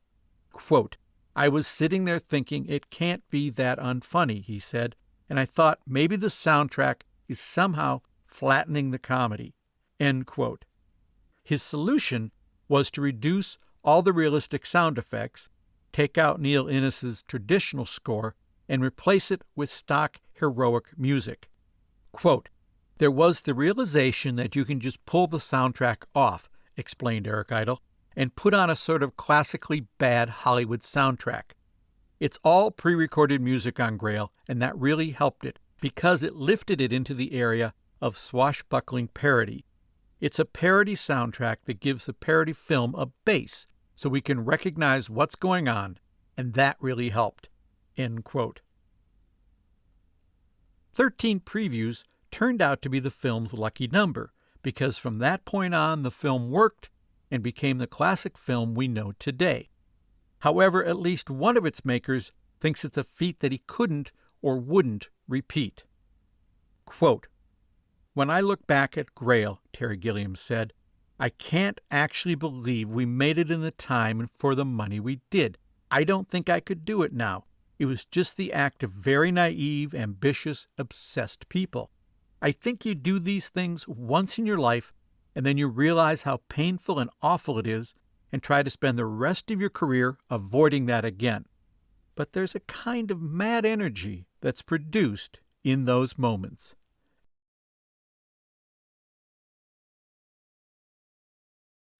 Eraserhead. Quote, "My original image was of a man's head bouncing on the ground, being picked up by a boy and taken to a pencil factory. I don't know where it came from." End quote. David Lynch. From that decidedly bizarre vision grew one of the great cult classic films of all time, David Lynch's Eraserhead. The beauty of the film, and despite its grotesqueness, or perhaps because of it, it is truly a beautiful film. Every viewer brings their own explanations to the story. Quote, "It is a personal film," Lynch said, "and no reviewer or critic or viewer has ever given an interpretation that is my interpretation in 25 years." End quote. The idea for Eraserhead was born from the feelings Lynch had when he lived in Philadelphia. Quote, "Eraserhead is the real Philadelphia story," Lynch has said. "Philadelphia was a really frightening city. It has an atmosphere of fear, just all-pervading fear. One time I was walking around at night with a stick with nails driven through it, and a squad car pulls up alongside of me and a cop says, "What do you got there?" And I showed him the stick with the nails driven through it. He said, "Good for you, bud," and took off. End quote. Lynch created the film while enrolled at the American Film Institute, AFI, in Los Angeles. The school discouraged students from attempting to make feature films, but since Lynch's original script for Eraserhead was only 21 pages long, the faculty assumed, incorrectly as it turned out, that he was working on a short that would run about 21 minutes. Honest to a fault, Lynch told them, quote, "I think it's going to be a little bit longer than that." End quote. The movie was filmed in the unused stables on the AFI grounds. Quote, "We had about 5 or 6 rooms," Lynch recalled, "and this giant loft where all the other sets were built, a miniature soundstage and studio." End quote. It started out as a set, but before long it became home. Quote, "I started living in the stables in 1972, Lynch confessed. To live and work in the same place is the best, so it was the perfect scenario. I lived in Henry's room. I lived there on and off for 2 or 3 years. It was illegal what I was doing." End quote. The illegality aside, it was a perfect if bizarre setup. He had a tiny but loyal crew, they only shot at night, and David had to duck out every evening to go to work, but only for about an hour. Quote, "I got this paper route and I delivered the Wall Street Journal," Lynch remembered. "That's how I supported myself. We only shot at night, and my route was at night, so at a certain point I'd have to stop the shoot and go do the route. But I had the route down so fast I was only gone about an hour and 8 minutes. Sometimes it would be 59 minutes if I was going flat out to make the hour." End quote. Quote, "David was always in charge," remembered crew member Catherine Coulson. "He knew exactly what he wanted, but he had each of us feeling like we were really part of it. It was a real artist's film. He had a clear, strong vision, tempered with enough consideration to let people help him to realize it, but always with enough ego to make it very clear that it was his film." End quote. Quote, "I once said it was a perfect film," Lynch recalled. "Well, it was just that one day. I might have been very relaxed, and it was a long time ago, and it just struck me as, perfect. But nothing is perfect. You can shoot for it, you've got to shoot for it, but there's just no such thing as a perfect film." End quote. Lesson: dumpsters are your friends. Lynch earned $48.50 a week from his paper route, and although he had access to AFI's cameras and lights, he still had to pay for film, processing, and other production costs. So he looked for bargains wherever he could, even in the dumpsters of nearby Hollywood studios. Quote, "We didn't have any money for sound stock," Lynch explained. "Somehow we heard that there were bins of sound stock that the sound editors from Warner Brothers would throw away, big trash bins filled with it. We got on the lot and found those bins. In preparation, I'd removed the back seat of the Volkswagen, and we filled every square inch of that Volkswagen full of almost totally clean reels.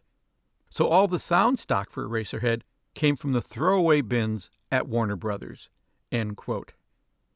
He had similar luck with the sets and many of the props for the film, again relying on the excesses of the Hollywood studios, spending a mere $100 for all those elements.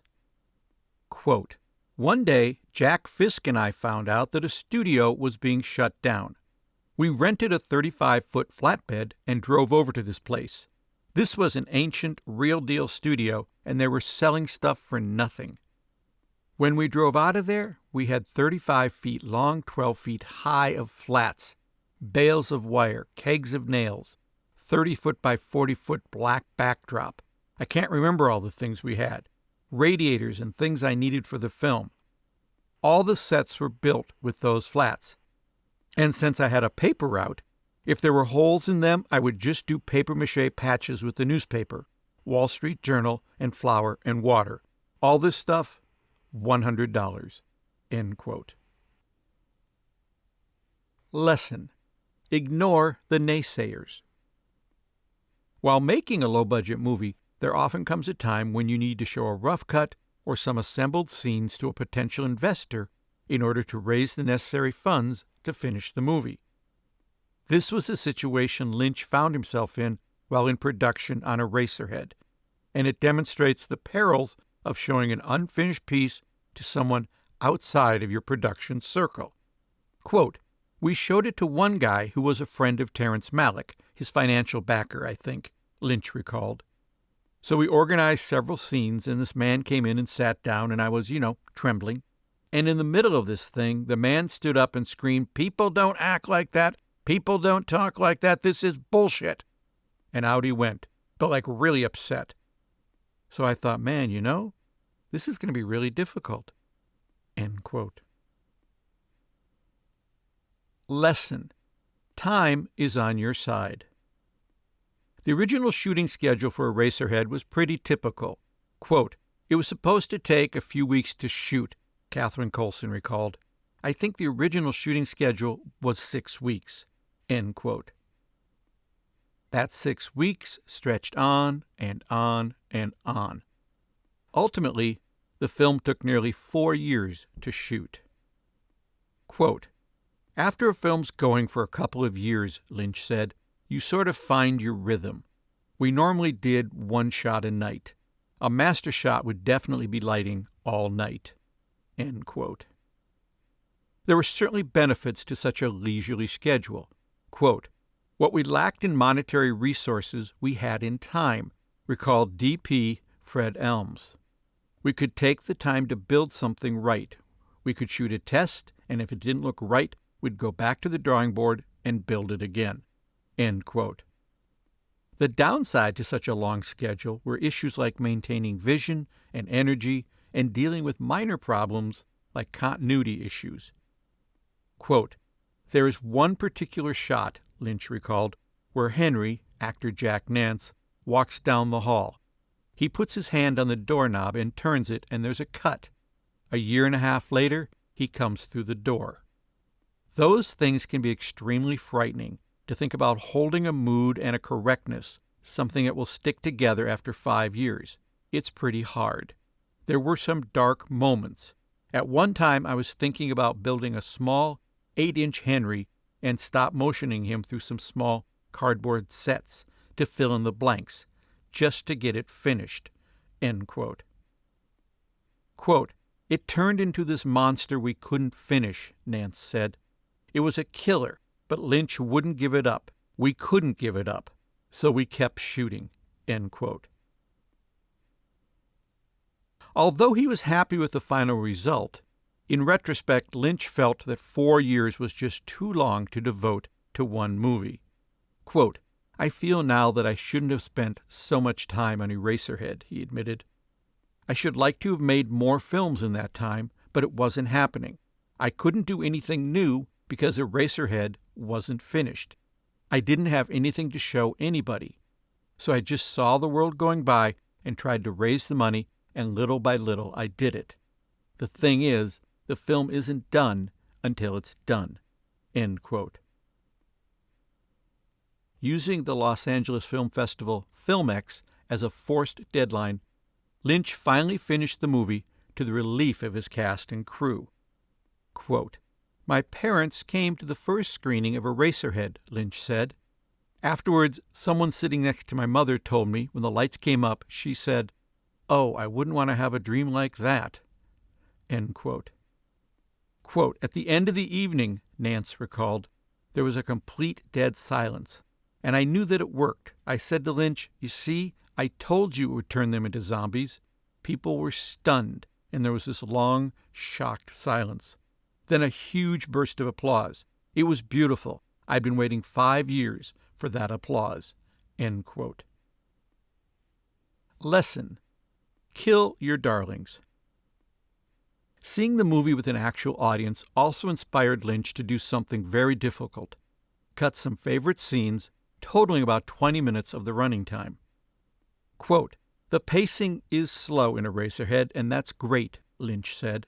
"I love the feel of it, but I think some scenes were dragging it down to where the pacing was painful.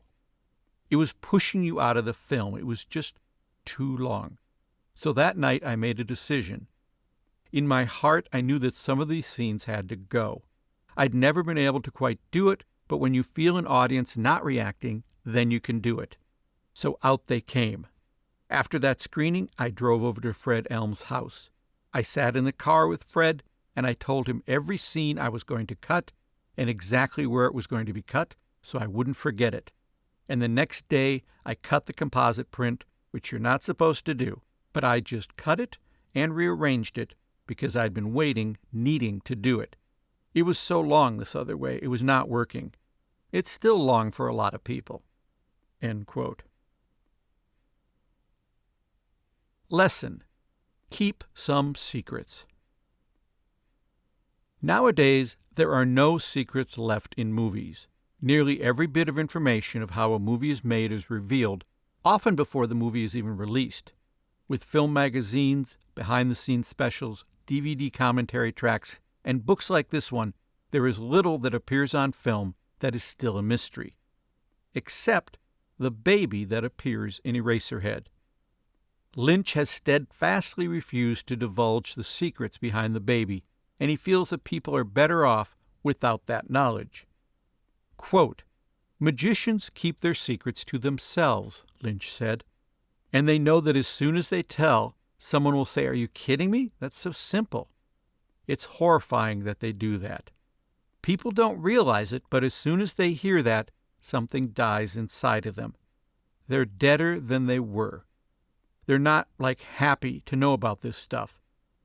They're happy not to know about it, and they shouldn't know about it. It's nothing to do with the film, and it will only ruin the film. Why would they talk about it? It's horrifying." End quote. Lesson: share the wealth. The final lesson from Eraserhead is a testament to Lynch's kind heart and devotion to his hard-working crew. To reward their literally years of work, he gave each crew member a percentage of the film's profits, sharing the wealth with the people who had helped bring his unique vision to life. Quote, "Because he couldn't pay us," Fred Elms said, "David offered us a percentage of the profit of the film, if and when it should ever make any money. I certainly wasn't in it for the money, and we were all certain that it wasn't possible for the film to make any substantial amount of money, so it's a welcome surprise that there's some money coming back." End quote. Quote, "There was a sense of collaboration," Catherine Coulson added, "which is why David gave us all such a nice percentage of the film, something we did not even write down until after the film started making money. The reward artistically and emotionally was great, but to be able to get some money back from it, a healthy check each quarter, is a real rarity in this particular business." End quote. Someone to love. Quote, "You have a different way of making movies than almost anyone else, certainly very different than mine." End quote. Orson Welles. The great Orson Welles makes that observation on camera to his dear friend Henry Jaglom in Jaglom's quasi-documentary pseudo-narrative feature, Someone to Love. Someone to Love, like many of Jaglom's films, mixes documentary interviews with improvised dramatic scenes to explore a theme about what it means to be human. In the case of this film, Jaglom looked at the idea of loneliness, primarily because he had recently found himself single again. Quote, "I was alone, and I didn't understand why I was alone," Jaglom explained. "And I looked around at my friends, and I realized that I was part of a whole generation of people that were alone. It was a function of something that was happening at that period in the 80s and 90s, where people who always assumed they would be married and have families found themselves somehow in the middle of their lives on their own. So I thought I would try to make a movie about it, but what I would do is go through my phone book and actually pick out people I knew who were alone and put them together in some central location." End quote. That central location was a soon-to-be-demolished theater, and over the course of a long day, Jaglom's cast chats about loneliness while they eat, flirt, and interact with each other. There is no action, only talk, lots and lots of talk, which is just the way Jaglom likes it. Quote, "There will never be an action sequence in my movies," Jaglom declared. "I've been lucky enough not to have had too many action sequences in my life. The life I lead and the lives of the people around me have to do with talking, feelings, words, emotions. I want my films to be as much as possible about life. Most people spend their time not dealing with car chases, not dealing with creatures who arrive from outer space. Most of us deal, most of the time, with two people sitting in a room having a conversation, exploring issues that they deal with: love, loss, desire, romance, happiness. I want my films to reflect the real life that I feel around me." End quote. Admittedly, some critics and audiences don't like movies that deal with real life and real issues, but for Jaglom there is no point trying to capture anything else. And in his films, nothing is off limits. Quote, "There is no such thing as too personal," he said. "If there's one thing I'm trying to prove with my movies, it's that there's no such thing as too personal." End quote. To his credit, Jaglom has found, created, developed, and perfected his own unique niche in the movie industry, and he's discovered a method of making movies which satisfies his artistic aspirations without costing an arm and a leg. Jaglom put it this way, quote, "I figured out once that I made one of my movies for what Spielberg spent on lunches for one of his movies that same year." End quote. One additional benefit of making Someone to Love was the opportunity it provided Jaglom to introduce the world to the real Orson Welles. Quote, "He allowed me finally and for the first time, and sadly as it turned out for the last time, to show the world what Orson Welles was really like behind the mask," Jaglom said. "In Someone to Love, you really meet Orson the way you would have met him if you'd had lunch with him. It is the charming, sweet, lovely, supportive, brilliant, but totally vulnerable, interested, curious, young Orson Welles." End quote. Welles not only kicks off the movie, but he also brings the movie to its conclusion, stopping the action, or rather lack of action, once and for all. Quote, "I thought it was fitting, somehow," Jaglom explained, "that the last word Orson Welles would say in a movie after 50 years, starting with Rosebud as his first word, the last word should be cut." End quote. Lesson: rehearse? Never. Quote, "I hate rehearsal," Jaglom had said, loudly and frequently. In the case of Someone to Love, because the entire thing was about somebody making a film, there would be no preparation, he continued. It would be absolutely wrong for me, from my point of view, to have anybody know anything in advance of what anybody was going to say, including Orson. The most truthful moments, it seems to me, are the moments that just happen, and even surprise the person themselves as they're saying something, because they don't know they're going to be saying it. If you rehearse, no matter how good you are, you know you're going to be saying it. If you surprise yourself and you surprise the other actor, and therefore surprise me, the director, while it's happening, you're going to surprise the audience. It's going to be fresh and exciting. The best stuff in the world can happen the first time. Why give it away and then say, "Shit, I wish I had a camera here"? Get it the first time. End quote. Lesson: got theme? Although he opted not to prepare, write a script, or rehearse, Jaglom didn't go into this movie blindly. Story took a back seat, and instead the entire process was driven by the theme of loneliness. Quote, "I had a plan, a superstructure," he explained. "I knew what I wanted to talk about in terms of loneliness and relationships, but I was actually seeking the movie as I was in the movie. I decided I would just do it that way, and then when I got back to my editing room, I'd look at what everybody gave me and find a way to put it together into a narrative. I didn't set out to work this way. It's the way I like finding stories." End quote. This approach, letting the theme drive the train, and finding the story only once you get into the edit, is for Jaglom a risky but ultimately rewarding way to work. Quote, Orson always said that the difference between me and other filmmakers, Jaglom recounted, was other filmmakers write their film, and while they're writing it, they try to find their theme. I decide on my theme and hammer away at the theme until I get the story. The story is always very secondary to me. End quote. Lesson: the family and friends plan. As we've discovered frequently in this book, there are many reasons for working with your family and your friends on your movie projects.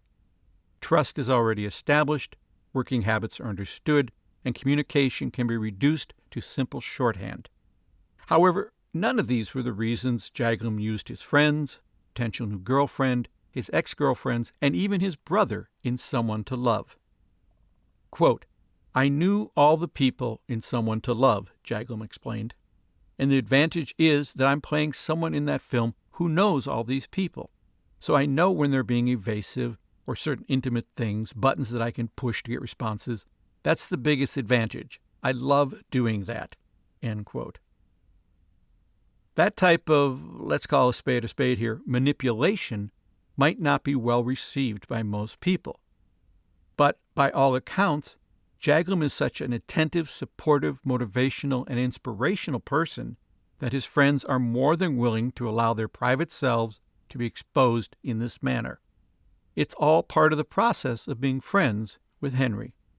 Or, as actress and friend Candice Bergen put it, quote, if I had had Henry as a father or a husband, I probably could have taken Poland. End quote.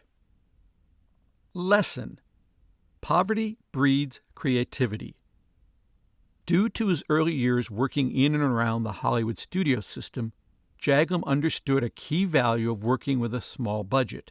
Quote, I keep the economics down, he said, so that I can have complete freedom, so nobody's looking over my shoulder. End quote. However, on Someone to Love, he learned a greater lesson about the value of poverty in a creative situation. Quote, I was complaining about not having more time, not having more money to do something I wanted to do, he recalled. And Orson said this line that I now have over my editing machine. He said, the enemy of art is the absence of limitations. That was just about the most important thing that has ever been said to me, because if you don't have limitations, you start throwing technology or money at a problem. But if you have a limitation, you have to find creative solutions, and therefore you create art. If you don't have any limitations, you become Spielberg, you become Lucas, you make great special effects movies and big things because you can throw money at every problem. If you have no money to throw and no time to throw, you have to find a creative solution. For me, the most valuable lesson from Orson, and it happened during that movie, was make whatever happens work. It's good to have limitations, because you have to find an artistic or creative way to surmount them, and it's more fun. End quote. Lesson: never need Hollywood. One final lesson that Jaglom applied to Someone to Love and to all the films that he made after he began his friendship with Orson Welles was simply this: never need Hollywood. Quote, never depend on it for your financing, for support, for your ability to make films, Jaglom said. Get your backing as far away as possible from what they proudly call their industry if you have any intention of being an artist. Coexistence cannot occur, as Orson's last 2 decades sadly showed. He needed them till the end, and they rejected him till the end. And a half dozen or more brilliant motion pictures never got made as a result, and a magnificent artist could never get back to the canvas that they had pulled out from under him. End quote. Unlike filmmakers of past eras, Jaglom believes today's filmmaker is in a perfect position to avoid all the traps and trappings of Hollywood. Quote, this is a great time to be an independent filmmaker, Jaglom said. There are more venues than ever before. There's a bigger, ever-growing audience. There's an ever-growing economic system to support it. Now that video exists, there are endless distribution opportunities. It is the best time to be a truly independent filmmaker. But the other thing is to be true to yourself, not to sell out the first second you have a chance. Because when you become part of the system, your movies suffer. I really am the only person I know in this town that's happy. All my friends that I grew up with in this business are constantly complaining. They screwed me, they're messing up the accounting, they're not giving me this money, they won't let me shoot the movie I want to make, they're forcing me to use this actor. I don't have any of those problems. From watching Orson deal with Hollywood, I learned never to depend on them. I learned that if you want to be an artist in this town, you've got to get your financing away from this town. You've got to be independent of this town. You can be friendly with this town, but you can't be of it, because if you're of it, you're buried by it, and they don't want you anymore. Every frame of every Henry Jaglom movie is the way I want it. You may love my films, you may hate my films, but they're my films. I'm the only free person in this town." End quote.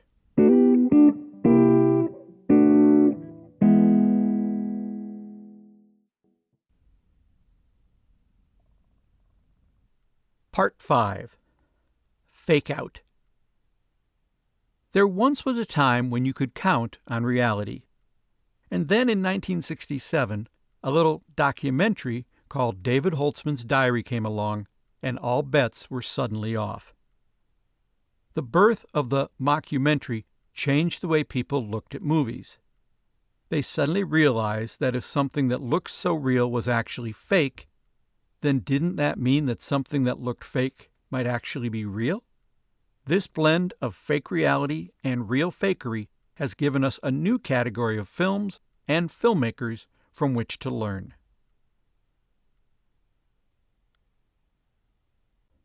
David Holtzman's Diary. It's at least a little ironic that one of the first, and arguably one of the best, fake documentaries of all time, David Holtzman's Diary, came about as a result of overexposure to some of the top documentary filmmakers of the 1960s. Quote, "I was very interested in cinema verite," remembered director Jim McBride.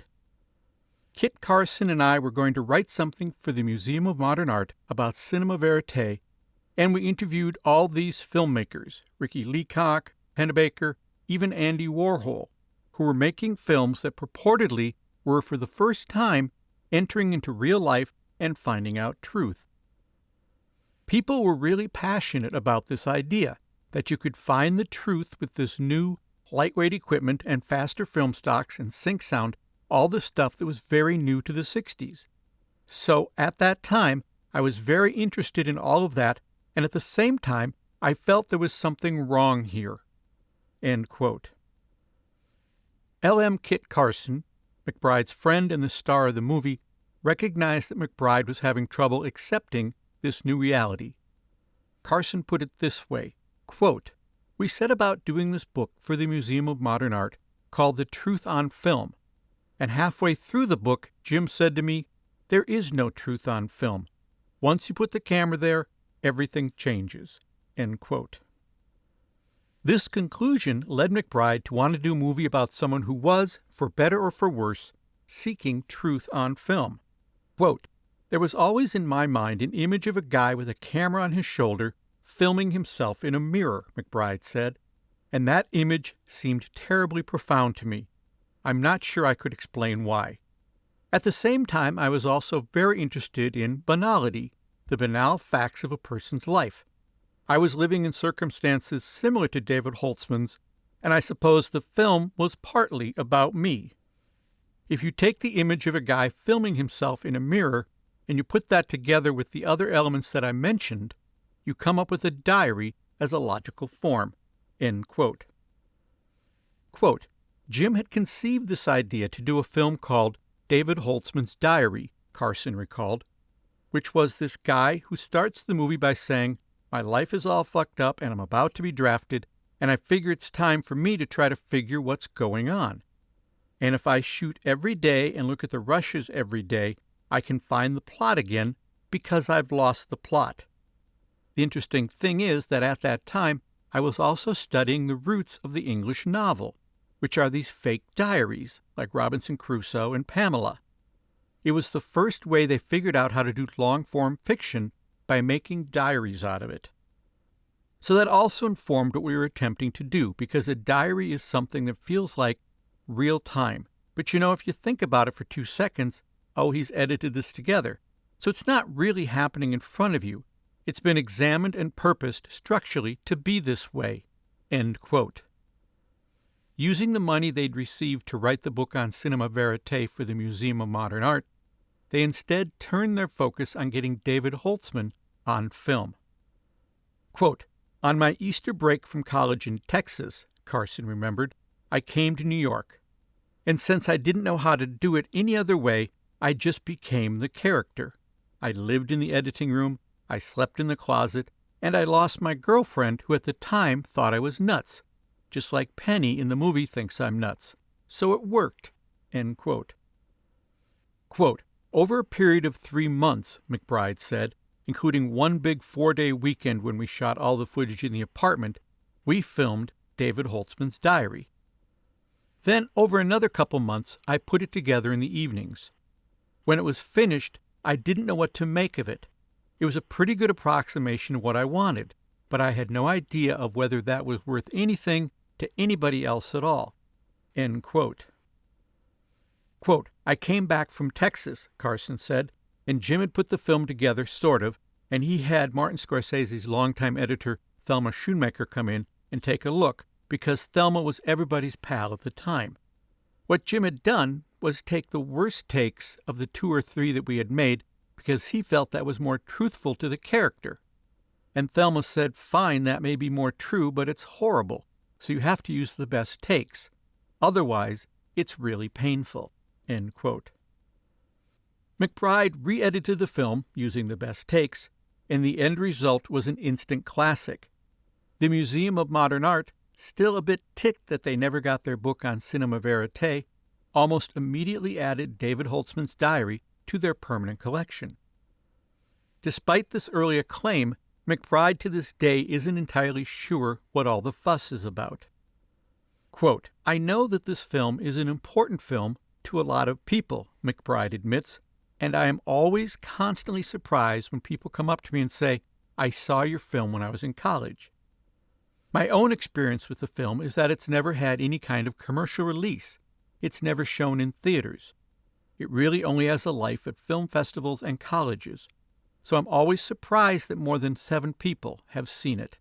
End quote. The attraction of the film may be best expressed by Pepe, a character in the film who looks at Holtzman's early footage of himself and provides this on-camera critique. "You don't understand the basic principle. As soon as you start filming something, whatever happens in front of the camera is not reality anymore. It becomes part of something else. It becomes a movie. And you've stopped living somehow. And your decisions stop being moral decisions and they become aesthetical decisions. And your whole life stops being your life and becomes a work of art. And a very bad work of art this time." Lesson: there's no shame in reshooting. As unique a project as David Holtzman's diary was, it was not McBride's first attempt at the concept. His experience proves yet again that not only is there no shame in reshooting, there's often a better movie to be found in the process. Quote, "In 1966, I was working at a company that sold land in Florida, and they did it through films," recalled McBride. "I was serving an apprenticeship there, learning to shoot, learning to edit, stuff like that. I got this idea for what was later to become David Holtzman's diary, and they let me borrow their equipment on weekends. We shot a bunch of stuff, almost all of it improvised, and not very well, I should add. And then as we were shooting, I got fired.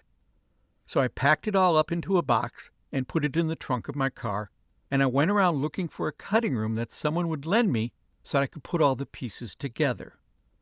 And when I finally did locate a cutting room a couple weeks later, I went to the car and opened it and discovered that someone had stolen the film. In those days, 16mm was associated with porn, so my guess is that's why somebody took it. They must have been terribly disappointed. And I was terribly disappointed myself, but as time went by, I was kind of relieved because it really sucked. But somehow the experience of doing it made me realize how I should have done it differently." End quote. Quote, "So all of a sudden, two events happen," Carson added. Jim says there's no cinema verite, and then Jim says, "Come have dinner. I want you to audition for me to play David Holtzman because I've shot the film and now I've lost it." End quote. 8 months later, the cameras rolled again on the second version of David Holtzman's diary. Lesson: improvise the emotions, write the words. There never was a written script for David Holtzman's diary. All the monologues were improvised. However, these key scenes weren't improvised in front of the camera. Instead, they were created in controlled improvisational sessions so that McBride and Carson always knew what was going to happen in any given scene. Quote, "For those parts of the film that took place in his apartment," McBride explained, "we spent several days beforehand with just a tape recorder in a room. I would give him a sense of what I wanted to have happen in a given scene, and then he would put it into his own words, and then we'd listen to the tape and I'd say, I like this, I don't like that, change this. He would do it again, and together we refined each scene. We didn't transcribe it, we just listened to it again and again until we both had a fairly clear idea of what was going to happen when we actually were pointing the camera at him. It never got down to a word-by-word situation. And when we started shooting, it was always better than it had been in the taping sessions. He always threw in a little zinger for me that he hadn't told me about." End quote. Quote, "We were satisfied that we had the shape of the scene," Carson said. "We knew the beginning, middle, and end. But I said to Jim, I want to surprise you. I had no idea what I was saying when I said that, but the idea was to keep that instant alive, the instant when anything can happen. I like the idea of not filtering the moment, not knowing what I'm going to do." End quote. This technique worked well for this movie, but McBride admits that it might not be the best approach for more traditional films. Quote, "It's a lot simpler when it's just one person talking into a microphone than 2 or 3 actors trying to do something dramatic together," McBride said. "It was very much controlled improvisation, and by the time we actually went to shoot a scene, although it wasn't written down, we all knew exactly what was going to happen. Because we didn't have a lot of film to fuck around with, we had to get it on the first or second take. So it was pretty carefully rehearsed." End quote.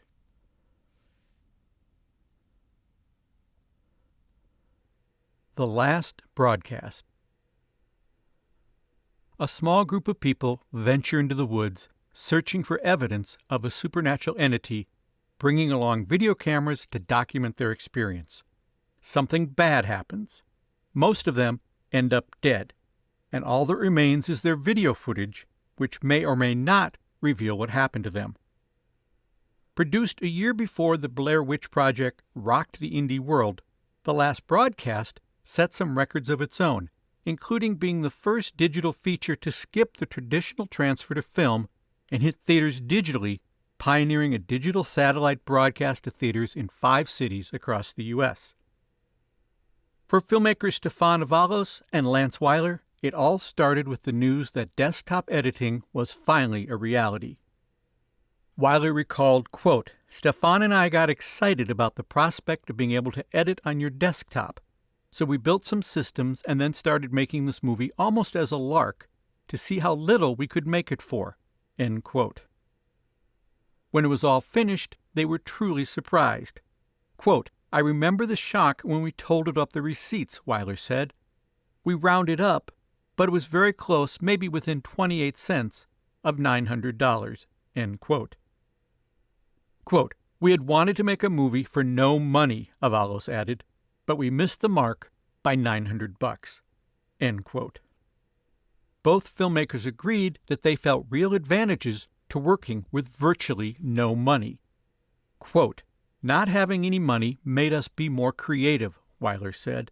"I think sometimes there's a tendency to fall back on money as an answer to a problem, where we found ourselves brainstorming and trying to find ways to make things work without the money." End quote. Avalos concurred, quote, having no money gave us a carefree attitude that I've never had before or since when making movies.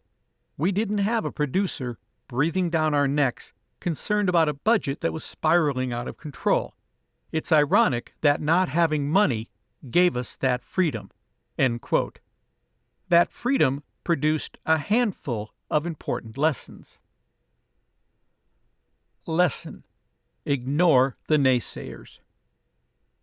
Quote, "We had no shortage of people telling us that we were going to fail at whatever point we were at," Avalos said, "right along the line, from the moment we said we were going to make a movie until the movie was on HBO. From beginning to end, people were always saying, 'That won't work.'" End quote. Quote, "Throughout the process, we were always told, 'No, you can't do that,'" Weiler added. "We were told, 'No, you can't make a film on a desktop computer. You're crazy if you think you can make it for $900. You're crazy if you're not going to take it to film. There's no way you can show it at festivals that way.' And we just kept not listening to these people and kept pushing through as though we were on a mission." End quote. In addition to the satisfaction of successfully finishing and distributing their movie, they both also had the satisfaction of proving all those naysayers wrong. Lesson: God is in the details. One of the elements that makes the last broadcast so much fun is that it looks and feels genuine. You really believe that you're watching an actual documentary. Avalos and Weiler knew they didn't have enough funds to get every detail right. So they achieved this authenticity for very little money by simply focusing on a few key details in each scene. Quote, "We called it theater of the minimal," Avalos said. "It's amazing how little it takes to convince people. You only need small clues to make something seem convincing, which is what we were commenting on in the movie. What's reality? What do you believe?" And I found it amazing how readily people believed the movie based on just a couple little pseudo-realities within the movie. I think a lot of documentary filmmakers were perturbed by that. End quote. Many of those convincing details were found in the numerous newspaper articles and legal documents that appear in the movie, none of which ever existed as hard copies, but were instead created electronically using Photoshop and other off-the-shelf programs. Photoshop also came in handy for touching up still images of the victims. Rather than go to the time and trouble of applying makeup to the actors for autopsy photos, they simply took shots of the actors and added the makeup and gore electronically. Bloodstains were added to other images electronically, saving the trouble of ruining perfectly good clothes for one quick shot in a movie. This made strong economic sense because in many cases those clothes were their own.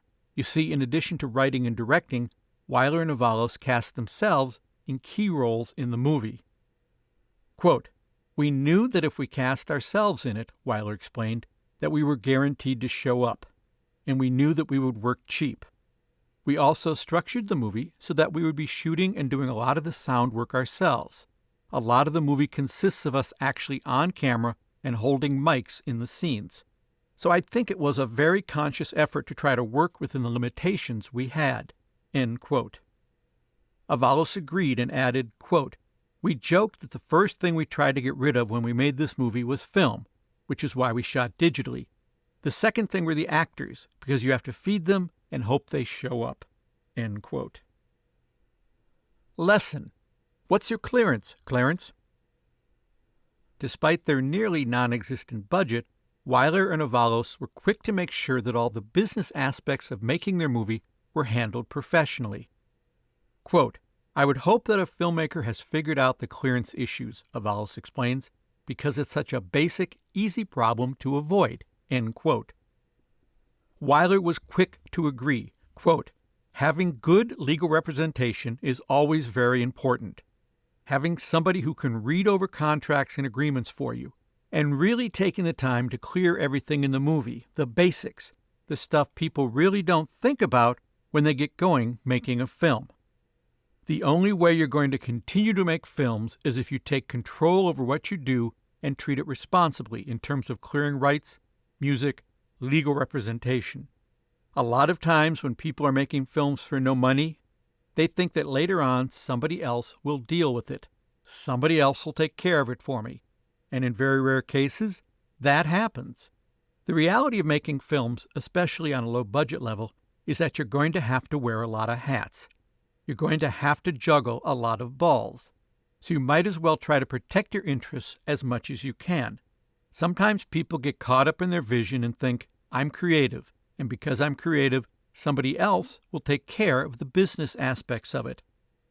That's the downfall of a lot of projects." End quote. Lesson: Previews. Editing the movie took around 9 months. But before they declared the movie done, the team held some preview screenings, not to see if people liked or disliked the movie, but to make sure audiences were seeing the same story the filmmakers were making. Quote, "I think when you know a story really well in your head," Wyler remembered, "there are certain little connecting things that maybe other people don't pick up. The test screenings we did made us a little more aware of certain things that we took for granted because we already knew them. It was pretty much where we wanted to go, it just needed some tweaking after that. But it's always good to get some feedback because you're kind of in a vacuum." End quote. Lesson: All's well that ends well. Endings are key. It's the last thing that the audience takes with them when they leave the theater or turn off the TV. And if your ending hasn't brought your audience to the conclusion of an emotionally fulfilling journey, their opinion of everything that has come before it, as wonderful as it might have been, can be seriously jeopardized. For the ending of The Last Broadcast, Avalos and Wyler opted to take a big creative risk, which may or may not have paid off, depending on who you ask. Audiences are split on the ending. The people who love it really love it, and the people who hate it loathe it. One website review of the movie opened with this heading, quote, "The Last Broadcast? Worst ending ever? Maybe." End quote. Without giving away any twists, I can say that the ending turns what appears to be an objective documentary into a subjective narrative, with a twist that is surprising and original, although not strictly logical. For their part, the filmmakers couldn't be more delighted with the controversy. Quote, "The ending was one of the first things we thought of for the movie, to do this genre switch," Avalos said. "Instead of breaking down the fourth wall, we were putting the fourth wall up. We were really excited by that idea." End quote. Avalos compared their ending to the reaction he first had when he saw another famous fake documentary. Quote, "I was hoping people would be as pissed off with the ending of our movie as we were with the ending of David Holtzman's Diary.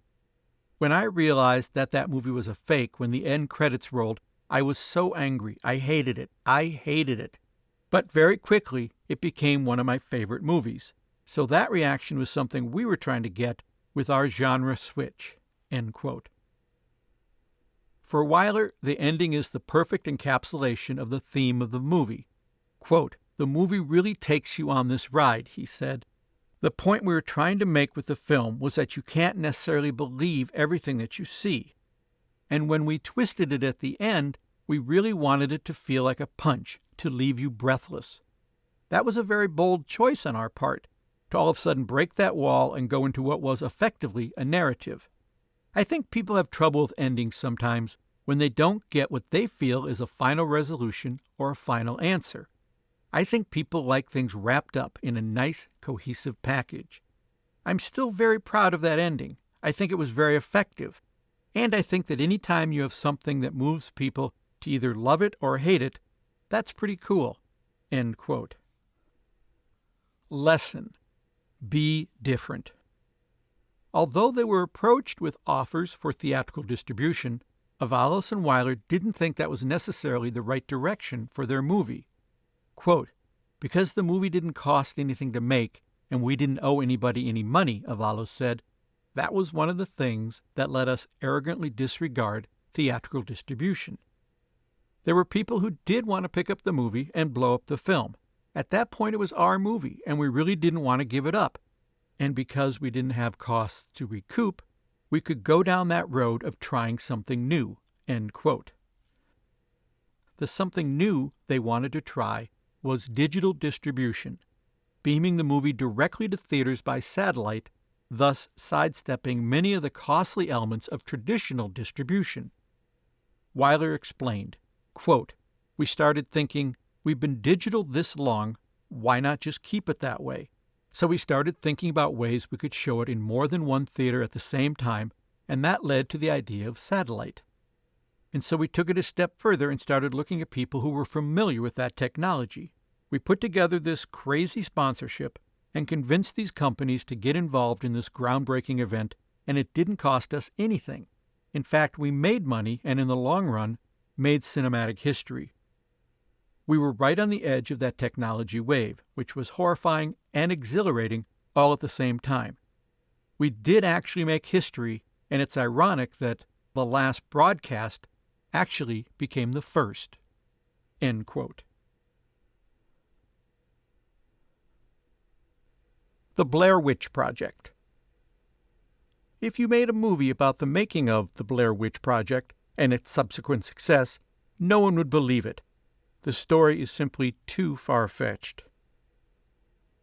This unassuming little fake documentary, made for around $35,000, hit it big at Sundance, made the cover of Time magazine, fueled internet controversy for months, then went on to take in about $240 million at the box office.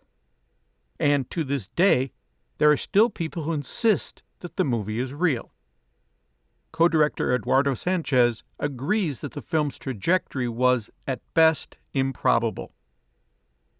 Quote, "When we did the film," Sanchez said soon after the film's release, "we hoped for a video or cable deal. When Artisan told us the film would be released in theaters, we were thinking, man, if we make $10 million, it'd be a dream come true.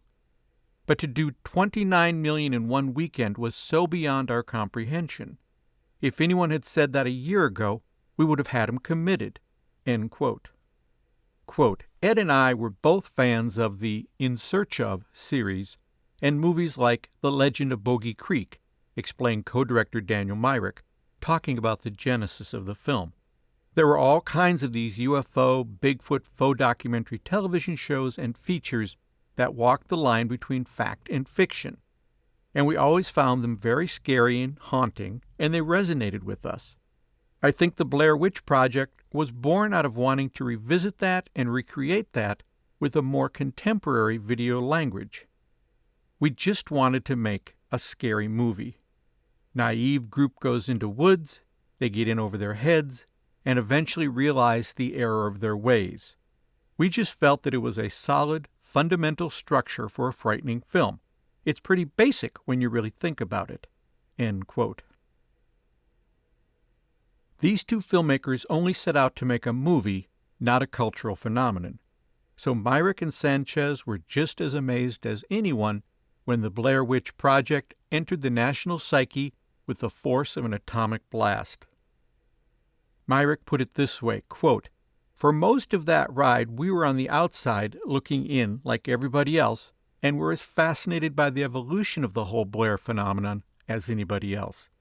We had an inside look at what was going on, but to this day I look back at the confluence of events and the timing and the internet and the reality approach we took to this, how everything intersected, and what happens when it does.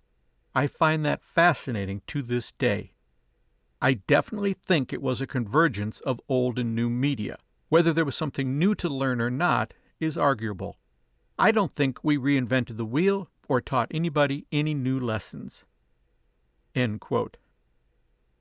Determining if the lessons found in the Blair Witch Project are new or not is fine fodder for an argument. However, it's clear that the lessons found in the movie, like the filmmaker's footage found in the woods, is both intriguing and valuable. Lesson: write to your resources.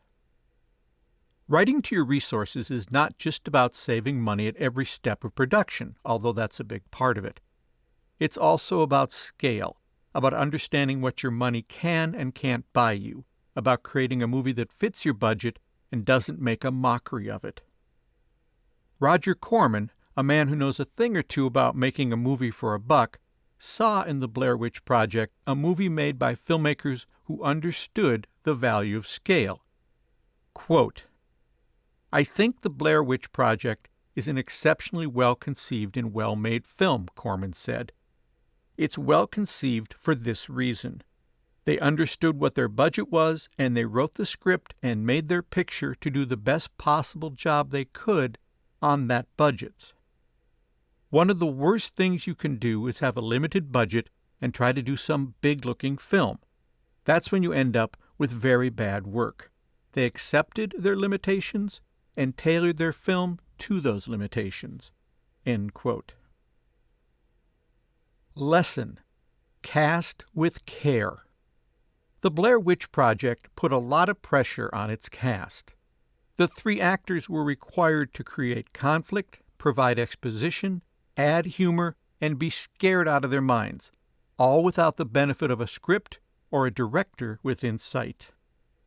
Sanchez and Myrick understood those requirements before they started the film, and as a result spent months and months and months looking for just the right 3 people to send out into the woods on their own. Quote, "I think Hitchcock once said that 90% of direction is casting," Myrick observed.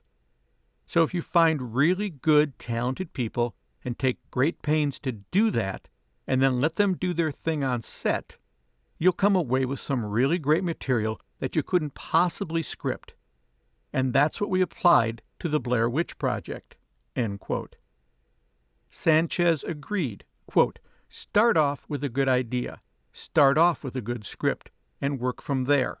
If you don't have the actors, then you stop, and you continue to cast, because there is somebody right out there. You just got to find them." End quote. Lesson: honesty is the best policy. And once you do find that cast, you have to be honest about what you have planned for them. In the case of Myrick and Sanchez, honesty wasn't just the best policy, it was the only policy. They made it very clear to potential cast members that they weren't signing up for a week on the Love Boat.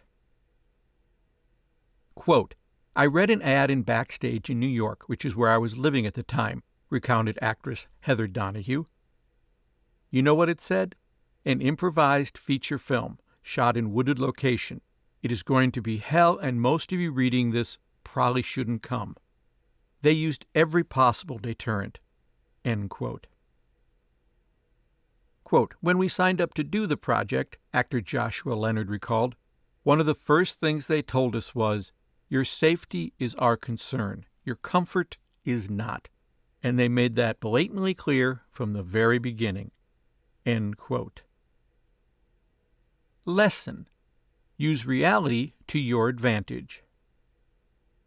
Quote, "We hated a lot of traditional fake documentaries," Myrick explained, "because there was always some sign or red flag in them that would be a little telltale sign that it was scripted or faked in some way. The camera would happen to be in the right place at the right time too many times. A line of dialogue from a testimonial just sounded too scripted, too convenient." End quote.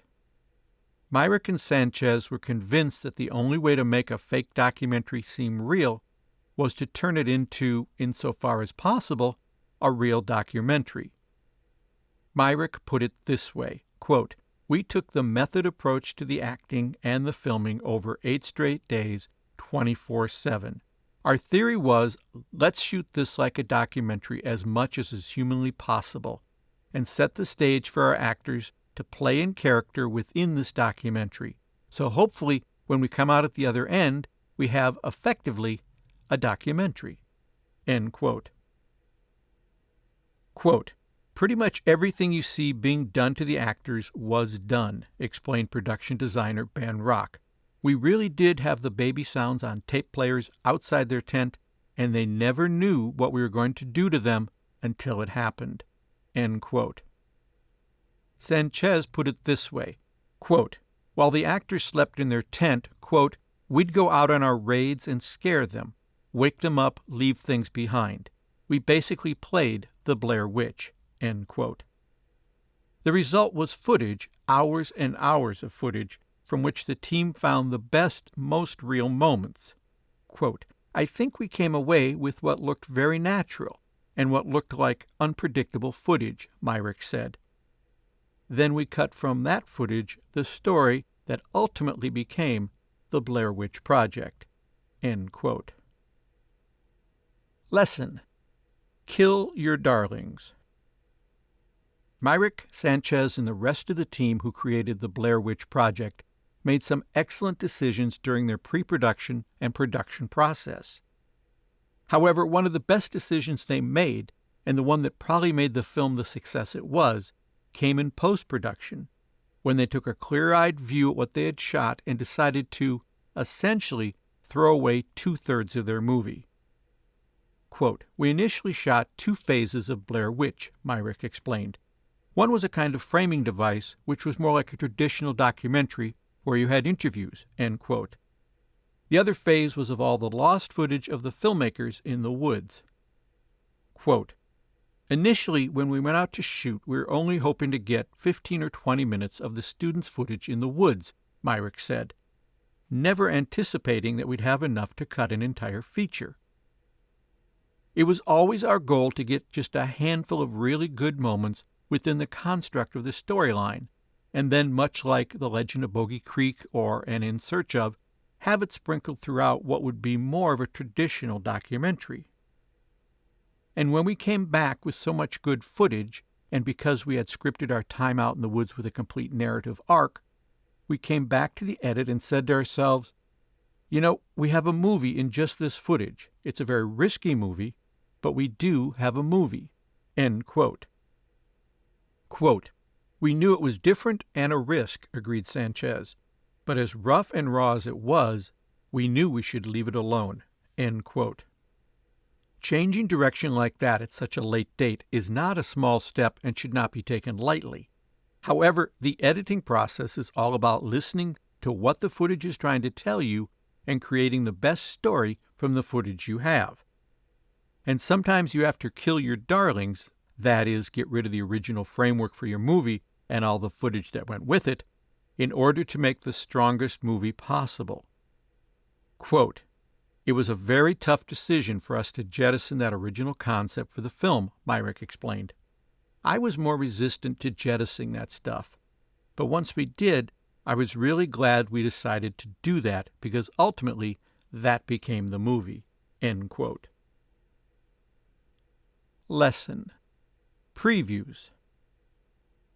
After they made the decision to radically alter their original plan for the movie, the filmmakers tested their new idea on a very reliable source, an audience. Quote, "Once you get so close to the editing process, it's hard to remain objective," Myrick explained. "So we had to screen it for a non-biased audience for feedback. We screened a very long cut of the students' footage, and it was set up like a very traditional test screening, where we called in all of our friends and their friends, and whoever could give up a couple hours of their afternoon and come check out this film. We handed out questionnaires about what they liked and didn't like, and from those questionnaires you can draw a consensus about what people are turned on and turned off by. And we had more than a few comments telling us, you know, this really is your movie. We don't really want to break away from the narrative story of what's going on here. The test screening was really helpful in that respect." End quote. Lesson: know what you're signing. The final lesson from the Blair Witch Project is directed to all filmmakers, whether your finished movie is destined to break box office records around the world or merely show up at 3 a.m. on your local cable access channel. Flush with excitement about a distributor's bid for your movie, you may be inclined to think they have your best interests at heart. Nothing could be further from the truth. The deal you make with a distributor is one that can affect your career for years to come, and not always in a positive way. So learned Myrick and Sanchez. Quote, "We had this 3-picture deal post-Blair Witch with Artisan that we thought was our guarantee to making movies into the decades to come," Myrick recounted. "And we found out that a lot of these so-called 3-picture deals are just ways to leverage you later down the road, whereas you effectively sign off the rights to your next 3 movies, which are 2 of your pet projects, to the distributor, and then they can, in turn, hold that as leverage to get you to do, or try to get you to do, Blair Witch 2, for example. That's a specific example of us learning a hard lesson where we signed off a couple of our best ideas because in the heat of the moment, we thought our distributor was going to line them up and start making these movies with us, and then we come to find out that their primary interest was just making more Blair Witch movies. And that wasn't where we wanted to go creatively at that time. End quote.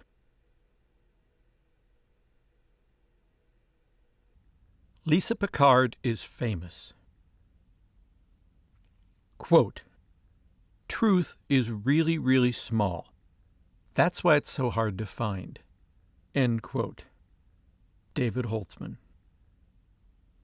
Our friend David Holtzman, who kicked off the fake documentary revolution with David Holtzman's Diary, makes a brief but important return appearance in Griffin Dunn's faux doc, Lisa Picard is Famous.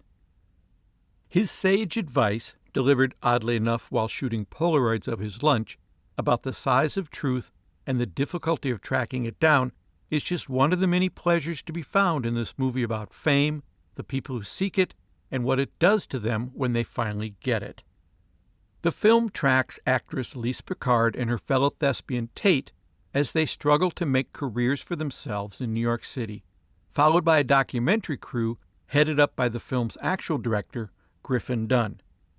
The script was written by actress Laura Kirk and her fellow thespian, Nat DeWolf.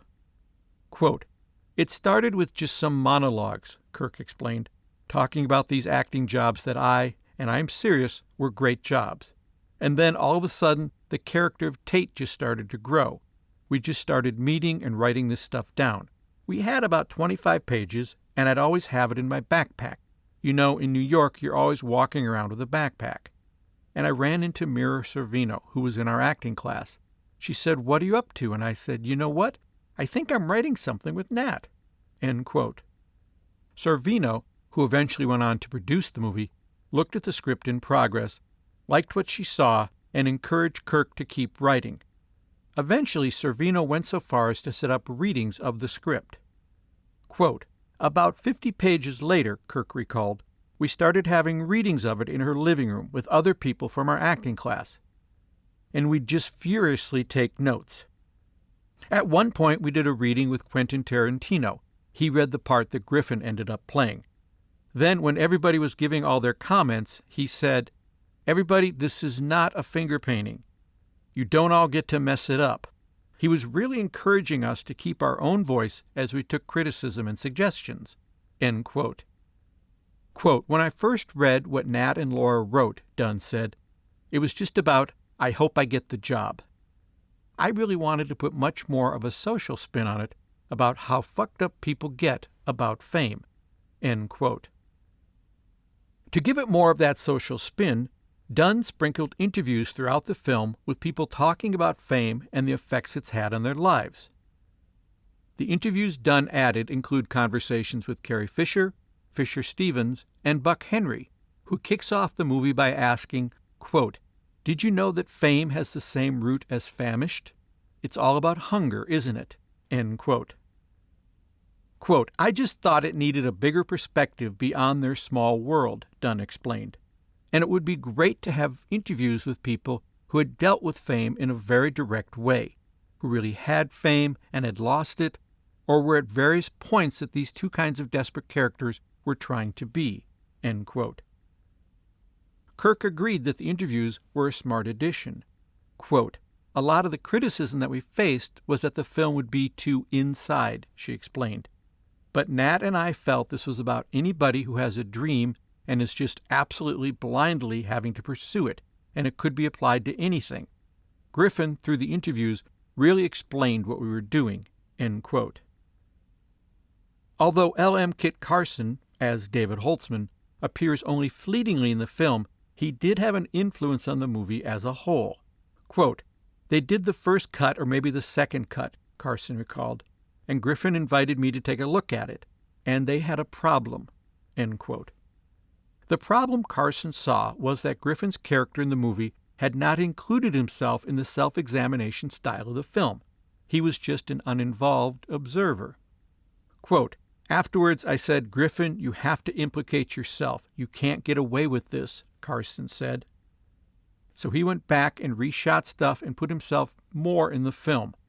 That's what I learned from David Holtzman's diary. If you're the filmmaker, you can't get away with not exposing yourself. End quote. Lesson: go digital. Early on, it became apparent that Lisa Picard is Famous was an ideal project to employ digital technology for a number of reasons. Quote, "The digital video thing had just begun, and we knew that we were perfect for it," Kirk explained, "because it would be the right look for it." End quote. Besides being the right look, the technology also became an important part of the filmmaking process. Quote, "The exciting thing for me about making a digital documentary, or whatever you want to call this genre," Dunn said, "is the line between satire and reality the director can straddle. I was fascinated by how long people would sit still for my questions just because I had a DV camera pointed at them. I never called cut or action. I just kept shooting until the tape rolled out or the battery went down, and that was the end of the scene. It was a new and wonderfully uncomfortable process." End quote. Lesson: don't be prepared. In order to truly capture a documentary feel for the film, Dunn set aside one key directorial requirement: preparation. Quote, "A director's job is to be the most prepared," Dunn explained, "and this was an exercise in leaving a real part of your creative process to being unprepared and open to accidents. And I was able to keep all those 'let's see what happens' balls in the air for most of the picture." End quote. The nature of the movie and the technology he was using to create it made this the perfect movie to leave to chance and to luck. Quote, "It struck me that working digitally with a small crew," Dunn said, "I could lay out a general plan and hope for mistakes which would create something more than satire and something less than truthful reality." End quote. Taking this leap of faith was no small step. It involved being willing to set aside much of what he'd learned on larger budget projects. Quote, "With the movies I'd done before," Dunn said, "everything was about preparation, so there would be absolutely no mistakes, because mistakes would cost so much time and so much money. So you plan everything if you're really doing your job right, so you're not going to be felled by weather or any of the billions of things that can go wrong. You try to plug every hole before anything sets in. With this movie, I approached it before I started shooting that it was about the lack of preparation, about being open to accidents and disasters. So if she's running to catch the train and she accidentally catches the train and I don't want her to catch the train, then we shoot her catching the train. If she doesn't catch the train, then we shoot that." End quote. Lesson: what's your clearance, Clarence? Product placement works both ways.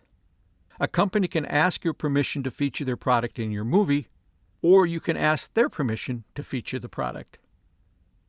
The key word in these two scenarios is permission. You have to get it before you proceed. A key element of Lisa Picard is Famous, and the incident that convinces the fictional director that his fictional actress is going to be famous and therefore worthy of a documentary, is a simple Wheat Chex commercial that gets a little out of hand. Lisa's appearance in what turns out to be a very sexy commercial was a major plot point in the script, but before they could shoot, they needed to find a company willing to put their product in the movie. Finding that product was not a simple task. Quote, "I remember that we changed it to yogurt at one point," Kirk recalled, "and I remember Nat and I having an emergency meeting with Griffin trying to talk about yogurt. I think we tried plastic wrap and aluminum foil. But then we went to Wheat Chex, and they just thought it was really funny and a good thing. They sent us a lot of Wheat Chex." End quote. Once they received permission from the company to feature Wheat Chex in the movie, Dunn proceeded to shoot the scene. And as glad as he was that they were granted permission, he still isn't entirely sure why the company went along with it. Quote, "How did we get clearance?" Dunn said. "I have no idea. It just blows my mind. I will always eat Wheat Chex. I couldn't believe it. I kept saying to our producer, are you sure they know about this? They thought it was funny. Who would have thought the people at Wheatchecks would be so dry? End quote. Lesson: beware the cutting edge. Quote, like most real documentaries, this film was definitely found in the cutting room, Dunn explained.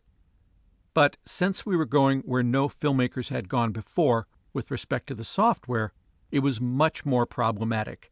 End quote. Lisa Picard is Famous was one of the first features edited on an early version of Final Cut Pro, and Dunn and company definitely paid the price for being first in line at that rodeo, learning firsthand the dangers and pitfalls of working on the cutting edge. Quote, everything that could go wrong did go wrong, he said. It was complicated for a number of reasons. I was under the delusion that since it's digital, you can shoot as much as you want. And I shot a lot. I never even said action or cut because I didn't want actors to feel like they had to key up. I didn't want them to be aware of the camera. And William Rexer, my DP, was just incorrigible. Sometimes he would shoot long after I thought we were done shooting. So because of all the footage I shot, it was really baptism by extreme fire. Consequently, the system crashed a lot. And it always seemed to crash right at a fix you were trying to make. It was very difficult, and we lost a few days. End quote. Despite the post-production difficulties, Dunn recognized that the problems they had and solved helped to make life easier for subsequent films and their makers. Quote, we were the soldiers who other soldiers stepped over. End quote.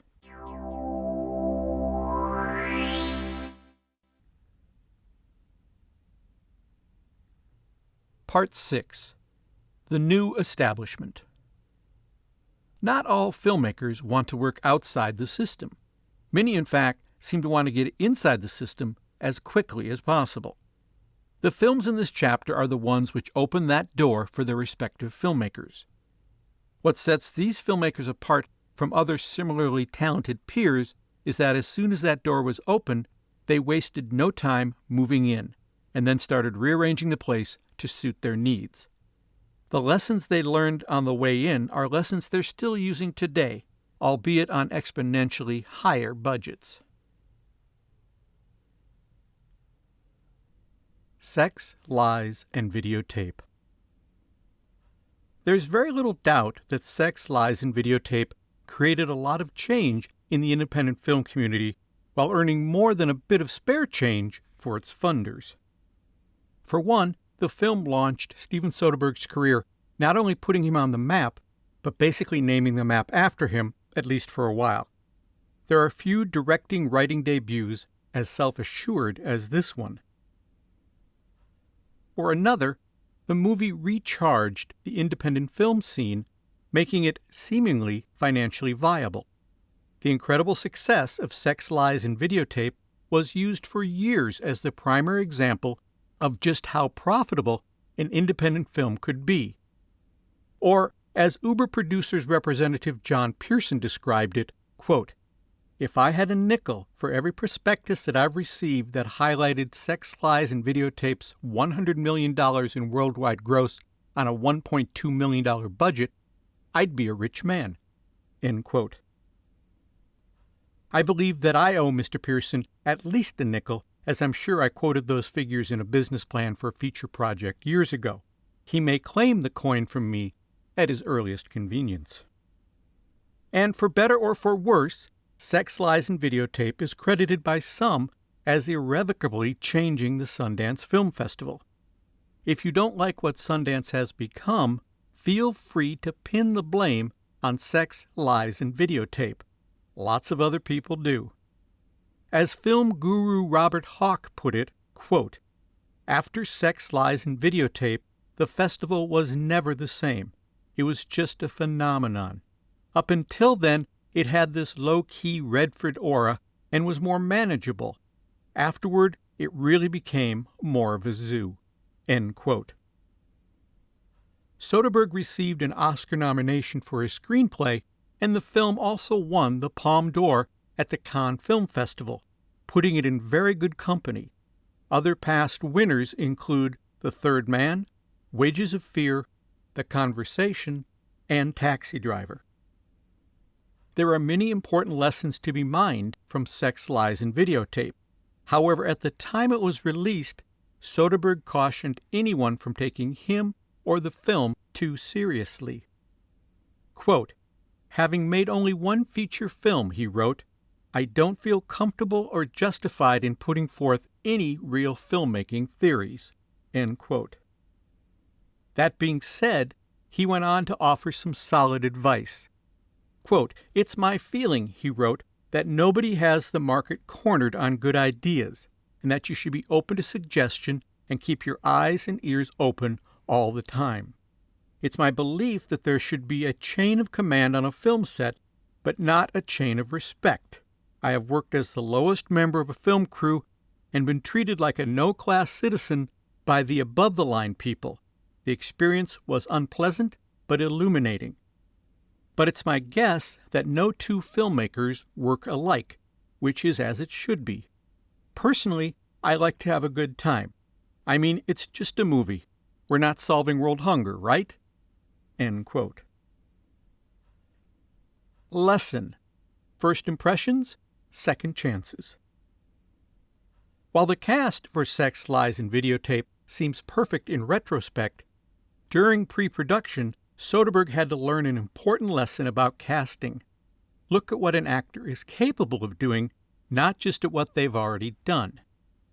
Quote, "I think you have an idea," he explained, "and you stick with that idea until you're confronted with the fact that there's something better than your idea. I think the smart play is to go with the better idea." End quote. To begin with, he had trouble imagining Andie MacDowell in the role of Anne. Quote, "In the case of Andie," he said, "I was laboring under the illusion that she was not much more than a model and couldn't deliver what was required. Fortunately for me, she came in and proved me wrong, and I was very happy to be proven wrong." End quote. But then when James Spader expressed interest in the part of Graham, after hearing about the script from his agent, Soderbergh experienced the same tunnel vision. Quote, "I was ambivalent when his name was first brought up," Soderbergh said. "He'd been very good in everything I'd seen him in. I just hadn't seen him in anything like this. And being the neophyte dilettante that I was, I assumed that if he hadn't done it, he couldn't do it. I assumed the same thing about Andie, and look what happened." End quote. The casting choice paid off handsomely. James Spader was brilliant in the film and was awarded the Best Actor prize at the Cannes Film Festival. And perhaps the greatest compliment of all, Spader himself was pleased with his performance, a rare admission from any actor. Quote, "Jimmy gave me the best compliment an actor could give me," Soderbergh recalled. "He said he felt like I cut the best performance together. That's a great thing to hear. From now on, I'll assume an actor can do anything I require until he or she proves otherwise." End quote. This is a lesson that Soderbergh continually revisits even years later. Quote, "It happened to me the other day on a movie we're starting next month," he recounted. "It's a supporting role, and one of the people who came in was someone I know and who, on first blush, I would have said, no, I don't think he's really right for this. Sure enough, when I sat down and looked at what he did, I immediately said, oh, that's the guy. He did something that was different from what I'd seen him do and different from what other people were choosing to do, and suddenly he seemed like the only guy who should be doing it. So you have to keep your prejudices in check." End quote. Lesson: Rehearse. Once he had his cast in place, and before shooting started on Sex, Lies, and Videotape, Soderbergh arranged for a full week of rehearsals. While some look upon rehearsal as a time to block scenes and run lines, for Soderbergh, it serves a much more primal function. Quote, "Rehearsals for me are not about exploring the piece," he said. "They're about finding out how I can communicate with the cast, because I need that shorthand." End quote. That shorthand can come in very handy when you're working with 4 very talented but very different actors, each with their own way of working. That week of rehearsal helped Soderbergh learn how to effectively communicate with each of his cast members, which now included Peter Gallagher and Laura San Giacomo. Quote, "This quartet was a classic example of how each actor requires a different director," Soderbergh explained. "Jimmy is very, very thorough, very rigorous, likes to talk a lot, has a lot of questions, likes to have a dialogue. Peter is ready to do it, running on instinct.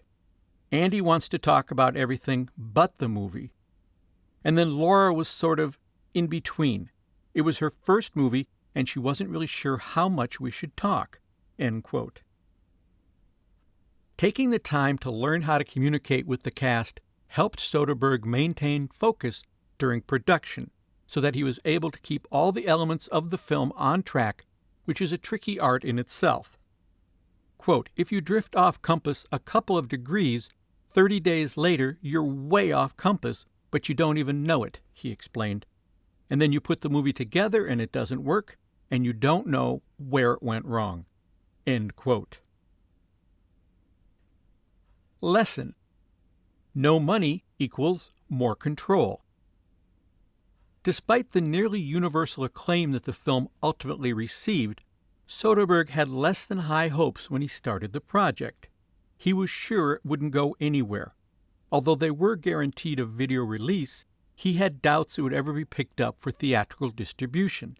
He tended to look upon Sex, Lies, and Videotape as, quote, "a feature-length resume piece that would get me a job making a real movie," end quote. While that perspective may seem negative, it actually had the opposite effect. With so few expectations, everyone was able to experiment and take some creative chances.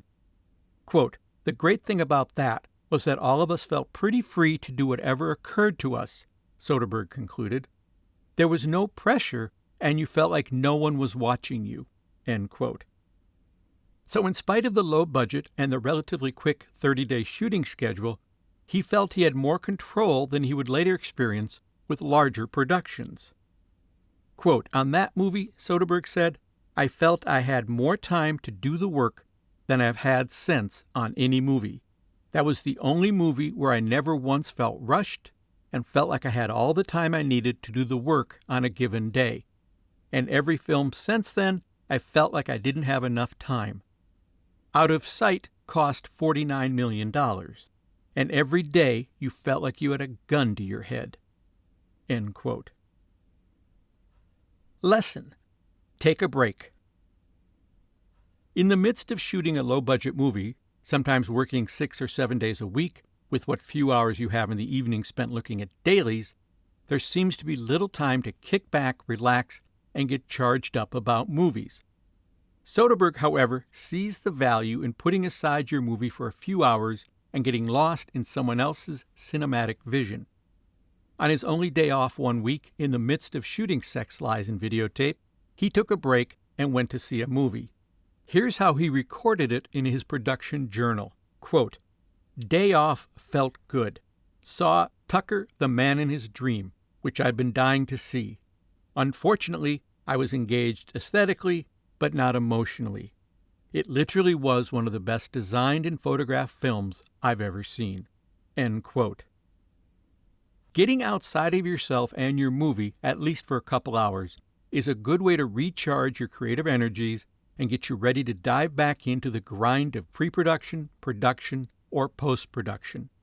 And it's a method Soderbergh still uses to this day, although now he creates that space by working on several projects simultaneously. Quote, "I'm more and more finding ways to create pockets of time to step away," he said, "so that I can come back and be less precious.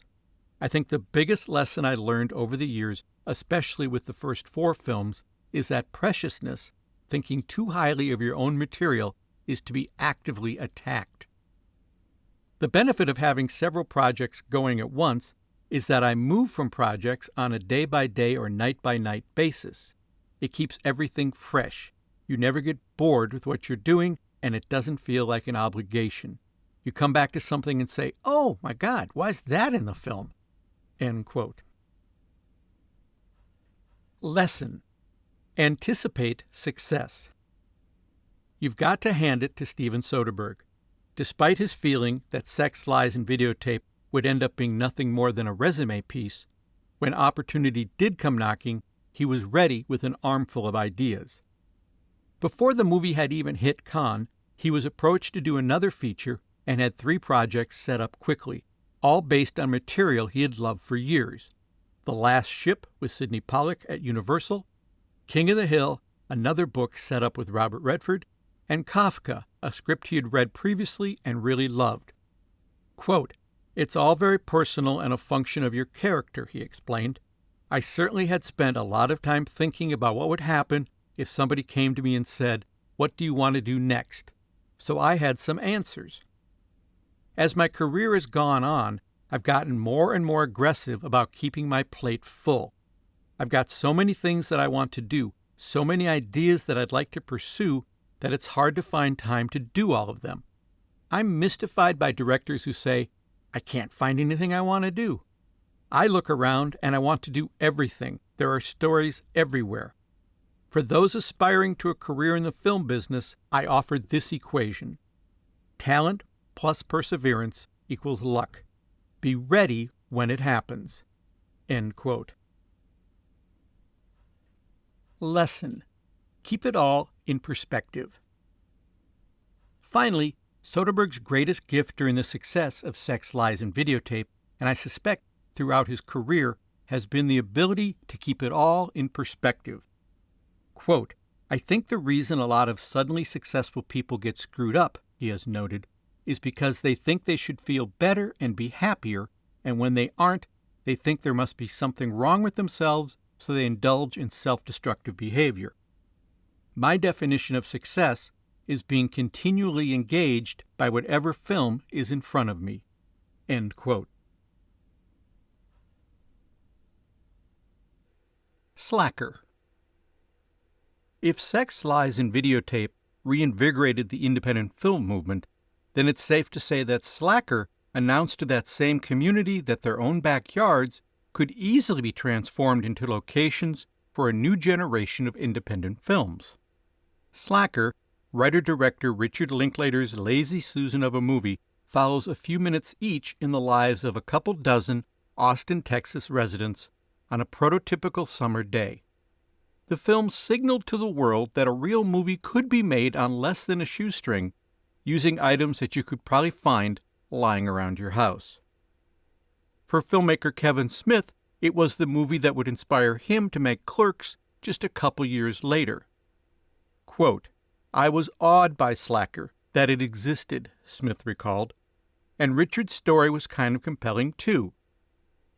This guy from Austin, Texas, not from Hollywood, not from New York, had made a film that's playing here in New York, and look at all these people here to see it, and he'd made it for such a low amount of money.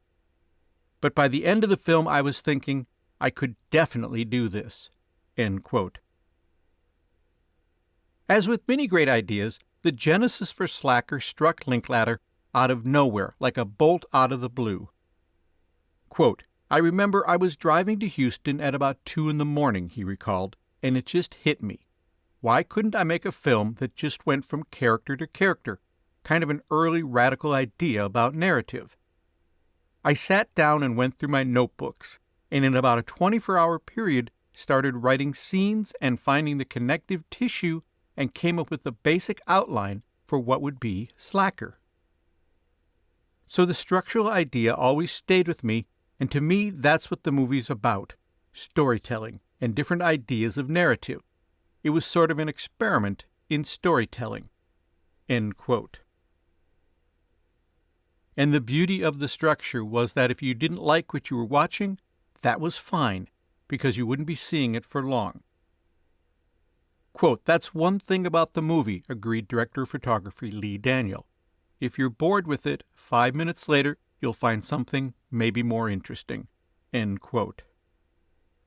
Slacker has become so identified with Austin and Austin with Slacker that it's hard to separate the two.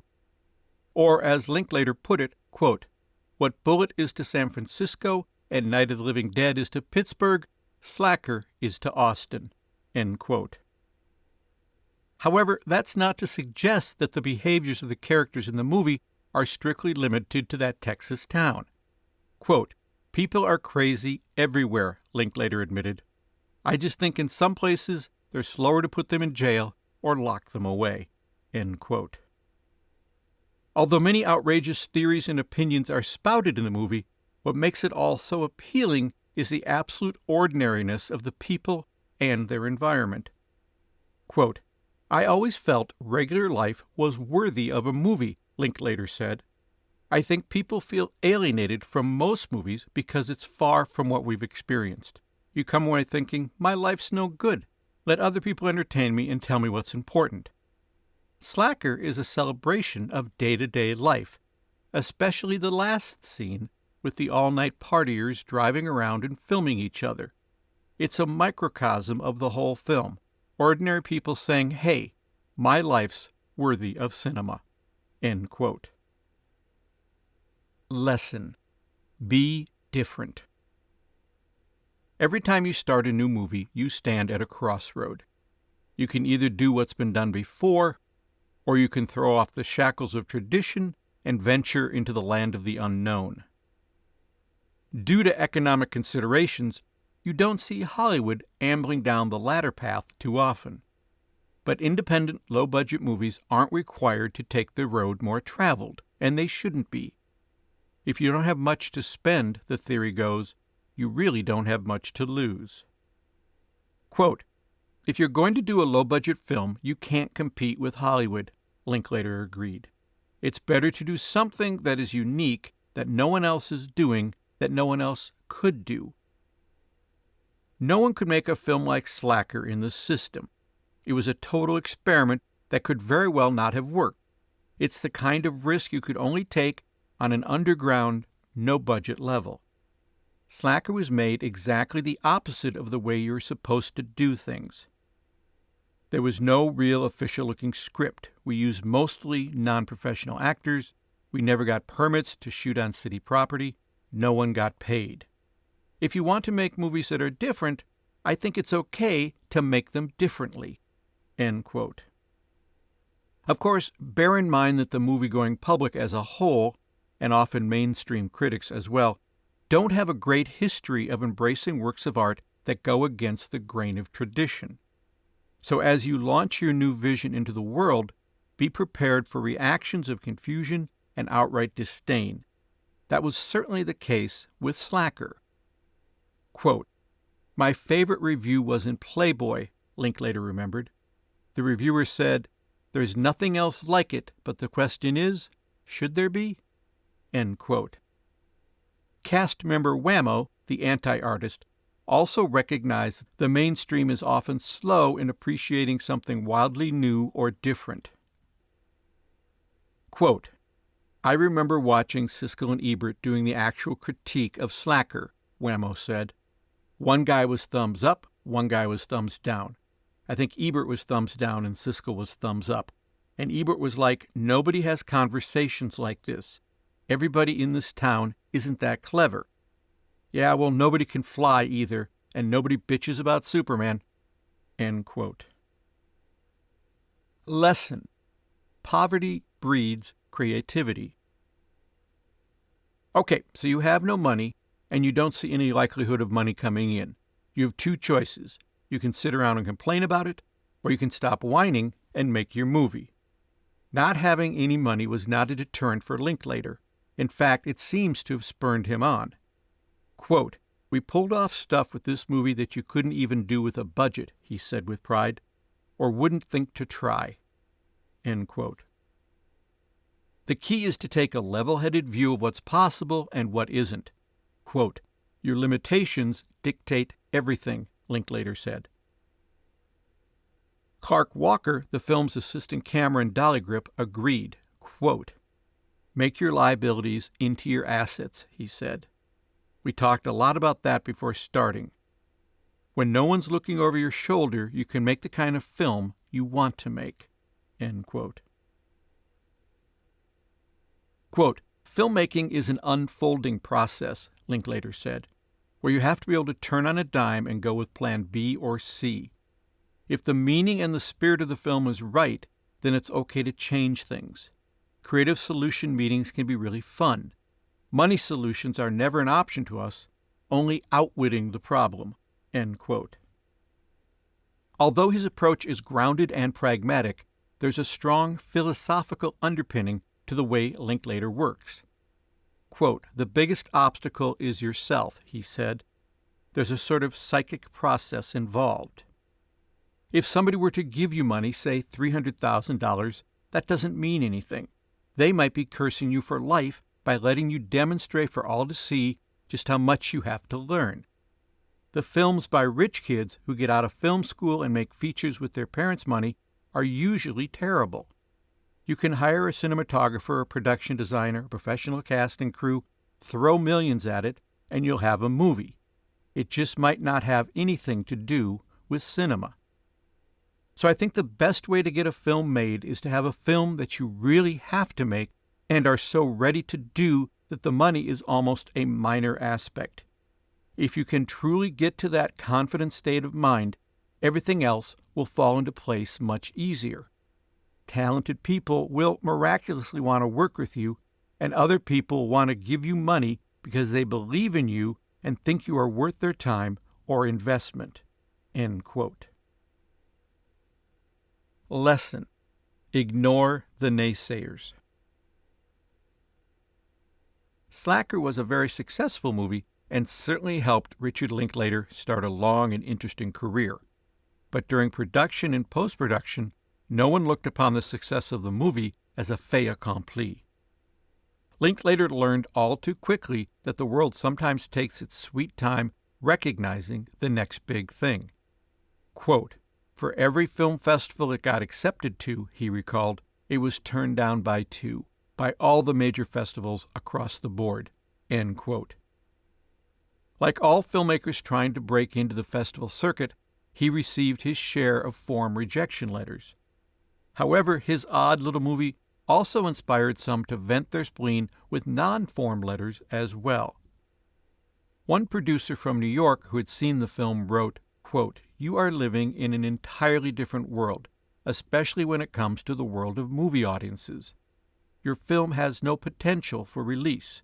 It is too long, there is not enough interesting dialogue to give it a special theme, it does not hold up for anything but a quirky TV program. And that is what you do not want to accept. Your film has no theme." End quote. That sort of letter would be enough to take the wind out of anyone's sails. But that attitude, the honking bray of the naysayer, only strengthened Linklater's resolve. Quote, "At first, I'm a little depressed at the thought of people like him and various festival programmers out there who are no doubt against the film," he wrote in his diary. "I suddenly get a surge of energy at the thought of this growing opposition and vow I will do everything I can humanly do to make this film a success.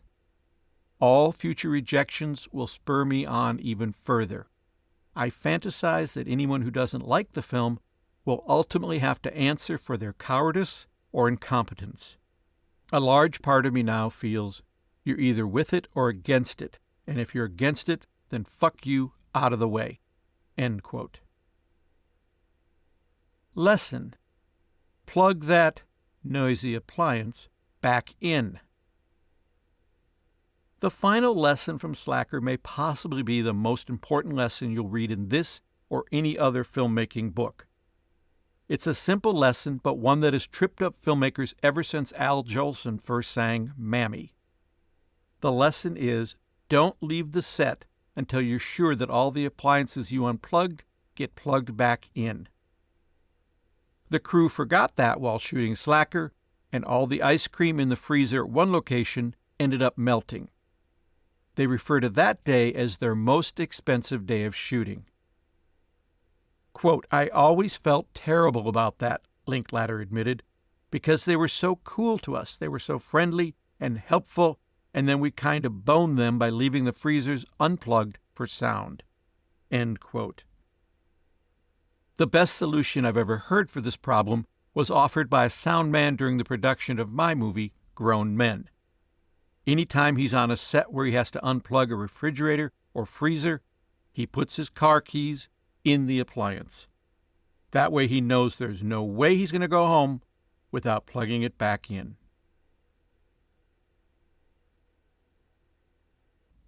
El Mariachi. Let me get this off my chest right away. Robert Rodriguez is my hero. There, I've said it. How can you not love a guy who put himself into the hospital for an experimental drug study to pay for his movies?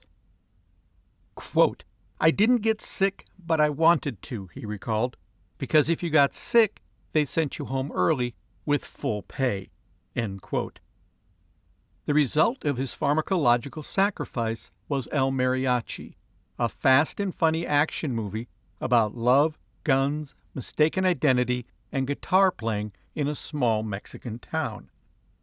Rodriguez didn't set out to make a low-budget sensation. He merely wanted to learn more about filmmaking and realized that the most efficient way to do that was to jump in and actually make a movie. Quote, "I was inventing my own film school," he said, "where I would be the only student and where experiences, mistakes, problems, and solutions would be my teachers." End quote. For his choice of subject matter, he didn't pander to a low-budget arty sensibility, but instead made the kind of movie he would enjoy watching. Quote, "I see a lot of first-time filmmakers who make more of a personal story," he recalled. "I knew this was going to be my first practice film, and I asked myself, what would I do if I didn't have to send this to festivals, if this is just for fun? Even though we don't have a lot of money, let's just try and make a full-blown action movie." End quote. In spite of his attitude about El Mariachi being merely a practice film, Rodriguez wasn't deterred from throwing everything he had at the project. Quote, "Even though this is a throwaway movie," he wrote in his journal, "I want to give it everything I've got. If I'm going to do it, I really have to go all the way or I'm wasting my time." End quote. His efforts paid off handsomely.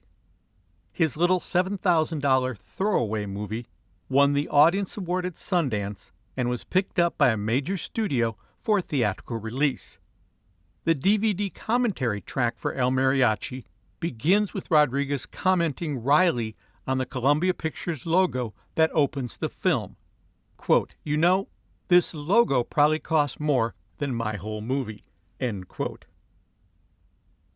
One of the most refreshing things about Rodriguez and his El Mariachi fairy tale success story was the integrity he demonstrated while in the midst of the whirlwind that surrounded the release of his movie. For example, when the studio suggested some changes to the film, he said no and stood his ground, reasoning, quote, "If they want to spruce it up, they'll have to let me reshoot first. I can't let them fix up one part and not fix up another and then say it's a $7,000 movie." End quote. He also didn't allow himself to get caught up in the Hollywood hype. While preparing the movie for its theatrical release, he even did the spotting for subtitles himself because he thought the bid the studio received from an outside vendor was too high. He slept in the office they gave him, showered at the studio gym, and put his per diem in the bank for his brother's college expenses. When his agent's assistant asked him where he was staying while in town, he replied, "The Sony Suites." Rodriguez has maintained his low-budget sensibilities even after moving on to higher-budget projects. He doesn't look upon a small budget as a liability. Instead, lack of funding helps to generate a creative spark that can only make the movie better. It's a challenge he enjoys. Quote, "Low-budget movies put a wall in front of you," he reasons, "and only creativity will allow you to figure out how to get around that wall. With the $7,000 I had for El Mariachi, I could have just had two people at a dinner table talking, but I didn't want to do that. I wanted to make an action movie. So, take a small budget and make that big movie you want to make. And you can end up with fun, cool results because you end up using more creativity, which is all a movie is anyway. Instead of washing away your problems with a money hose, do it with your imagination." End quote. Lesson: write to your resources. There are few movies out there that are better examples of the dictum, write to your resources, than El Mariachi. While Rodriguez was in the hospital participating in the drug study, his friend, Carlos Garlado, the actor who played the title role of the Mariachi, sent him videotapes of the locations, the bars, hotel, and ranches they had available to them in the town where they planned to shoot. Rodriguez then wrote the script based on these locations. They referred to the small section of town they ended up shooting in as the back lot because most of the locations for the movie were shot within that 3-block radius. Quote, I saved money by writing the script around things I already had access to, Rodriguez explained, rattling off one of the most famous lists in independent film history: a pit bull, a motorcycle, 2 bars, a ranch, and a turtle. I don't like to write in props we don't already have access to or can't get easily, because it just causes a lot of headaches trying to find things at the last minute. It's better to figure out all the things you own or can borrow that will add production value and then include those in the script. End quote. Lesson: use your own money. Unlike many filmmakers who waste months or even years trying to raise money for the movies they want to make, Rodriguez was a firm believer in digging into his own pockets for his budgets, even if he first had to fill those pockets with money from hospital drug studies. For an earlier short, The Charming and Funny Bedhead, he gathered his funding from a study on wound healing.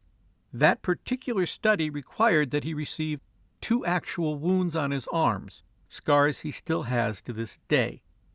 Quote, if you bleed for your money, I mean really bleed for it, he reasoned, you're very careful in how you spend that money. End quote. He applied that same thinking to the production of El Mariachi. Quote, it's been my experience that you're a lot more careful where the money goes when you're using your own money. End quote. And because he was able to produce the movie so economically, he didn't need to spend much of his own money to get it completed. Lesson: go low-tech. You really can't get much more low-tech than El Mariachi. Consider the equipment: one borrowed 16mm camera, a wheelchair for dolly shots on short-term loan from the local hospital, a cassette tape recorder, and a Radio Shack microphone. Of course, we can't forget the lighting kit, a couple of 250-watt practical photo flood bulbs. These provided enough light in the dark bar scenes for close shots, but not for wide shots, which was fine because they didn't have money for extras anyway. The clip-on lamps were purchased new because Rodriguez ran out of time to find them used or borrow them. Total price, $30. Even for that low cost, he wasn't happy with the expenditure. Quote, I got ripped off, he lamented. When you rush, you overspend. End quote. Then there was the size of the crew. On a small Hollywood feature, it's not uncommon to have 75 to 100 people on or around the set. On a typical low-budget feature, 15 to 20 people. On an ultra-low-budget feature, your crew can be as small as 3 to 5 people. On El Mariachi, 1. Wait, let me do the math again. Yep, 1 person. Doing everything himself was not a hardship for Rodriguez. In fact, he feels a larger crew would have made the process more complicated, which in turn would have made the shooting longer, which in turn would have made it more expensive. Quote, everyone who sees it thinks it was an incredible amount of work and that it must have taken months to shoot all by myself, he said. You'd think it would be more work and more money without a crew, but I tell them it was the complete opposite. By not having a crew, I was able to get all my setups in 14 days for $7,000. End quote. One consideration that kept things moving quickly was that he wasn't shooting sync sound, so the fact that the camera he had borrowed made a lot of noise when it was running wasn't an issue. In reality, the noise of the camera was actually helpful to him because it acted as a constant reminder that film was running through the camera and costing him money, which in turn made him shoot faster and more economically. This led to a fast and loose shooting style with lots of movement and lots of edits. Quote, I had to put so many cuts in because the shots were so erratic and leaving frame, and people go, wow, that's production value. Most of it was because of the limitations of how cheaply I was shooting. That's something I love about low budgets and shooting fast.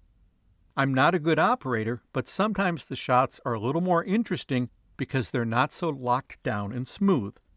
A real Hollywood movie would have set up a nice dolly track, and it would be so sterile that it would probably be boring.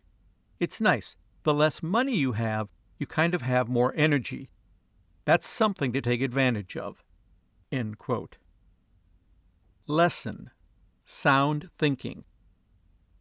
He also received compliments for the way in which he edited the movie's dialogue scenes, which again were more influenced by economics than aesthetics.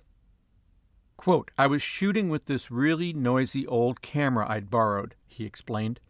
I'd shoot it silent, then I'd put the camera away, put the tape recorder close, and say, okay, repeat the lines in a natural rhythm. Then I had to take each line and sync it by hand. People at film festivals would say, we loved the shots of the dog, and I'd be listening to them thinking, I had to cut to the dog. Since I didn't shoot sync sound, I was syncing everything by hand. Before they go out of sync, I cut to another character or to the dog or something. Then I cut back to him and he's back in sync. So all the dialogue seems to have a really fast energy. End quote. Although the task of syncing by hand was arduous, by recording the sound separate from the picture, he was able to get the microphone in close to his actors, making for great sound. This technique also speeds up your shooting time enormously, as you're not constantly stopping and restarting every time the sound person hears an extraneous, "Wait, I hear a plane!" sound. When it came time to record the narration, Rodriguez wanted it to sound different than the dialogue. Rather than go to the expense of renting a sound studio and then processing the finished track, he and Gallardo simply went outside and recorded it in his Datsun, which provided a nice, natural reverb, and it cost nothing. Lesson: be scary. Rodriguez has condensed the keys to his success down to a few rules. Quote, take advantage of your disadvantages. Feature the few assets you may have, and work harder than anyone else around you.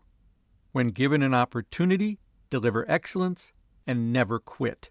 End quote. And if you want to succeed like Rodriguez, add one more ingredient to his list. Be scary. What does that mean? Well, consider the fact that Rodriguez made El Mariachi virtually on his own. Then consider the list of titles Rodriguez has given himself on this and various other movies. Writer, director, producer, director of photography, production designer, editor, visual effects supervisor, sound designer, re-recording mixer, composer. If you can do it yourself, literally do everything on a movie yourself, then you don't need Hollywood. And when you don't need someone, it gives you tremendous negotiating power over them when they need you. Quote, trust me, there are extreme benefits to being able to walk into this business and be completely self-sufficient, Rodriguez says. It scares people. Be scary. End quote. Clerks. Before Kevin Smith was Kevin Smith, he was just a guy who worked in a convenience store, collected comic books, and hung out. He was not your obvious choice for success. In fact, the mother of an ex-girlfriend actually once gave him a note that read, quote, Kevin Smith will never be a famous writer because he lacks the drive, but I wish him well anyway. End quote. How wrong she was. Say what you will about his films, Kevin Smith is a man with drive, and it was that drive that helped him to create one of the best-known and best-loved ultra-low-budget movies of all time. The birth of that movie and his career can be pinpointed at a single time and place. A midnight showing of Slacker at the Angelica Film Center in New York. Quote, "It was a real eye-opening experience," he recalled, because it was not the standard studio fare that I was used to seeing everywhere. It was kind of my first independent film, and I was really just taken aback by it, like, wow, this counts as a movie? Nothing's happening, really, just people walking around. I was fascinated by that. I viewed it with a mixture of awe and arrogance. I was awed by the fact that this passed for entertainment, that people would actually sit down and enjoy it as much as I was enjoying it. And then arrogance, because I was like, well, I could do this. I mean, if this counts as a movie, count me in. I can try this. End quote. From that moment grew the industry that is Kevin Smith, TV pitchman, talk show guest, movie writer, director, and actor, creator of an animated TV series, comic book writer, and proprietor of a website that shills his products to what one critic called his target demographic, undersexed, onanistic college students. Yes, you can even buy your very own Silent Bob coat on the website. Quote, "Licensed by Kevin Smith, Silent Bob's coat is just like the coat used in Dogma and Jay and Silent Bob Strike Back. Kevin loaned Abby Shot his original coat, so the design is 100% accurate. The coat features an oversized lapel, welt pockets, an inside breast pocket, and your very own Silent Bob pin of your choice." End quote. All that from a little $27,000 black and white movie originally called Inconvenience. But as Smith is quick to point out, quote, "While it was a $27,000 movie, it certainly didn't stay a $27,000 movie." End quote. Clerks went on to become one of the best-reviewed ultra-low-budget movies of all time, with Roger Ebert declaring, quote, "Within the limitations of his bare-bones production, Smith shows great invention, a natural feel for human comedy, and a knack for writing weird, sometimes brilliant dialogue." End quote. And David Kerr in the New York Daily News called Clerks, quote, "a blend of Howard Stern and David Mamet." End quote. Dollar for dollar, there are few low-budget movies that provide more important lessons on how to make a big splash with a small budget than Clerks. Lesson: skip film school. To achieve his dream of becoming a filmmaker, Smith enrolled in a Vancouver film school that he found via a newspaper ad.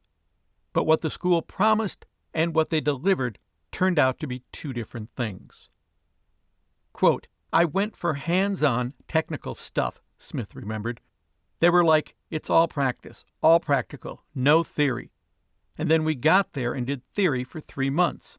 So I said, fuck it, I don't need some Canadian dude telling me what Demme was trying to say with Silence of the Lambs." End quote. Smith got a refund on the remainder of his tuition and headed home to make a movie. Looking back on the school experience, he realized that it could have been worse. Quote, "If you go to NYU or USC or UCLA," he said, "it takes you 4 years to realize what a total waste of time it was. At Vancouver, all it takes is 4 months." End quote. Once he had a script in place, he contacted fellow student Scott Moser to produce and David Klein to shoot the movie. Quote, "Dave gave us this wish list of all the things he needed at the start of production," Smith recalled. "You know, a camera, lights, lenses, filters, gels, whatever. We looked it over and said, you can have the camera." End quote. Producer Moser admits that it was a leap of faith, but feels that money not spent on film school was well spent on Clerks. Quote, "It was scary, but to put it in context, how much is NYU a year? Clerks was a kind of school for all of us, and at the end of the day, we made a product that gave us careers." End quote. Lesson: it's the script, stupid. Smith realized early on that he couldn't put much production value on the screen, so he did something even more important.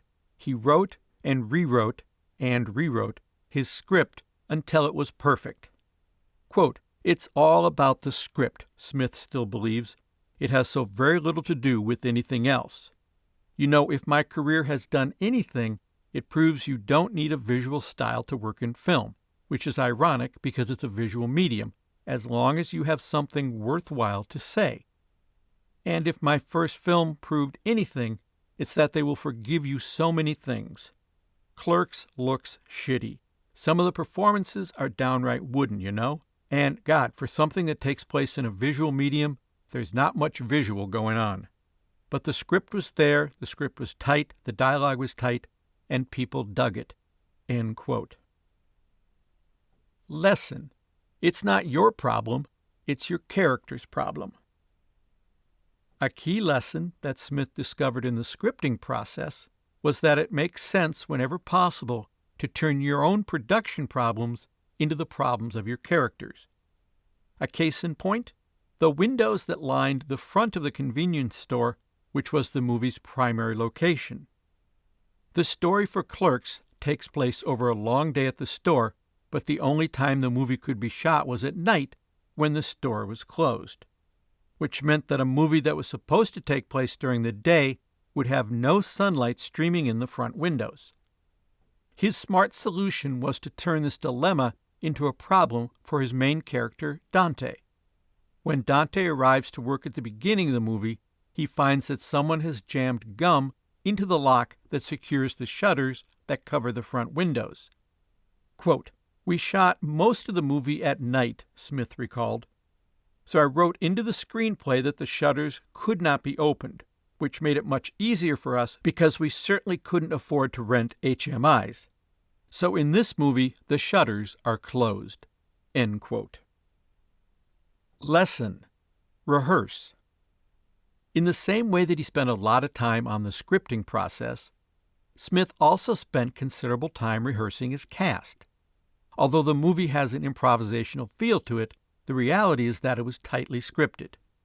Smith estimates that only about 2% of the movie was improvised.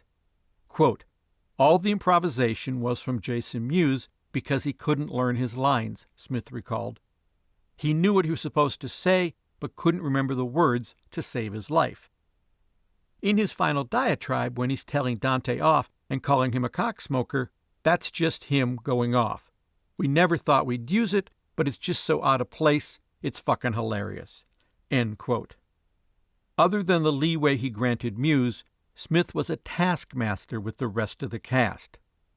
Actor and friend Vincent Piera remembers, quote, "Kevin would get the actors together and go through the script until the actors were as off-book as possible. Kevin would work at the store until about 10:30 p.m. I have this image of driving back from a showing of Peter Jackson's Dead Alive in Tom's River one night and seeing Kevin at the store rehearsing. These people were just sitting on the freezers going over their lines." End quote. That attention to rehearsals allowed Smith to shoot quickly and to shoot long takes with his cast. Lesson: but we're just a student film, officer. Although Smith and Mosier were fresh out of film school, they were no longer students. But they found a unique way to benefit from being a student, even if they technically weren't. Quote, "Kodak had a program for film school students where you get 15% off your stock," Smith recalled. "We went down to the New School for Social Research and looked through their catalog for a one-day course we could join. We found this course called Roasting a Suckling Pig, and the fee was $50. I signed up for the course, put it on a credit card, got ourselves a school ID, and the guy had to give us the film stock at 15% off. The card was still warm from the laminating machine. Then we went back downtown, and I took my name off the course, so I didn't have to pay the $50 because $50 was a lot of money." End quote. Lesson: all's well that ends well. Sometimes it's our favorite moments in what we write or shoot that are doing us the most harm. For Smith, it was his original ending for Clerks. Dante says goodnight to his fellow clerk Randall and prepares to close the store. One final unseen customer enters. Dante tells him that they're closed. Suddenly the customer shoots Dante and robs the store, leaving our main character dead on the floor. Brian O'Halloran, who played Dante, remembered his initial reaction to the idea. Quote, "I thought the script was funny, but I hated that ending. I never thought it worked. I just thought it was too quick of a twist. I remember going to Kevin, and I believe I told him I didn't like the ending, but we did it anyway." End quote. Smith, however, loved the ending. Quote, "To me it was like the ultimate joke," he said. "He is not even supposed to be there, and he gets killed." End quote. Cooler heads prevailed, however. Quote, "Right before we went to Sundance," Smith recalled, "John Pearson said, 'There is one thing you have to do with the movie. You have to cut that ending off.' And I knew that a few people who loved the movie hated that ending. But John was like, 'I really think you should cut the ending, and if I'm wrong, you can put it back later on. You can talk to the distributor and ask if you can put it back.' So we cut it right before we went to Sundance." End quote. Lesson: anticipate success. As a filmmaker, you always want to keep your focus on your current project, but it doesn't hurt to have something in your hip pocket, particularly if your current project suddenly hits it big. That was the case with Clerks, and Smith and Mosier were ready when opportunity suddenly knocked. Quote, "We met Hollywood producer Jim Jacks at the closing ceremonies of Sundance," Mosier recalled, "and he asked us about what we wanted to do next." End quote. Quote, "And I said, 'Mall rats,'" Smith remembered, "just out of nowhere, just 2 words. And they went with it. 'Oh yeah, that's funny, amazing.'" End quote. Quote, "So before Clerks ever came out," continued Mosier, "based on our meeting with Jim Jacks, we generated our second project. By the time Clerks was playing in October, we were already in development on Mallrats." End quote. Smith quickly and dramatically learned the value of making a successful movie like Clerks. Quote, "What it did more than anything financially was to put me into the next inning of the ball game," he said. "Okay, here we go. Now we're going to make a bigger movie." End quote. Lesson: keep it all in perspective. The final lesson from Clerks is about remembering what's really important in life. In this movie and throughout his career, Smith has always been devoted to his family and his friends, including pal Jason Mewes, who Smith refers to as, quote, "the little sonic boom with dirt on it," end quote. Quote, "What's important is kind of the simple things, family, survival, life," Smith said. "Film is just entertainment, and so I think it's weird when people tend to treat things, particularly film, so seriously. It's bizarre." End quote. His attitude is best reflected in a story about discussing a future project with people at Miramax. Quote, "The executive said words I will never forget," Smith recalled. "Kevin, it's not about making a movie with your friends." And I was like, "Really?" Because that's been the whole point of my career. End quote. Swingers. To hear director Doug Liman tell it, he never had high expectations for Swingers. He put it this way, quote, "I really thought that the only people who were going to see this movie were people in situations where I was going to be the one pressing play on the VCR." End quote. Writer and star Jon Favreau had similar doubts about the movie's future. Quote, "When I wrote Swingers," Favreau said, "I never thought anyone would read it but my friends. It was my first screenplay, and I banged it out in less than 2 weeks. My friends read it. They got a big kick out of it. I had purposefully based the characters on them and exaggerated their most ridiculous characteristics to the point of absurdity. To be fair, I did the same thing to myself." End quote. The ultimate success of Liman's and Favreau's combined vision surprised them both, and the small-budget movie, about $250,000, about struggling actors hanging out and swing dancing, made a big splash. It also helped launch their careers along with that of co-star Vince Vaughn, and it added the phrase, "You're so money," to our film lexicon. Ironically, it was the very fact that they didn't expect the movie to go far that allowed them to try some things that they probably wouldn't have attempted on a larger budget venture. Lyman explained it this way, quote, "This was meant to be a resume film, which liberated us to take chances." End quote. For editor Stephen Maroney, it was their very lack of experience that gave them a unique advantage. Quote, "If super experienced people had come in and done this, it would have been really polished and glossy," he said. "It wouldn't have had the same feeling. There's no question that our incompetence at the time as filmmakers makes it a little more honest and accessible. And it also shows our heart is in it as well. A lot of time, people are afraid to show their imperfection, and as an independent filmmaker, you've got to embrace all of that." End quote. Jon Favreau agreed, quote, "Swingers was all sincerity," he said. "It was no money and no experience. It was just pure enthusiasm and inspiration." End quote.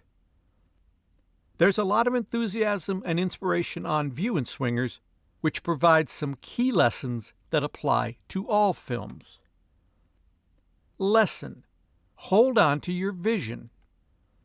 For Favreau, holding on to his vision meant saying no when people offered him a lot of money to take his script and do it their way.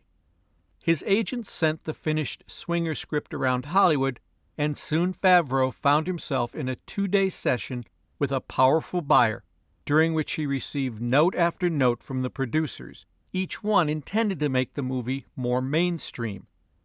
Quote, "They wanted to change everything," Favreau remembered. "I mean everything. They wanted to set it in Vegas. They wanted a female in one of the main roles. They wanted less Trent. They wanted more violence. They wanted to cut out all the monies and babies. They wanted a movie that wasn't Swingers." End quote.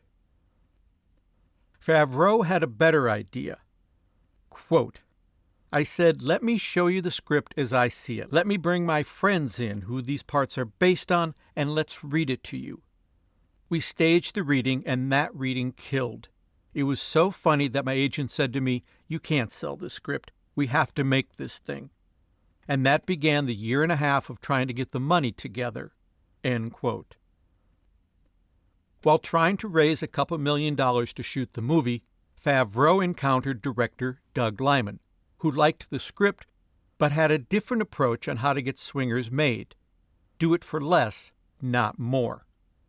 Quote, "I said to them, I don't want to step on anyone's toes," Liman said, "but I think if you try to make this film for $1.5 million, I think that's the kiss of death budget.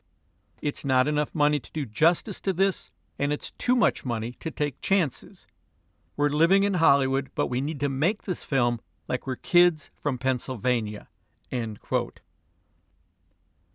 Lyman welcomed the difficulties that such a low budget would provide and was convinced that it would actually make the movie better.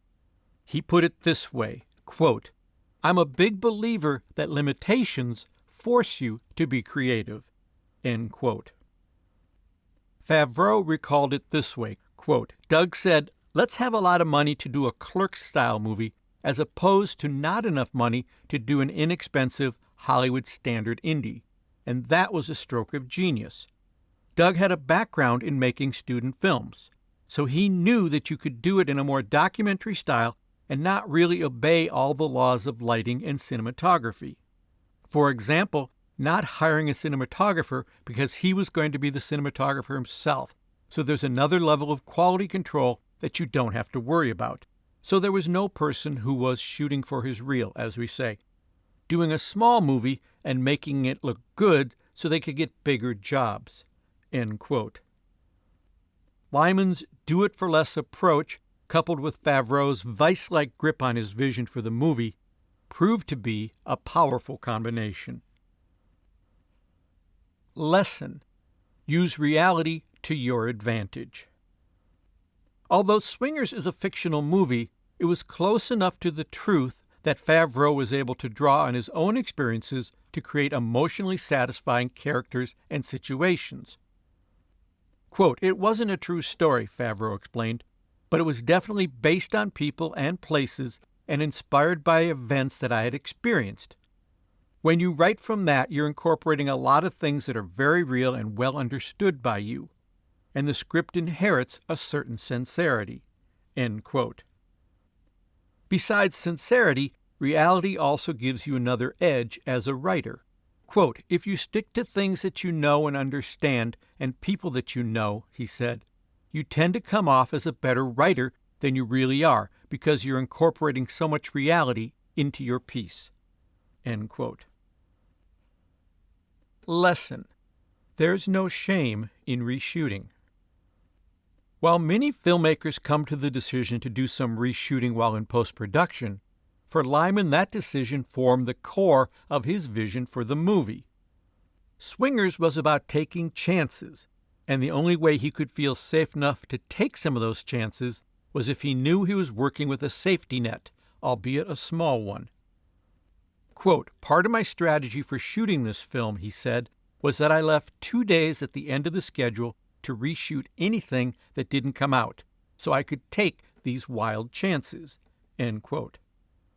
During the pre-production and production process, Lyman hung on to those 2 days despite the demands of the budget. Quote, "We ended up scheduling 18 of the days," he recalled, "and the other 2 days were sacred." End quote. Lyman required every second of those 2 days because there were chances they took that hadn't paid off. But there were also lots of chances that had, and he feels that without that 2-day safety net, he wouldn't have taken those risks. Quote, "The movie wouldn't be the movie that it became if I hadn't done that." End quote. Lesson: a picture's worth. The opening credits for Swingers were going to be spectacular. A helicopter shot moving through the skies of Los Angeles at night, capturing the twinkling lights of the expansive city below. Have you heard that old expression about best laid plans? Quote, "For the opening sequence," Favreau recalled, "I had written a helicopter shot, and that went out the window for budgetary reasons." So what happened was that Doug went out and shot some photos and created a montage in the beginning to sort of sit you down in your seat and give you context of what was going on." End quote. The result is an opening credits sequence of still photos that captures the feel of the movie far better than an expensive helicopter shot would have, and for a lot less. As Lyman recalled, quote, "Total cost about $300." End quote.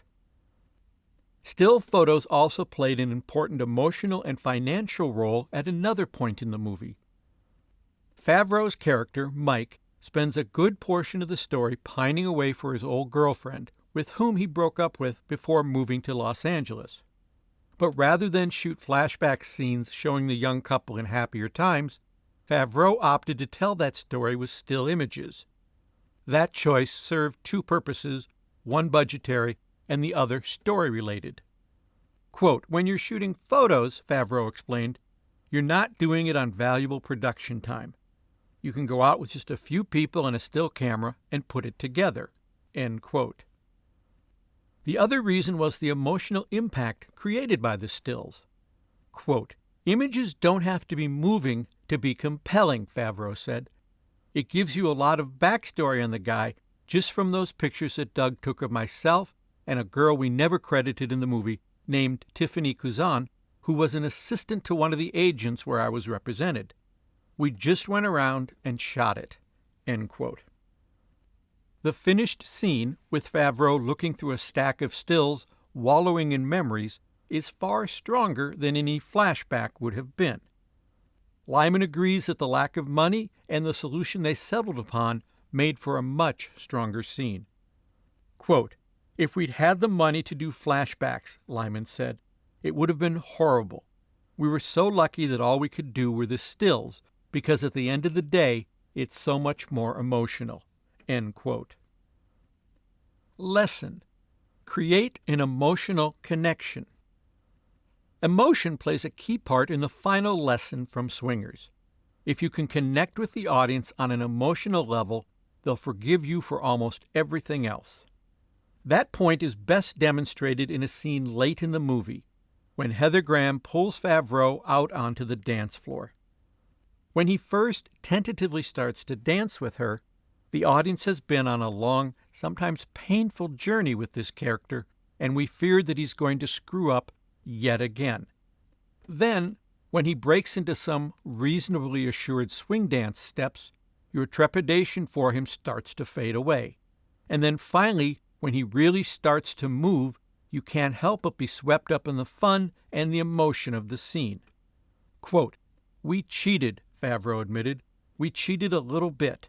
If people weren't emotionally involved with the movie, they would have rejected that moment." End quote. Emotion was the key, creating an honest emotional connection between the character of Mike and the audience. Quote, "We threw in some cursory explanation that I had taken some classes," Favreau explained.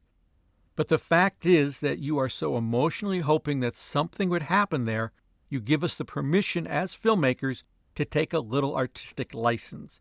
End quote. Favreau carefully built to that moment throughout his script. Quote, "The whole movie you're hoping that he just pulls it together," he said. "And there are so many times when you think that he will take the next step, from the trailer park in Vegas to when he gets the girl's number and leaves all those messages. Basically, every time my character talks to a girl, you're thinking he's going to take the next step, and you just get smacked in the face with a frying pan. So finally, when it does happen, there's such a sense of accomplishment. The audience is so hoping that it's going to happen that they give you that permission, and it just as easily could have gone the other way." End quote. It didn't go the other way because Favreau had created an authentic emotional connection between his character and the audience. He recognized that emotion can be a secret weapon for low-budget filmmakers. Quote, "It all goes to emotion," he explained. "If you're emotionally engaged, everything is going to be funnier, more satisfying, scarier, everything. It's that emotional connection that you feel with these guys. And the reason you feel that is because the story was so personal and sincere. And that's a very hard thing to maintain as you do bigger and bigger movies. It's the one thing that you really have going for you in a small movie, that you're doing something that's so real and usually so personal that you have a level of emotional engagement that you will not get in a high-budget, high-concept movie. It's that emotional engagement that's your big card to play on small movies. It's the one thing you have over the big movies, and you better not give that card up." End quote.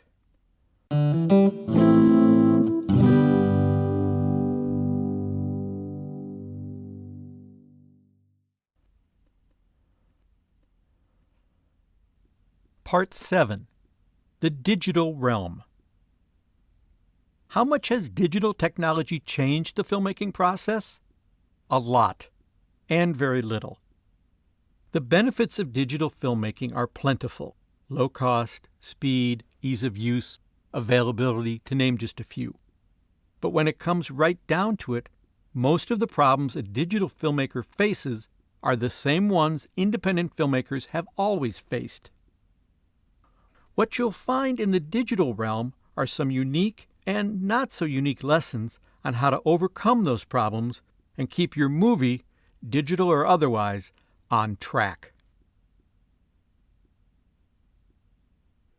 The Anniversary Party. Throughout this book, and frankly throughout my career, I've promoted the value of getting together with your friends to make movies. It's just a flat-out good idea. And when your friends are the likes of Kevin Kline, Gwyneth Paltrow, Parker Posey, Jennifer Beals, Phoebe Cates, and John C. Reilly, it's a great idea. Plus, if you happen to be Jennifer Jason Leigh and Alan Cumming, that doesn't hurt either. Together the pair wrote, directed, and starred in the digital feature, The Anniversary Party. For Cumming and Leigh, the idea of working together occurred to them while they were, working together. Quote, "We were in cabaret together on Broadway," Cumming explained, "but we really didn't do anything together in the show. We just got on and wanted to do something. We wanted to write something about how we felt about relationships at that point in our lives. something that was very current for ourselves, and something that was honest and open. And also we wanted to use elements of ourselves, our experiences, and put that into a story." End quote. The concept of going digital came from another project that Lee had just completed. Quote, "Jennifer had just made this Dogma film in Africa," Cummings said, "and she was excited about working digitally because you don't have to stop all the time and you just keep rolling and try things." End quote. Quote, "I was really intrigued by the digital video wave and how much fun it was to work like that," Lee said. "I've worked on films that have been such great experiences, and I wanted to bring that experience to this project." End quote. Although the world has seen lots of co-writers, the concept of co-directors doesn't pop up all that often, particularly when the co-directors are also acting in the film. Quote, "People understand the notion that you can write together," Cummings said. "I think people have more trouble with the idea of directing together. But it wasn't divided up. It was quite smooth. We both would talk to the actors. I would do all of the shouting and general announcements." End quote. Cummings is mindful of the fact that he and Lee went into the project with several advantages that are outside the reach of most independent filmmakers. Quote, "Our film was lucky to get made," he admitted. "If we weren't Alan Cumming and Jennifer Jason Lee, and if we didn't have all these people in it, we never would have gotten the money. We definitely had a lot on our side." End quote. The making of The Anniversary Party provided Cumming, Lee, and company with several important lessons. However, Cumming walked away from the project with one key learning. Quote, "Biggest lesson," he said of the experience, "treat people respectfully. There's a sort of vogue, and there has been for decades now, that the director is God and the director is all-knowing. But when you say to someone, 'I don't understand this and I'm asking your advice because you're better at it than me,' by doing that and involving people and making the film truly a collaborative process, you get a better film and you get happier people, and an atmosphere on that set is truly creative." End quote. Lesson: Go digital. There are many reasons to opt to go digital on a movie. For Cumming and Lee, the reasons were a mix of sense and sensibility. Quote, "The decision to use digital video was a very practical one that had to do with speed," Cumming explained. "We had only 19 days to shoot the film, and with digital video, you can move faster." End quote. In addition to the speed factor, Lee felt that the feel of DV fit the film's aesthetic. Quote, "One of the reasons why digital video works for this film," she said, "is that there's an immediacy to it, and there's an intimacy to it, and that makes you feel like you're actually in the room." End quote. Quote, "It felt less intrusive," Cumming agreed. "That gave the film an aesthetic which was one that made all the actors more relaxed." End quote. Quote, "There were no dressing rooms, no trailers, no barriers," explained Lee. "Each of the actors came in every day, did their own hair and makeup, and we were ready to roll. It was an incredibly liberating way to make a film." End quote. Quote, "In the end," Cummings said, "it wasn't really a financial decision. It wasn't really an economic thing that made us go digital. It was actually the idea that it would be more free-flowing and we could have several cameras and things like that. And it was great because the eavesdropping quality of the film was helped by the fact that we could just keep rolling. Sometimes actors weren't aware how many cameras were on them. It really helped the flavor. It gave the feeling that you're actually there at the party." End quote. For Cumming, that experience is worlds away from what an actor goes through on a traditional movie set. Quote, "You don't get that on film," he said. "On film, it's like every take is a test. There's a tension. We're going for a take now, you've got to get it right, and you're very aware that the money's spilling through the lens. But on video, it's much more relaxed because you know you can keep rolling. It's not going to cost very much money. So I think there's more of a relaxed feeling on the set, and you get more relaxed performances, too." End quote. Lesson: use reality to your advantage. When it came time to create characters for each of their friends to play, Cumming and Lee decided that reality would make a great starting point. Quote, "That's what was great about doing the anniversary party," Cumming admitted, "because we were able to use essences of real people and merge it all into a big script." End quote. One example of using essences can be found in the characters played by real-life husband and wife Kevin Kline and Phoebe Cates. In the film, he plays a working actor. She plays an actress who gave up acting to raise their kids. In real life, he's a working actor, and she's an actress who gave up acting to raise their kids. Quote, "And their kids are played by their kids," Cumming added. "That puts you a few steps ahead because you have that real thing going on. For other characters, we use little habits or idiosyncrasies that they have and put that in a bigger picture of their characters. I think that makes it more of an intimate experience for an audience. You're slightly on the edge of your seat because you know there are real bits as well as fiction going on." End quote. Lesson: give your characters a secret. Although the film was completely scripted, Cumming and Lee did create one scene where even they, the writers, directors, and lead actors in the movie, had no idea what was going to happen next. In the scene, the married couple, Cumming and Lee, who are throwing the anniversary party of the title, are presented with gifts by each of their friends. Quote, "For that scene," Cumming recalled, "we asked the actors to make up their own speeches or make their own things. We guided them about what perhaps their character might say, what their character's angle might be, but we left it up to them to make up their thing. It was really fascinating." End quote. By employing multiple cameras, the filmmakers were able to capture all the angles on this scene simultaneously. Quote, "We shot their stuff and our reactions at the same time," Cumming explained. "We were hearing it for the first time, which was really exciting. And also, they were really nervous, like you would be really nervous standing up and doing that, because they were actually having to perform something they had written for the first time, too. It was good. It worked." End quote. Lesson: be prepared. Wearing so many hats, as Lee and Cumming did, meant that little could be left to chance during production.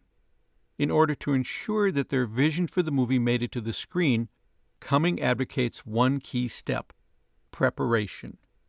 Quote, "You have to be really, really, really prepared," he explained. "I think any director has to be really prepared, but especially on a short shoot like that one." End quote. A big component of his preparation process involved storyboarding the movie. Quote, "My storyboards are a little eclectic," he admitted. "Sometimes there would just be a picture and some words, and sometimes it would be more technical. I did the storyboards myself, but I don't do it frame by frame by frame, shot by shot. I did it more esoterically. One of the things that's good about storyboarding is that it makes you actually explore each scene in depth. It's a really good thing because it makes you sit down and really concentrate on each scene." End quote. Although preparation is important, Cumming also advocates going with the flow when the moment is right. Quote, "I think it's really important not to be rigid with that storyboard," he explained. "It's good if you can be flexible. If something happens or something's not going to work or something better happens, then you have to be able to just go with that. So it's a basis, a preparation device, rather than a Bible." End quote. Lesson: kill your darlings. There are literally thousands of decisions that are made during the production of a movie. Each one is important in its own way. But Cumming is firmly committed to one that he and Lee made in post-production. Quote, "I think the best decision we made was cutting the last scene in the script," Cumming said. "It was a scene where it was the next morning and she's in the hot tub and I come and join her. We give each other our anniversary presents, and we have a big scene talking about the fact that our marriage has broken up." End quote. Cutting such a major scene is never an easy decision, but in order to make the best movie you can, you sometimes have to think about how your story can be improved by taking things away rather than adding them. Quote, "We weren't particularly happy with the last scene. We were having trouble editing it," Cummings said. "And then we thought if we just cut the scene, the movie will end, and we can take a shot from the beginning, the very first shot, and put that at the end and bookend the whole thing. I think you're always feeling that you have to be absolutely scrupulous about explaining everything and bringing everything to a conclusion. And it was quite liberating to remove the scene. It's really interesting. You just don't need to necessarily force-feed the audience every detail. What it did was leave the audience having to think more about what happened in the movie instead of being told that it was over now and this is the end." End quote. In the filmmakers' minds, the ambiguity actually made the film stronger and more interesting. Quote, "We don't know what will happen to them," Lee explained. "We examine a lot of relationships in the movie, and they're all kind of beautiful and funny and flawed, and yet they somehow sustain. And maybe they'll make it. Maybe not, but maybe they will." End quote.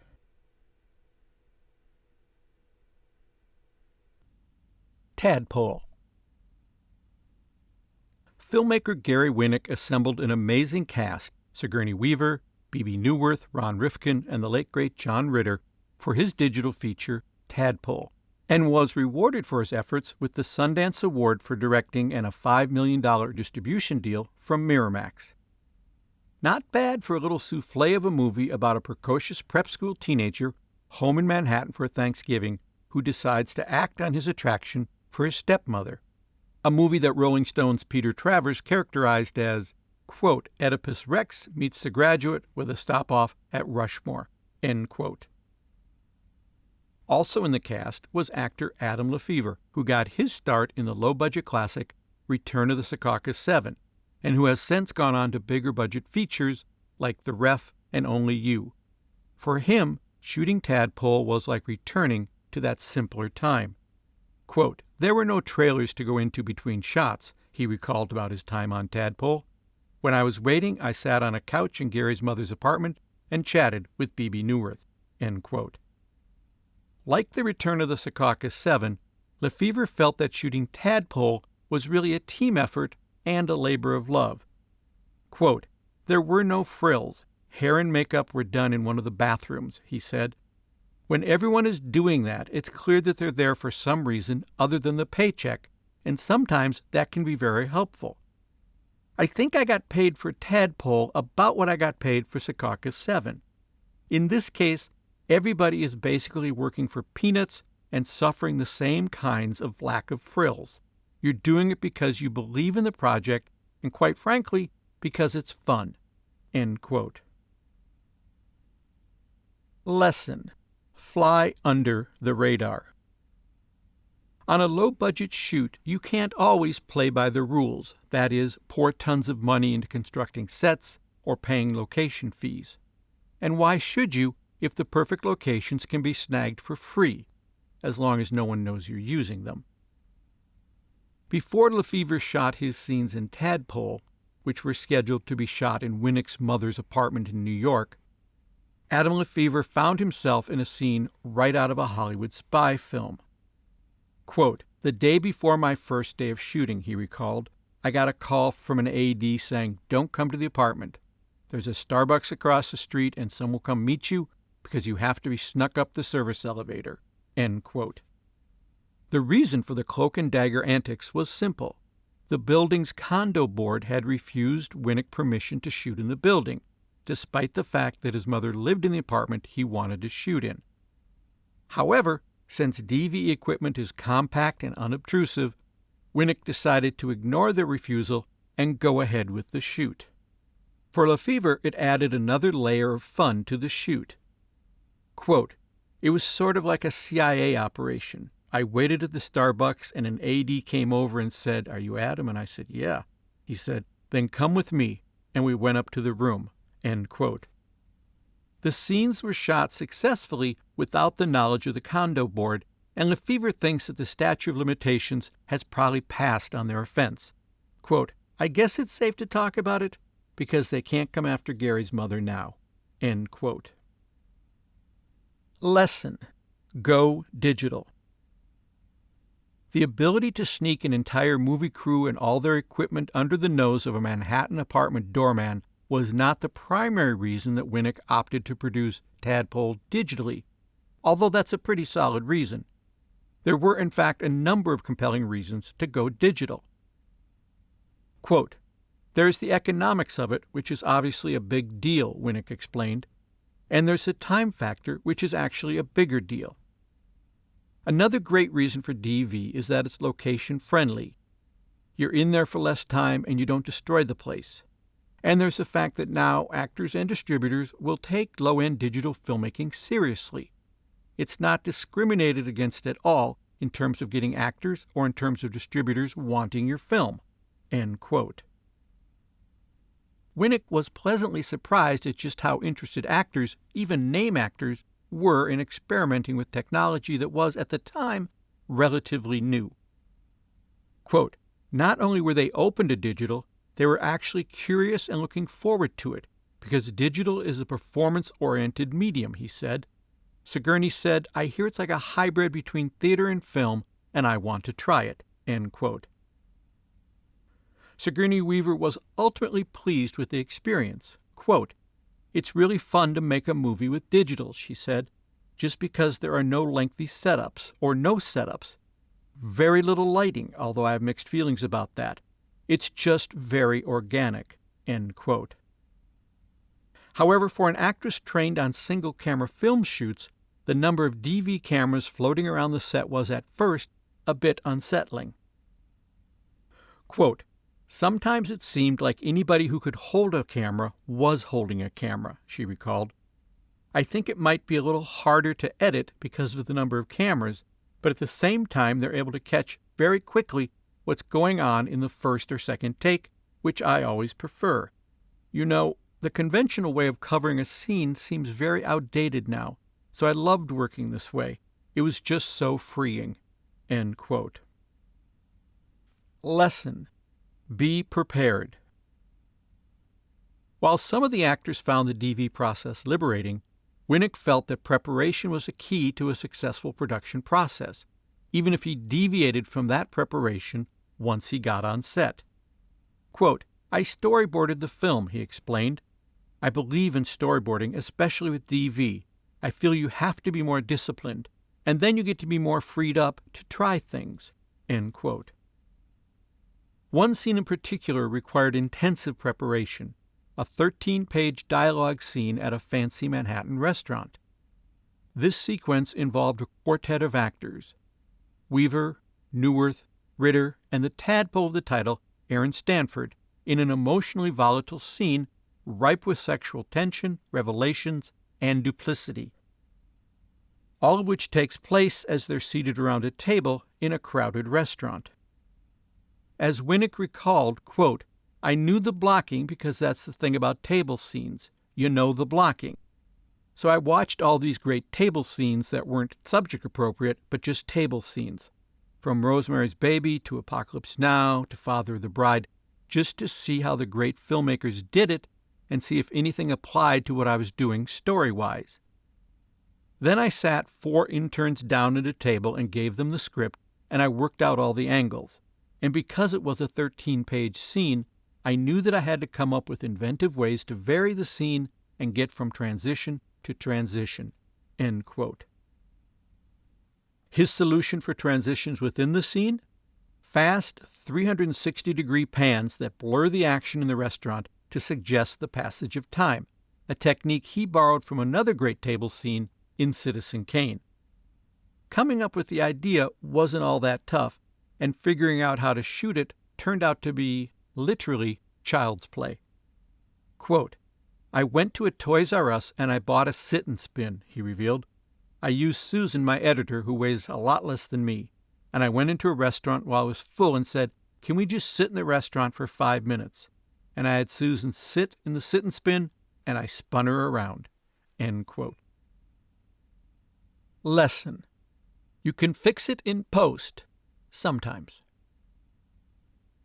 Interspersed throughout Tadpole are text screens with short quotes from Voltaire, quotes that seem to comment on the action in the movie. These title cards become an integral part of the story because the teenage hero spends much of the movie carrying around a dog-eared Voltaire paperback. The quotes are one of those touches that you're sure was an early idea in the script. However, the reality is that the transitional text screens were added in post-production in a somewhat frenzied attempt to cover up for mistakes during production. Quote, I had a really unfortunate experience with my cinematographer on this movie, Winnick explained. The camera wasn't on sometimes, so I'd get back to the edit room and the script supervisor had these shots that were never recorded. I had focus problems, camera operating problems. When I got in the editing room and found out that my DP operator did such a poor job, I was left with some really hard, clunky ways to get from scene to scene. End quote. Winnick realized that he needed something, anything, to help smooth out transitions between scenes because he simply didn't have the footage that he thought he had. Quote, and that's when I came up with the Voltaire quotes, he said. So it came out of necessity. I went to Barnes & Noble, because I'm not an internet guy, and went through some Voltaire quotes, and I was like, oh my God, this is going to work great. End quote. Lesson: write to your resources. Before he started the project, all Winnick knew for certain was that he had a budget of $150,000 and that the movie would be shot digitally. But those bits of knowledge were key factors in developing and shaping the script. Quote, we came up with the characters first, Winnick explained, and then thought of what sort of situation we could put them in that would support a low-budget 12-day shoot. Then you think about how many actors, how many locations. If you do a single point-of-view movie, which are the kinds of movies I like to do, then you can have 2 or 3 big locations where you have a lot of page count, but then you follow your character, which can just be you and the actor, around, getting him from one location to the next, and all of a sudden your movie appears bigger than it is. Another thing is you want to have as few continuity days as possible. The less costume changes, the better. So the Thanksgiving holiday gave us 4 days. And then the other thing for DV, which is kind of the opposite of film, is that you want to shoot at night and you want to shoot outside because it looks the best and it's very inexpensive. You want to stay away from day exteriors and you want to shoot a lot of practical locations because DV works well in practical light. End quote. Although he was always considering the technical advantages and limitations of the DV technology, Winnick's true focus was elsewhere. Quote, when you're making a low-budget film, he said, you really only have one focus, and that focus is story. Because with costumes and lighting and design and all that stuff, you can never either afford it or have the time to do it right. So you really have to focus on the one thing that you know that the audience is hopefully going to respond to, which is the story, and being engaged with those characters on screen. End quote. Although Winnick has graduated to higher budget and higher profile projects since Tadpole, he still keeps his focus on story. Even when he was in pre-production on the multi-million-dollar version of Charlotte's Web, story was still his primary concern. Quote, I have $84 million now for Charlotte's Web, he said, and I have huge effects and computer people and Stan Winston and all this stuff, but it all comes back to story. End quote.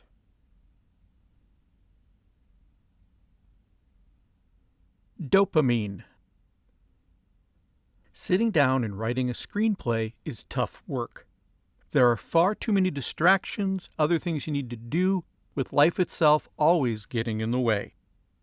But if the Sundance Screenwriting Lab called and asked what you're working on, you'd find a way to get that script written, right? That fateful phone call was all the incentive writer-director Mark DeSena needed to get moving on his script for his first feature effort, Dopamine. Quote, I'd done a couple of shorts and the first one was at Sundance in 1993, he said. I did another one in 1996, and shortly after that, Lynn Auerbach, who was an assistant in the feature film program in the labs, gave me a call and asked if I had any feature-length scripts. I, of course, didn't, but I said I'd definitely start working on one. And she kept calling me every 3 months or so, "How's the script going?" And I finally started to get afraid that she'd stop calling. So I really sat down with my writing partner, Tim Breitbach, and we drafted a script and then got into the labs in 1998. So we went there not expecting anything for our first draft, and we basically got a drubbing, end quote. Breitbach added, quote, "a butt-kicking," end quote. Quote, "a butt-kicking," agreed DeSena, in a really good way, a really supportive way. It helped us. It propelled us to really find the story and find why we needed to tell the story. We had a meeting with one of our advisors, Peter Hedges, who wrote one of my favorite movies, What's Eating Gilbert Grape, and he basically sat us down and said, "Why do you need to tell this story?" He told us we'd written a clever script, but that you can't write a movie just because you want to be a screenwriter or you want to be a director. You have to have a need to tell the story. He gave us the parable about going into a dark tunnel and not being afraid about where you're going to come out. It really pushed us to go back and find the core of the story, end quote. The core of the story they discovered was, as DeSena put it, quote, "the conflict between two characters, one who believes that love is eternal and the other that love is conditional and physical," end quote. For DeSena, that conflict was grounded in his own personal experience. Quote, "The genesis of the story for me was when we had our first child," he recalled. "It's different for guys. When a baby's first born, mothers bond immediately, but dads sort of take a while because the kid just cries and eats and wants their mother. But I remember the day I fell in love with him, and the chemical rush that I felt was very similar to when I fell in love with my wife. And that triggered this dialectic that I could see in a story, with one person believing that love is magical and unexplainable, and someone else who believes that it's physiological and chemical.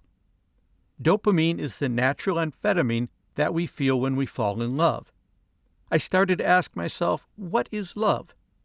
Is it this biological, physiological thing, or is it something magical that just happens?" End quote. DeSena used the making of dopamine to try to answer that question. After the experience of making that first feature with all of its ups and downs, conflicts and crises, he learned the name of the chemical that your body produces that makes you want to make low-budget digital movies. Quote, "lysergic acid diphenylide, LSD. You're definitely tripping when you're making a movie." End quote. Lesson: go digital.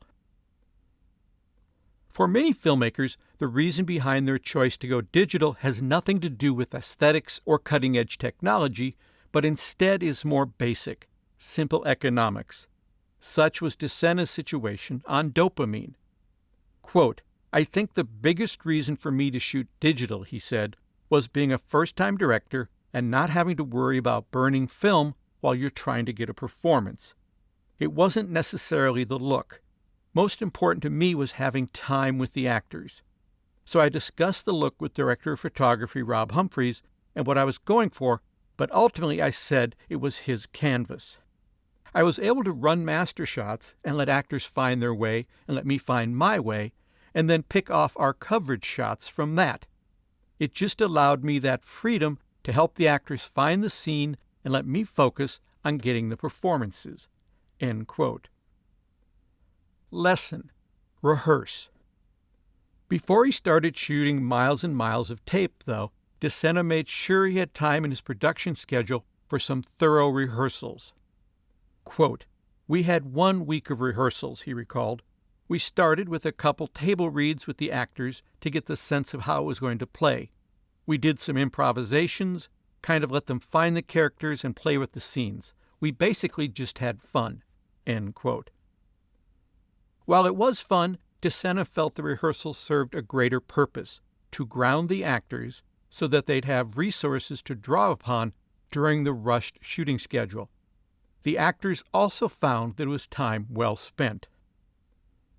Quote, Rehearsal was amazing for us, said actress Sabrina Lloyd, because Mark had us improvise as the characters so we really got to understand them, not just through the words in the script, but through the emotion of working with each other. By the time we got to the set, Jon and I really had our feet under us. It was an incredible way to start. It made the first day very effortless." End quote. Making it effortless was DeSena's goal. Quote, "They say that 90% of directing is casting," he said, "and that definitely made my job easier. But the rehearsals let them get to know each other and get to know each other in character and be able to have that confidence about that character before you get on the set. The set can be very distracting, very assaultive. I have the utmost respect for actors. I don't know how they do it." End quote. Lesson: you never stop writing. You'd think that after writing the script and then rehearsing that script and then shooting that script, well, that the script would be done. However, every step on the movie-making process is about finding and refining the story you're trying to tell. And that doesn't stop when you pick up your script copies from Kinko's. It often continues well into post-production. That was definitely the situation on Dopamine. Quote, "We definitely were still writing in the editing process," DeSena agreed. "After the assembly cut was done, we realized that we had to go back in and find the story, which is always disheartening. As a first time you think, well, I finished the script, and the script as it's shot is going to be great. And then you realize that the story has to be brought out. We ended up moving things around. The opening scene was put into the middle of the film, which sounds really strange to have the opening move to the middle of the movie, but it worked." End quote. Co-writer Breitbach agreed, quote, "I think in writing a first-time script, it's hard to discern until you get into the edit bay what parts of what you wrote are subtext versus text. I think that our actors taught us a lot." End quote. Quote, "I think we'd learned a lot about writing with this movie," DeSena admitted. "A lot of the scenes we overwrote. The dialogue was much longer, and we realized in editorial, with the looks that Sabrina gives, the acting in the scene said so much more with actions that we were able to cut out a lot of the dialogue. We found moments that we could erase. We don't need that line. It was a great process." End quote. Lesson: find the angle, have a hook. Just finishing the movie isn't enough. You also have to get the world at large excited about seeing your opus. That's when having a fun marketing hook comes in handy. For Dopamine, the 2003 Sundance Dramatic Competition was a make-or-break event. To get festival goers into the theater, the Dopamine contingent came up with a unique marketing device. Quote, "We wanted to work the festival in a coy, playful way that represented the content of the movie and built a little buzz machine," recalled Breitbach. "We gave out these friendship bracelets that said Dopamine in block letters.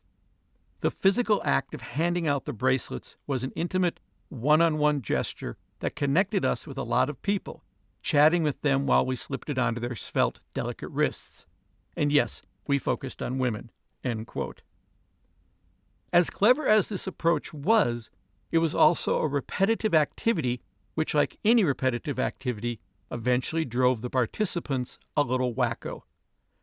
Quote, "After about 3 days," Breitbach admitted, "the group of us that were spreading the Dopamine love started to play games to save ourselves from boredom on Park City's frozen streets. We started doing stuff like, only give the bracelet to someone you'd like to have a threesome with while naming the starlet who would be included, etc. Needless to say, the giving was more selective, but the results were more encouraging. I mean, hey, we got distribution, right?" End quote.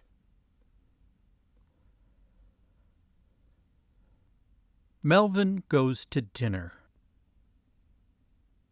I had the pleasure of meeting writer-actor Michael Blyden at the Waterfront Film Festival in Michigan.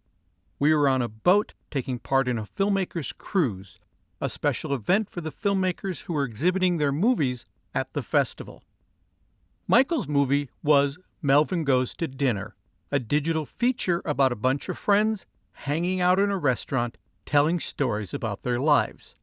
It's an alternately funny and sad movie that used the device of intercutting between the restaurant scenes and flashbacks of the stories they're telling. I was there with my movie, Grown Men, a digital feature about a bunch of friends hanging out at a restaurant telling stories about their lives. It's an alternately funny and sad movie that used the device of intercutting between the restaurant scenes and flashbacks of the stories they were telling. Needless to say, we had a lot to talk about. In reality, despite their superficial similarities, the movies are quite different. Melvin Goes to Dinner was based on Blyden's play Fire Giants, a 5-character, one-set play that he produced and starred in at a small theater in Los Angeles. It likely wouldn't have gone much farther than that theatrical production if director Bob Odenkirk hadn't been in the audience one night. This was a rare occurrence because Odenkirk, co-creator of the cult classic Mr. Show with David Cross, is an infrequent visitor to Los Angeles' theater scene. Quote, "My wife went to see the play and said it was really great, funny, sad, entertaining, and amazing," Odenkirk replied. And I said, "I don't believe you, because most plays suck. Most small plays in New York or L.A. that are by friends or people you know are terrible. Going to one of them is like having someone in the room with you who will not stop embarrassing themselves for hours." End quote. However, this was not the reaction Odenkirk had to Fire Giants. He immediately recognized its big screen potential.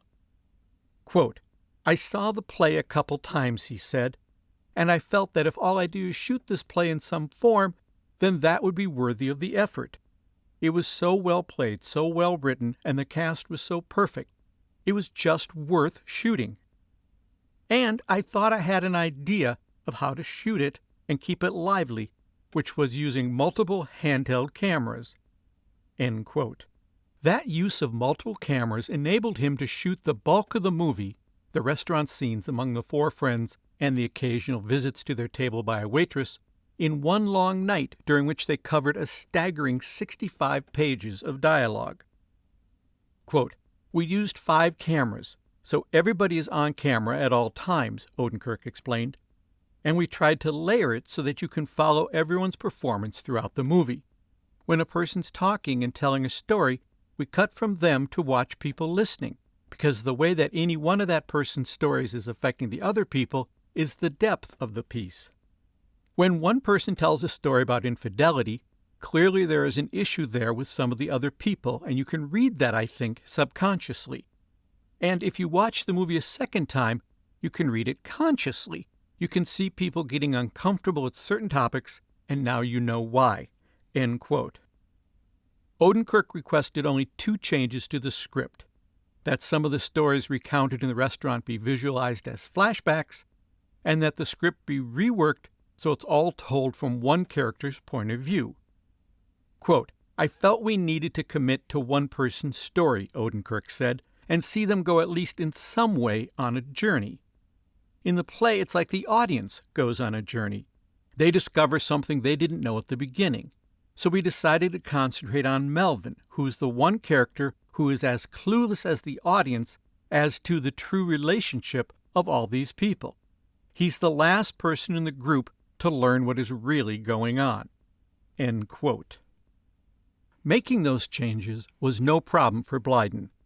Quote, "When I sat down to write the screenplay," he said, "we'd been performing the play for so long and the characters were so vivid to me, it felt like I was writing the sequel, because I got to write more words for these same characters in this same world."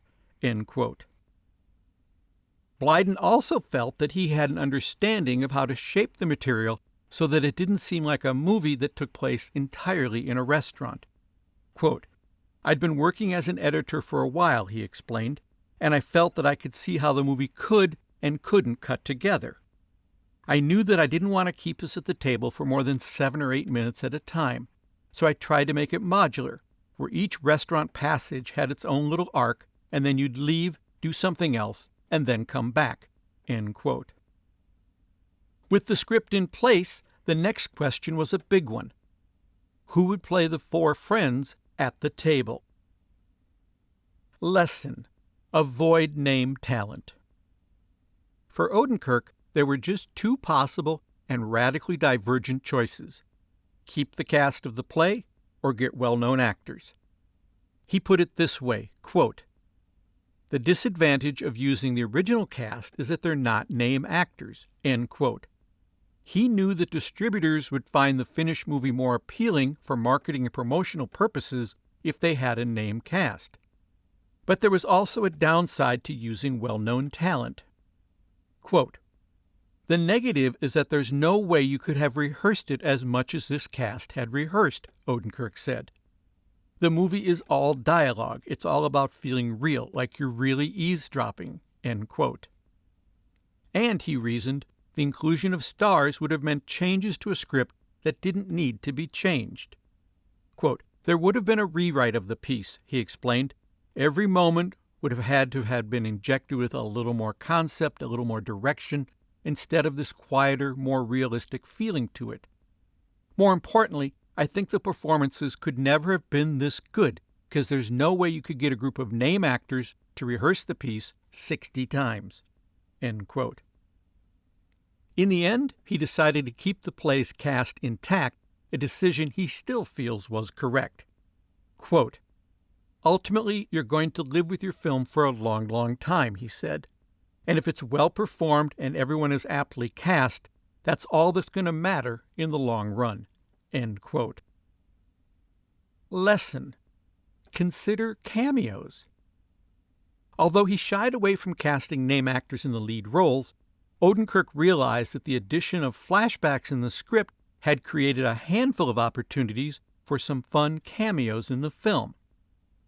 Quote, "Of course, one of the goals for any production is to have names, but we sacrificed that for quality," Odenkirk recalled. "So we said, we've got these cameos in their smaller roles, so let's try to use that to get some names to attract distributors." End quote. With that goal in mind, they were able to secure a handful of known performers, David Cross, Jack Black, Maura Tierney, and Melora Walters, to appear in the brief but important Away from the Restaurant stories. Quote, "I thought having a few named people would help the movie," Odenkirk said. Now, some of the people, like Jack Black and Melora Walters, wouldn't let us put their name or their image on the poster, which is fine and understandable. The last thing I would want would be for the movie to be released as the Jack Black movie. People would hate me, Jack, and the asshole who made the poster. I do think the cameos help. They're little boosts to the movie. It helps people to consider the movie legitimate." End quote. Now, before you begin to think that it's a piece of cake to get named talent for small roles, understand that Odenkirk cast most of the cameos by simply pressing the speed dial on his cell phone. Quote, "Jack, David, and Maura were all friends of mine who did it because I was their friend and because they liked the script," Odenkirk explained. "But I doubt any of them would have done it if they didn't know me. The parts just weren't big enough or juicy enough to motivate them, even if they did respect the work. So, it helps to know people, especially if you aren't paying anything." End quote. However, before you lose all hope, read on. Quote, "Melora Walters was the only cameo who I didn't have a personal relationship with before the filming," Odenkirk added. "We sent the script to her agent, she read it, we met with her, she liked it a lot and was willing to do it. She was perfect and she nailed it great. We were very lucky." End quote. Let's do the math. 4 cameos, 4 name actors. 3 are friends of the director. 1 is a stranger who takes the part because she likes it. I'm not sure this means you have a 1 in 4 chance of snagging a name for a small part in your movie, but if it's an interesting movie and a well-written part, it can't hurt to try. Quote, "The thing I'm most happy about is that those people were right for their parts," Odenkirk said. "They were funny and good in their parts, and they don't overshadow the movie. When the movie's over, you don't go, 'Wow, that was about Jack Black's scene.' Instead, you go, 'That was about this couple who are lying, and this friend who's in a bad relationship, and this girl's story about ghosts, and about the 9th thing you mention is that Jack Black's in it. And that's perfect. Perfect." End quote. Lesson: a picture's worth.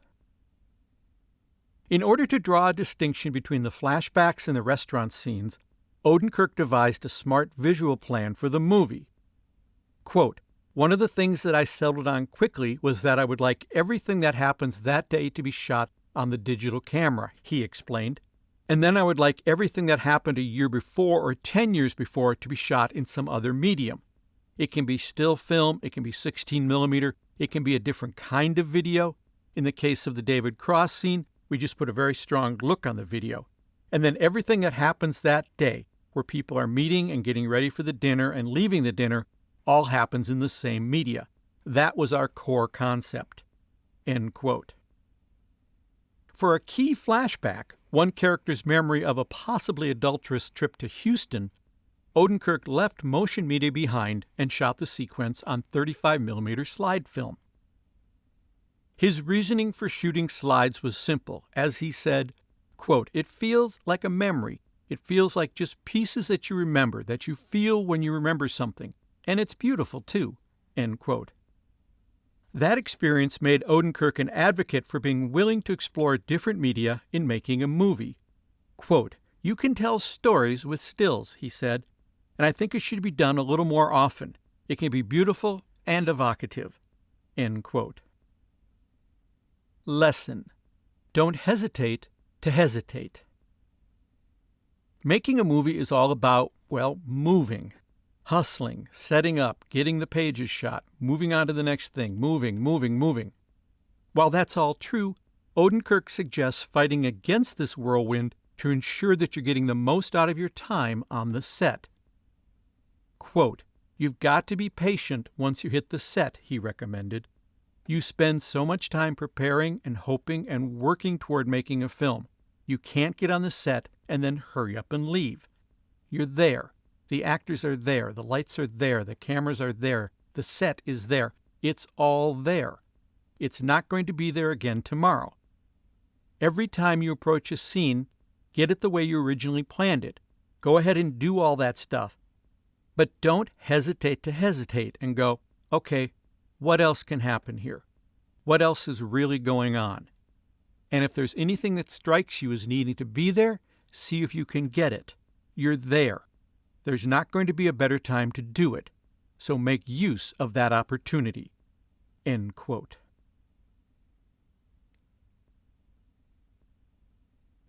Open water. Independent filmmakers are always looking for that holy grail of low-budget filmmaking. The simple, brilliant, yet unique premise, the idea that will allow them to shoot a great movie for little or no money. Conventional wisdom tells us to keep the cast small and stick to one location. Director and writer and cinematographer and editor Chris Kentis found his simple premise by tweaking conventional wisdom and placing his two-person cast in one of the largest single locations possible, the ocean. A scuba diver himself, the idea for open water came to Kentis when he happened across a cautionary tale in a scuba publication. Quote, "We read this story about this couple that were on vacation," Kentis recalled, "and boarded a dive boat, and due to some mix-ups in head count, they were accidentally left in the water. The script just poured out of me quickly. I wrote the first draft in about 6 days. What attracted us to the story was the simplicity of it and the challenge of it. We're taking two people that are used to having control of their lives and putting them in a situation where they have little or no control whatsoever and watching what unfolds." End quote. With his simple premise established, Kentis worked hard to maintain that simplicity and not overcomplicate his story. Quote, "I wanted to do this in a very linear way," he explained. "You're just out there on the water with the two characters, and you're experiencing what they're experiencing. There was going to be no cutting away, no backstories, no side stories, no little intrigue, no confessions, no, I found out you were sleeping with my sister crap." End quote.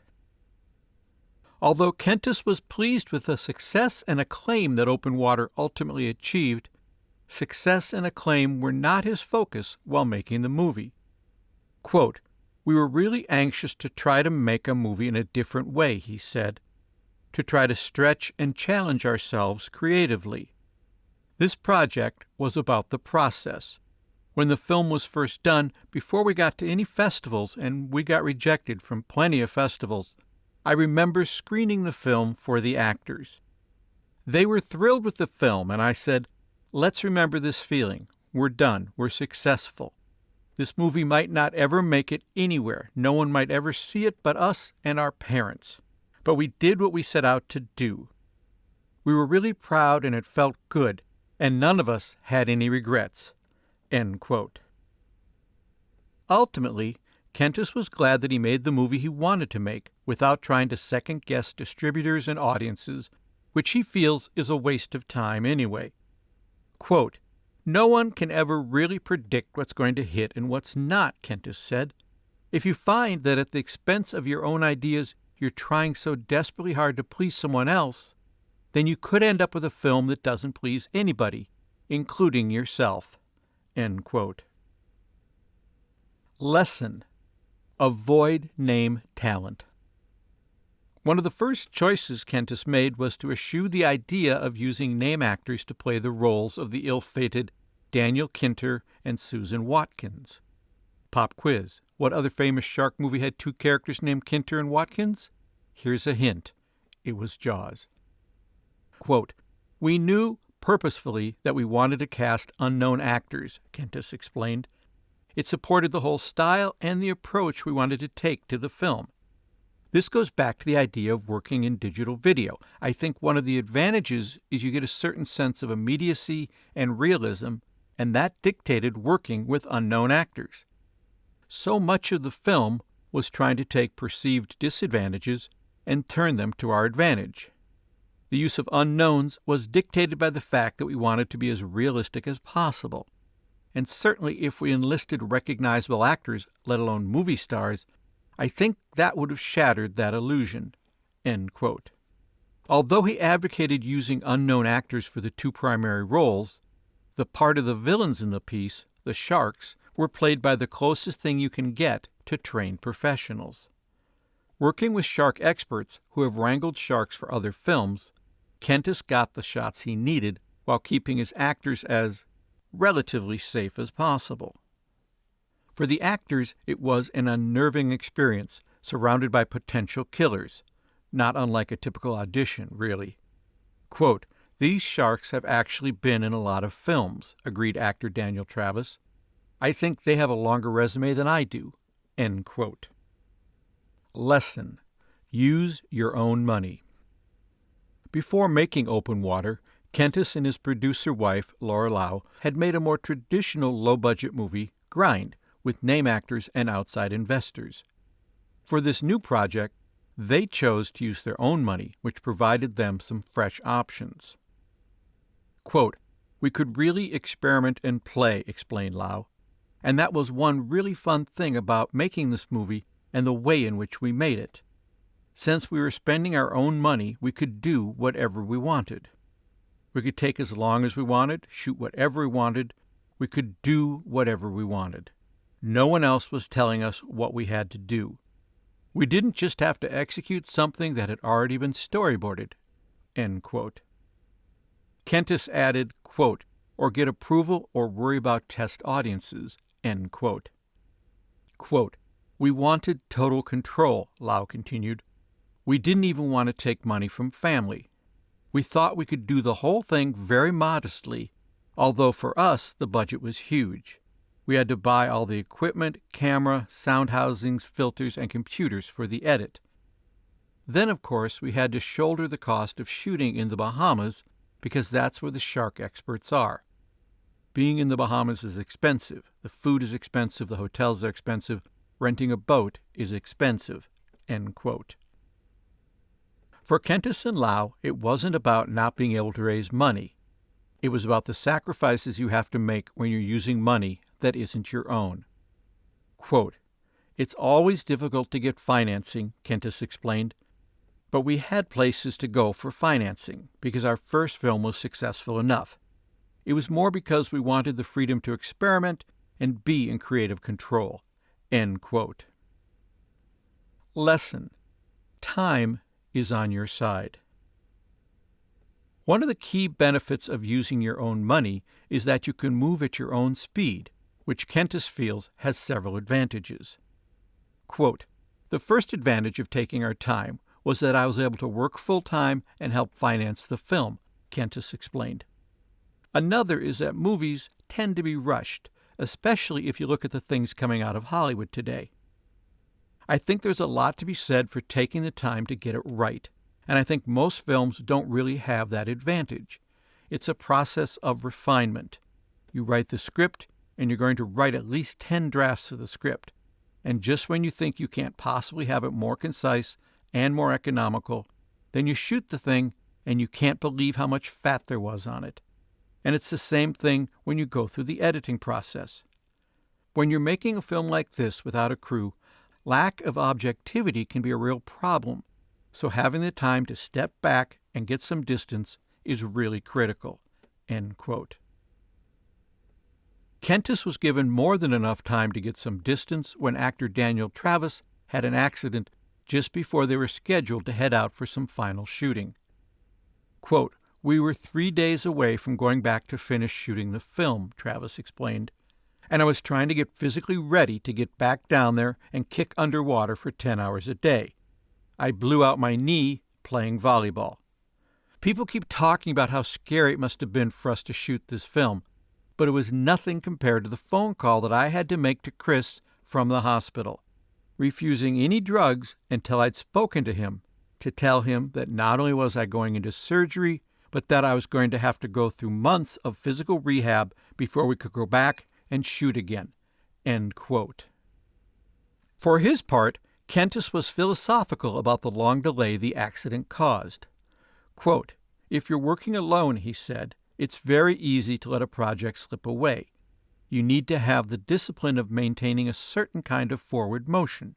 Having something happen like that, what happened to Daniel, certainly threatens this. You've got to keep it alive and going for a whole year, but your shooting has just been shut down. You try again to refine your script, you edit the footage you can, and you keep in touch with the actors." End quote. Lesson: take stock.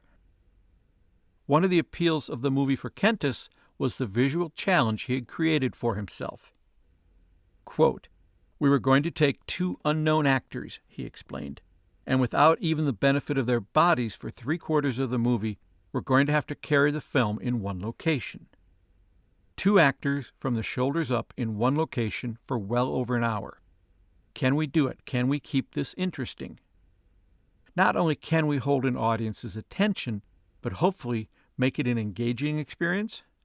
End quote. Because nature was a big theme for the film, Kentis determined that one approach would be to cut away from the actors between sequences with various shots of nature. He needed shots of water, clouds, and underwater animals, among other things, to create this unique pacing element. However, this required shooting a virtual stock library of these nature images, in addition to shooting the film's dramatic scenes. And Kentis refused the concept of buying stock images. Quote, "There was no way in the film we were ever going to use any stock footage or go to someone else's library," he declared. "It was key that we shoot every shot in the film. The only way to get that on our comfortable, relaxed pace but still know we have what we need was to build these libraries. Whenever we went on location, whether it was on weekends or even at home, we were always just shooting. So when I found myself in the cutting room, as every editor does, you go, geez, I could really use a shot of such and such. Well, I knew I would have at least 10 to choose from." End quote. Lesson: hold on to your vision. It's no secret that Hollywood loves a happy ending. However, despite its success, Open Water was never intended to be a Hollywood movie, and Kentis never intended to provide a requisite happy ending. He knew what he wanted from the beginning, and he stuck to his guns. Quote, "The whole impetus behind this story," Kentis explained, "was when I read about the true incident. It deeply affected me, and so it was to try to capture that, to have the audience have the same kind of emotional response that I had when I read the story. Our hope was that when people watch the movie, they'll ask themselves, what if that were me? What would I do in that situation? And experience it that way. End quote. Quote, people have asked us a lot about the ending, Travis added, and whether there was ever a discussion or an intent to shoot a different ending. And we did. We had a discussion that lasted probably about 4 minutes.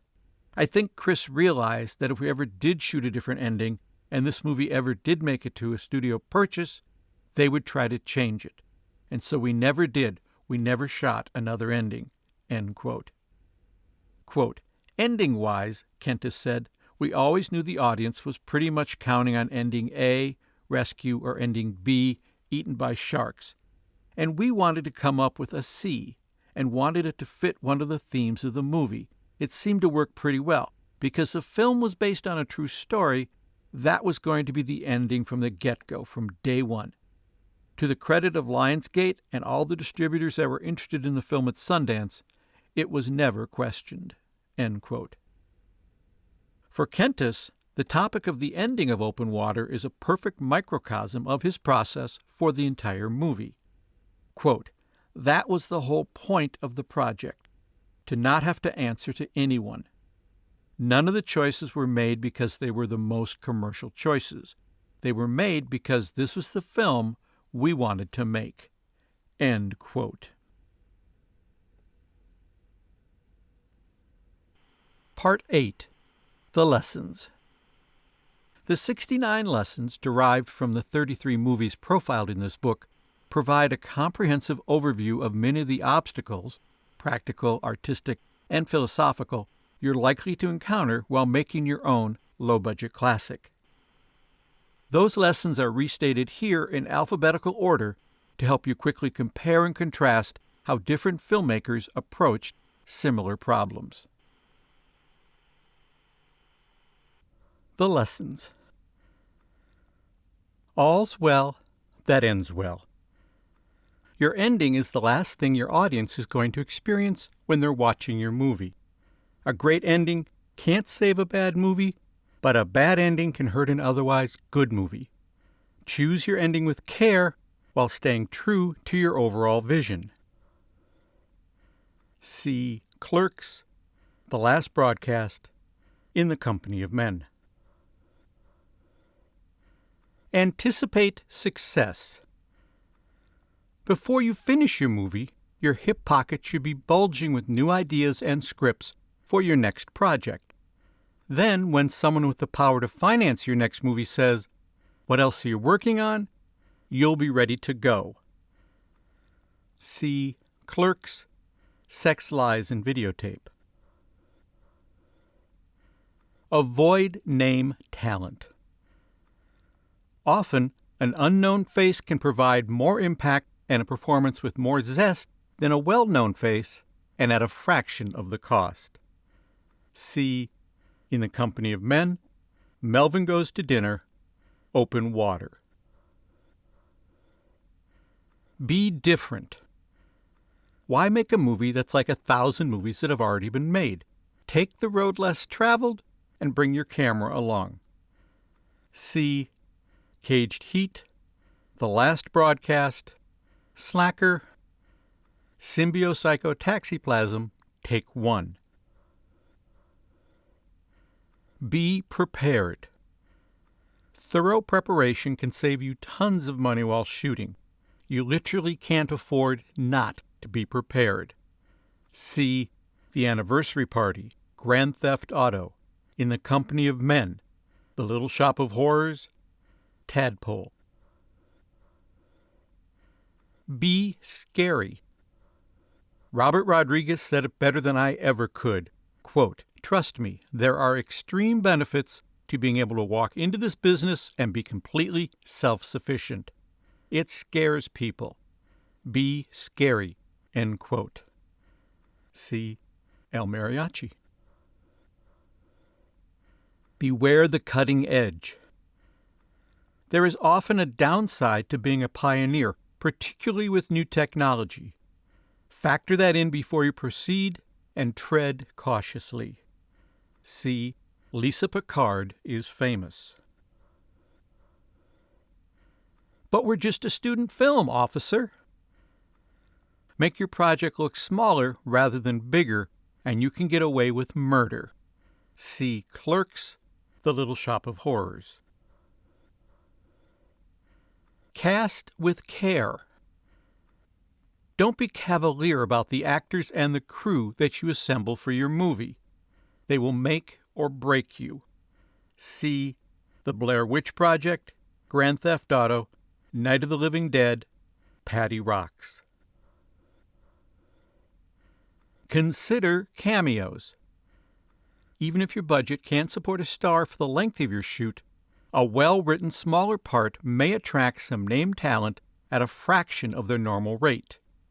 See Caged Heat, Melvin Goes to Dinner. Create an emotional connection. If you can connect with the audience on an honest emotional level, they'll forgive you on almost everything else. See Swingers. Create conflict. If you don't have conflict, you don't have drama. Put obstacles in front of your characters and make them work to get what they want. See Symbiopsychotaxiplasm, Take 1. Don't be prepared. Remember when we said be prepared? Well, for some unique situations, non-preparation may provide some on-camera surprises that would be impossible to create any other way. See, Lisa Picard is famous. Don't hesitate to hesitate. After putting all that effort into getting a location, setting up lights and sound, and shooting the scene, don't hesitate to hesitate. Spend some time thinking about what else you can do with the scene and the setup before you tear down and move on. See Melvin Goes to Dinner. Do or do not. There is no try. Get past the notion that you're trying to make a movie. There is no try. You either do it or you don't. So do it. See What Happened Was. Dumpsters are your friends. One man's garbage is another man's set, costumes, equipment, and props. See Eraserhead, Pie. Exploit the unique. If you're lucky enough to have access to something that people don't see every day, find a way to make it part of your movie. See Carnival of Souls, Targets. Fake it till you make it. The difference between being a confident director and a quivering mass of jelly is one of perception. Behave confidently, and confidence will be yours. See Judy Berlin. The family and friends plan.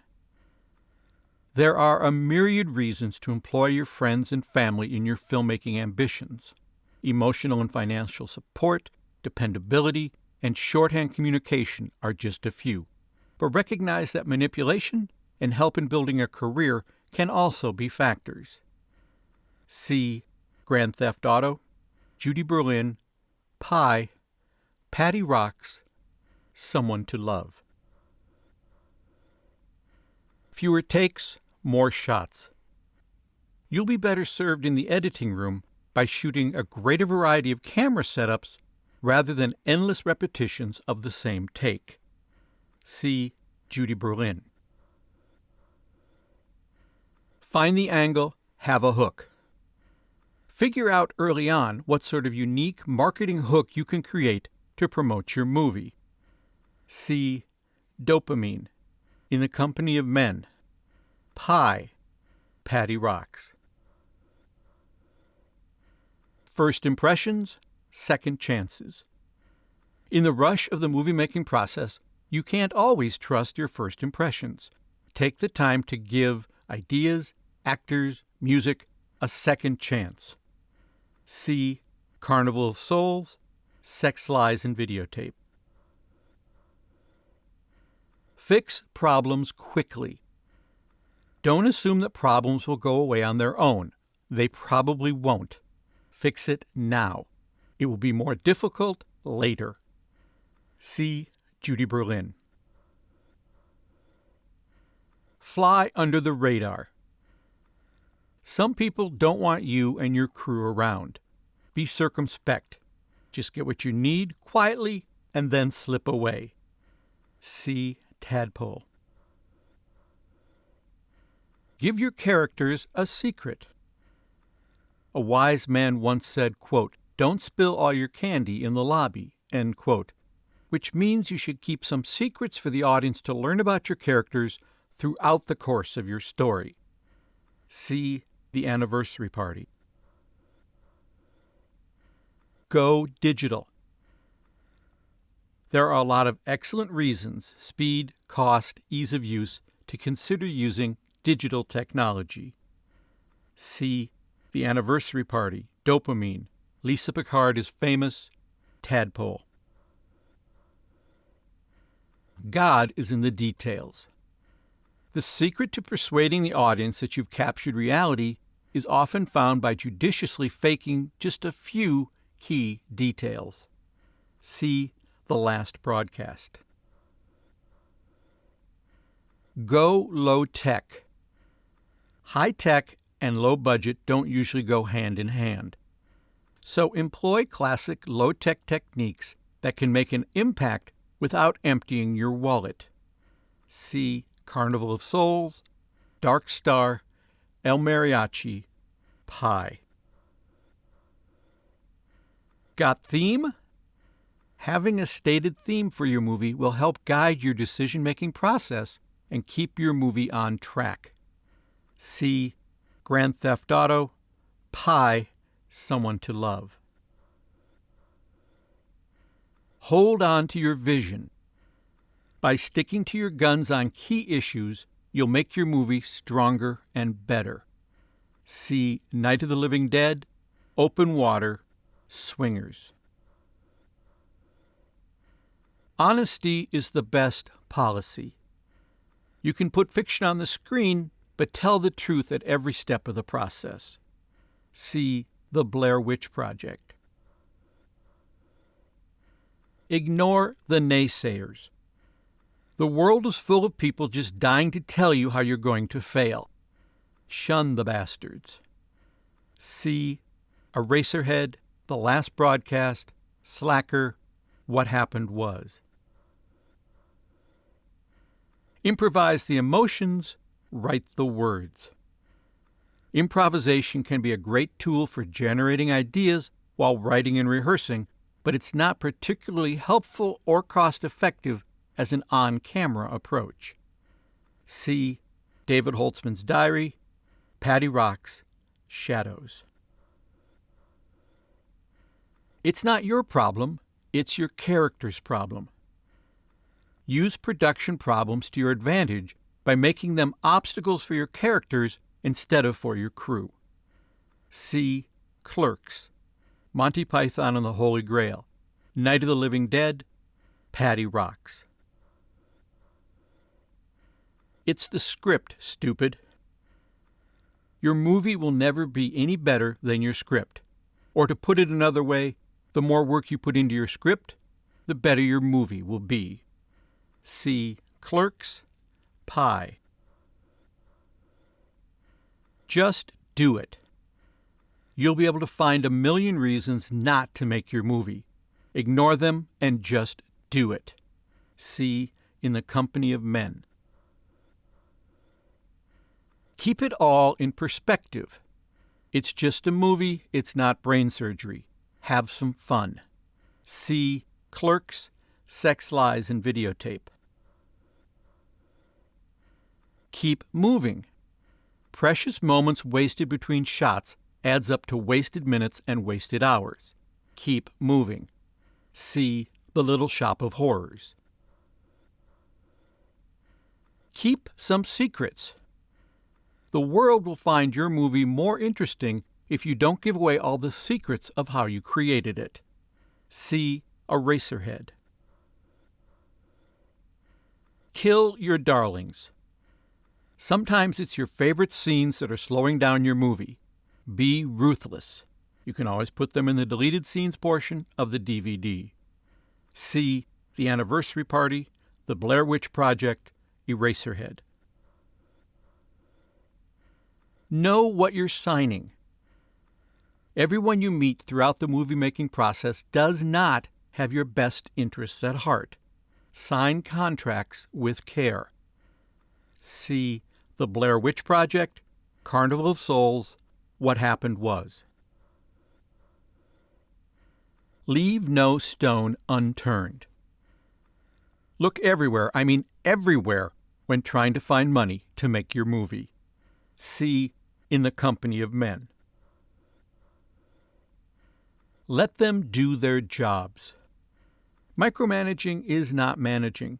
Your movie will be made better by the contributions of others only if you actually let them make a contribution. See Caged Heat. Long takes.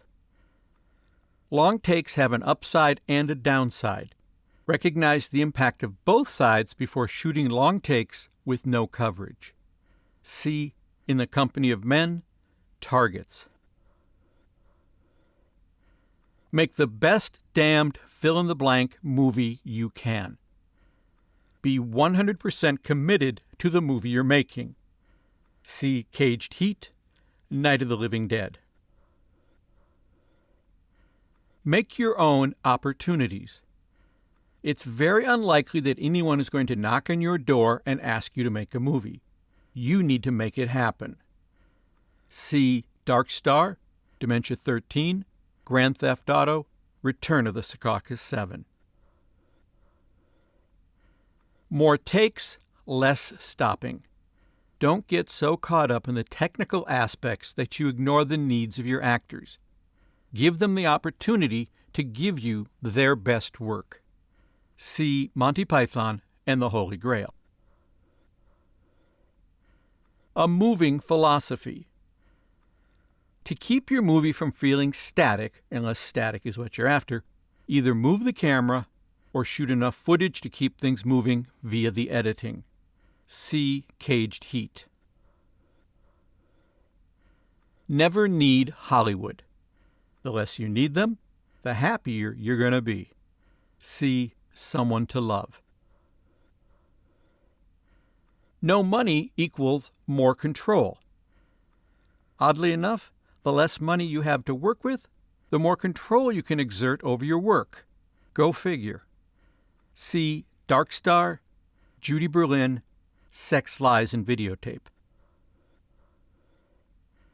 A picture's worth... Even though you're making a moving picture, sometimes stills or other visual formats can provide a greater impact at a very low cost. See Swingers, Melvin Goes to Dinner. Plug the noisy appliance back in. Put your car keys in the refrigerator when you unplug it. There's no way you're going home without plugging it back in. See Slacker. Poverty breeds creativity. Having no resources forces you to be more creative. It's a good thing. Really, it is. See Pi, Shadows, Slacker, Someone to Love, Targets. Previews. There's real value in putting your unfinished movie in front of a real audience before you really finish it. Really. See The Blair Witch Project, Grand Theft Auto, The Last Broadcast, Monty Python and the Holy Grail. Rehearse. Rehearse before you shoot. You'll save time and money on the set and get stronger performances to boot. See Clerks, Dopamine, The Little Shop of Horrors, Sex, Lies, and Videotape, What Happened Was. Rehearse? Never. Magical things can happen in front of the camera when actors surprise each other and you. Rehearsing kills that. See Someone to Love. Share the wealth. People are working hard to make your movie happen. They deserve to share in the rewards, if any. See Eraserhead, Pie. Skip film school.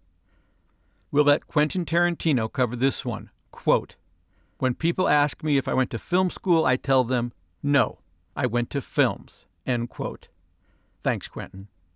See Clerks. Sound thinking. Shoot first, add sound later. Save time, save money. See El Mariachi, Targets. Take a break. Get away from your word processor or the set or the editing room and have some fun from time to time.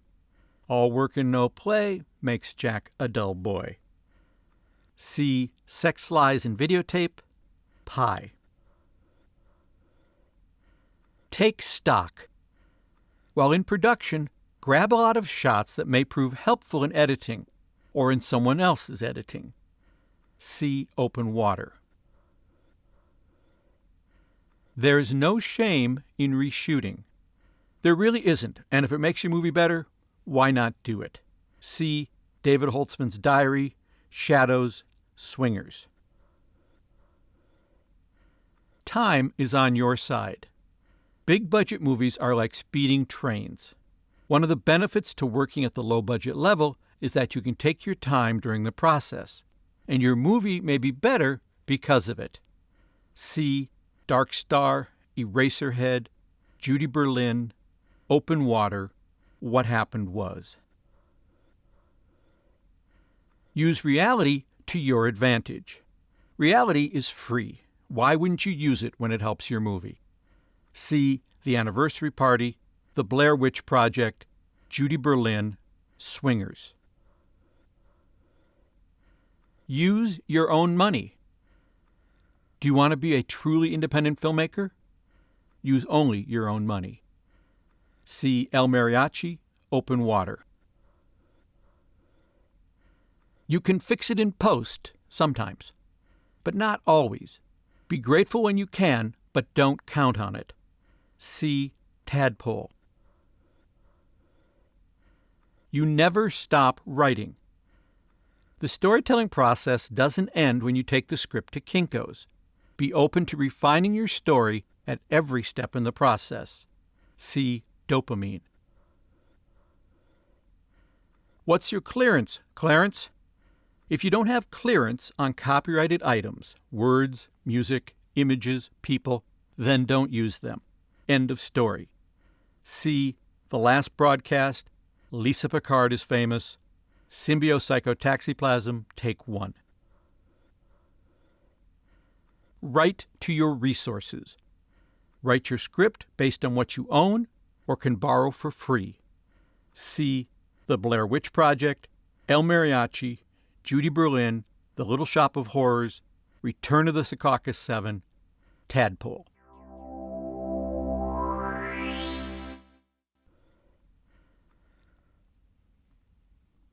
Afterward. This is, reluctantly, the conclusion of the lessons. I've run out of space and time, so we'll just have to leave it to these 33 movies to get you jump-started. However, this is far from the end. We've really only scratched the surface. There are so many other movies of all budget levels from which you can learn. And sadly, there are so many other great films and filmmakers we didn't get to. Stuart Gordon's Reanimator, David Cronenberg's Shivers. Barbara Steele told me some wonderful stories that have to land somewhere. Jim Jarmusch's Stranger Than Paradise. Martin Scorsese's Who's That Knocking on My Door? Rob Reiner's This Is Spinal Tap. Tom Laughlin's Billy Jack. The Coens' Blood Simple. The work of Hal Hartley, Whit Stillman, Lodge Kerrigan, Wes Craven, Peter Jackson, early Brian De Palma. Sisters, anyone? How about Greetings? Not to mention all the foreign films. And what about the other films from the filmmakers we did cover?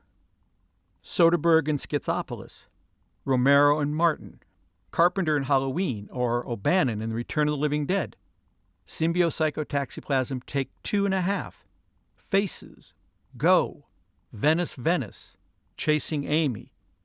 I'm sure you have your own favorites, movies that have both taught and inspired you. Drop me a line and let me know what they are and what you learned from them. Perhaps they'll make it into the next book. The truth is, you can learn something valuable from just about any movie you watch. With the low-budget ones, at least you know it's a level playing field. They dealt with the same resources and obstacles that you face.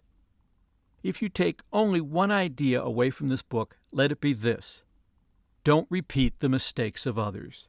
Make your own unique mistakes.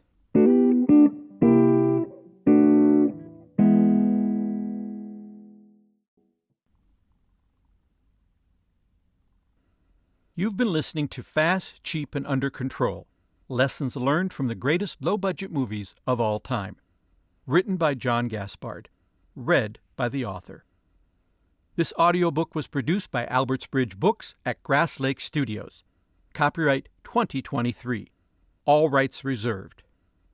For more great books and audiobooks, check out our website, albertsbridgebooks.com. That's albertsbridgebooks.com. And thanks for listening.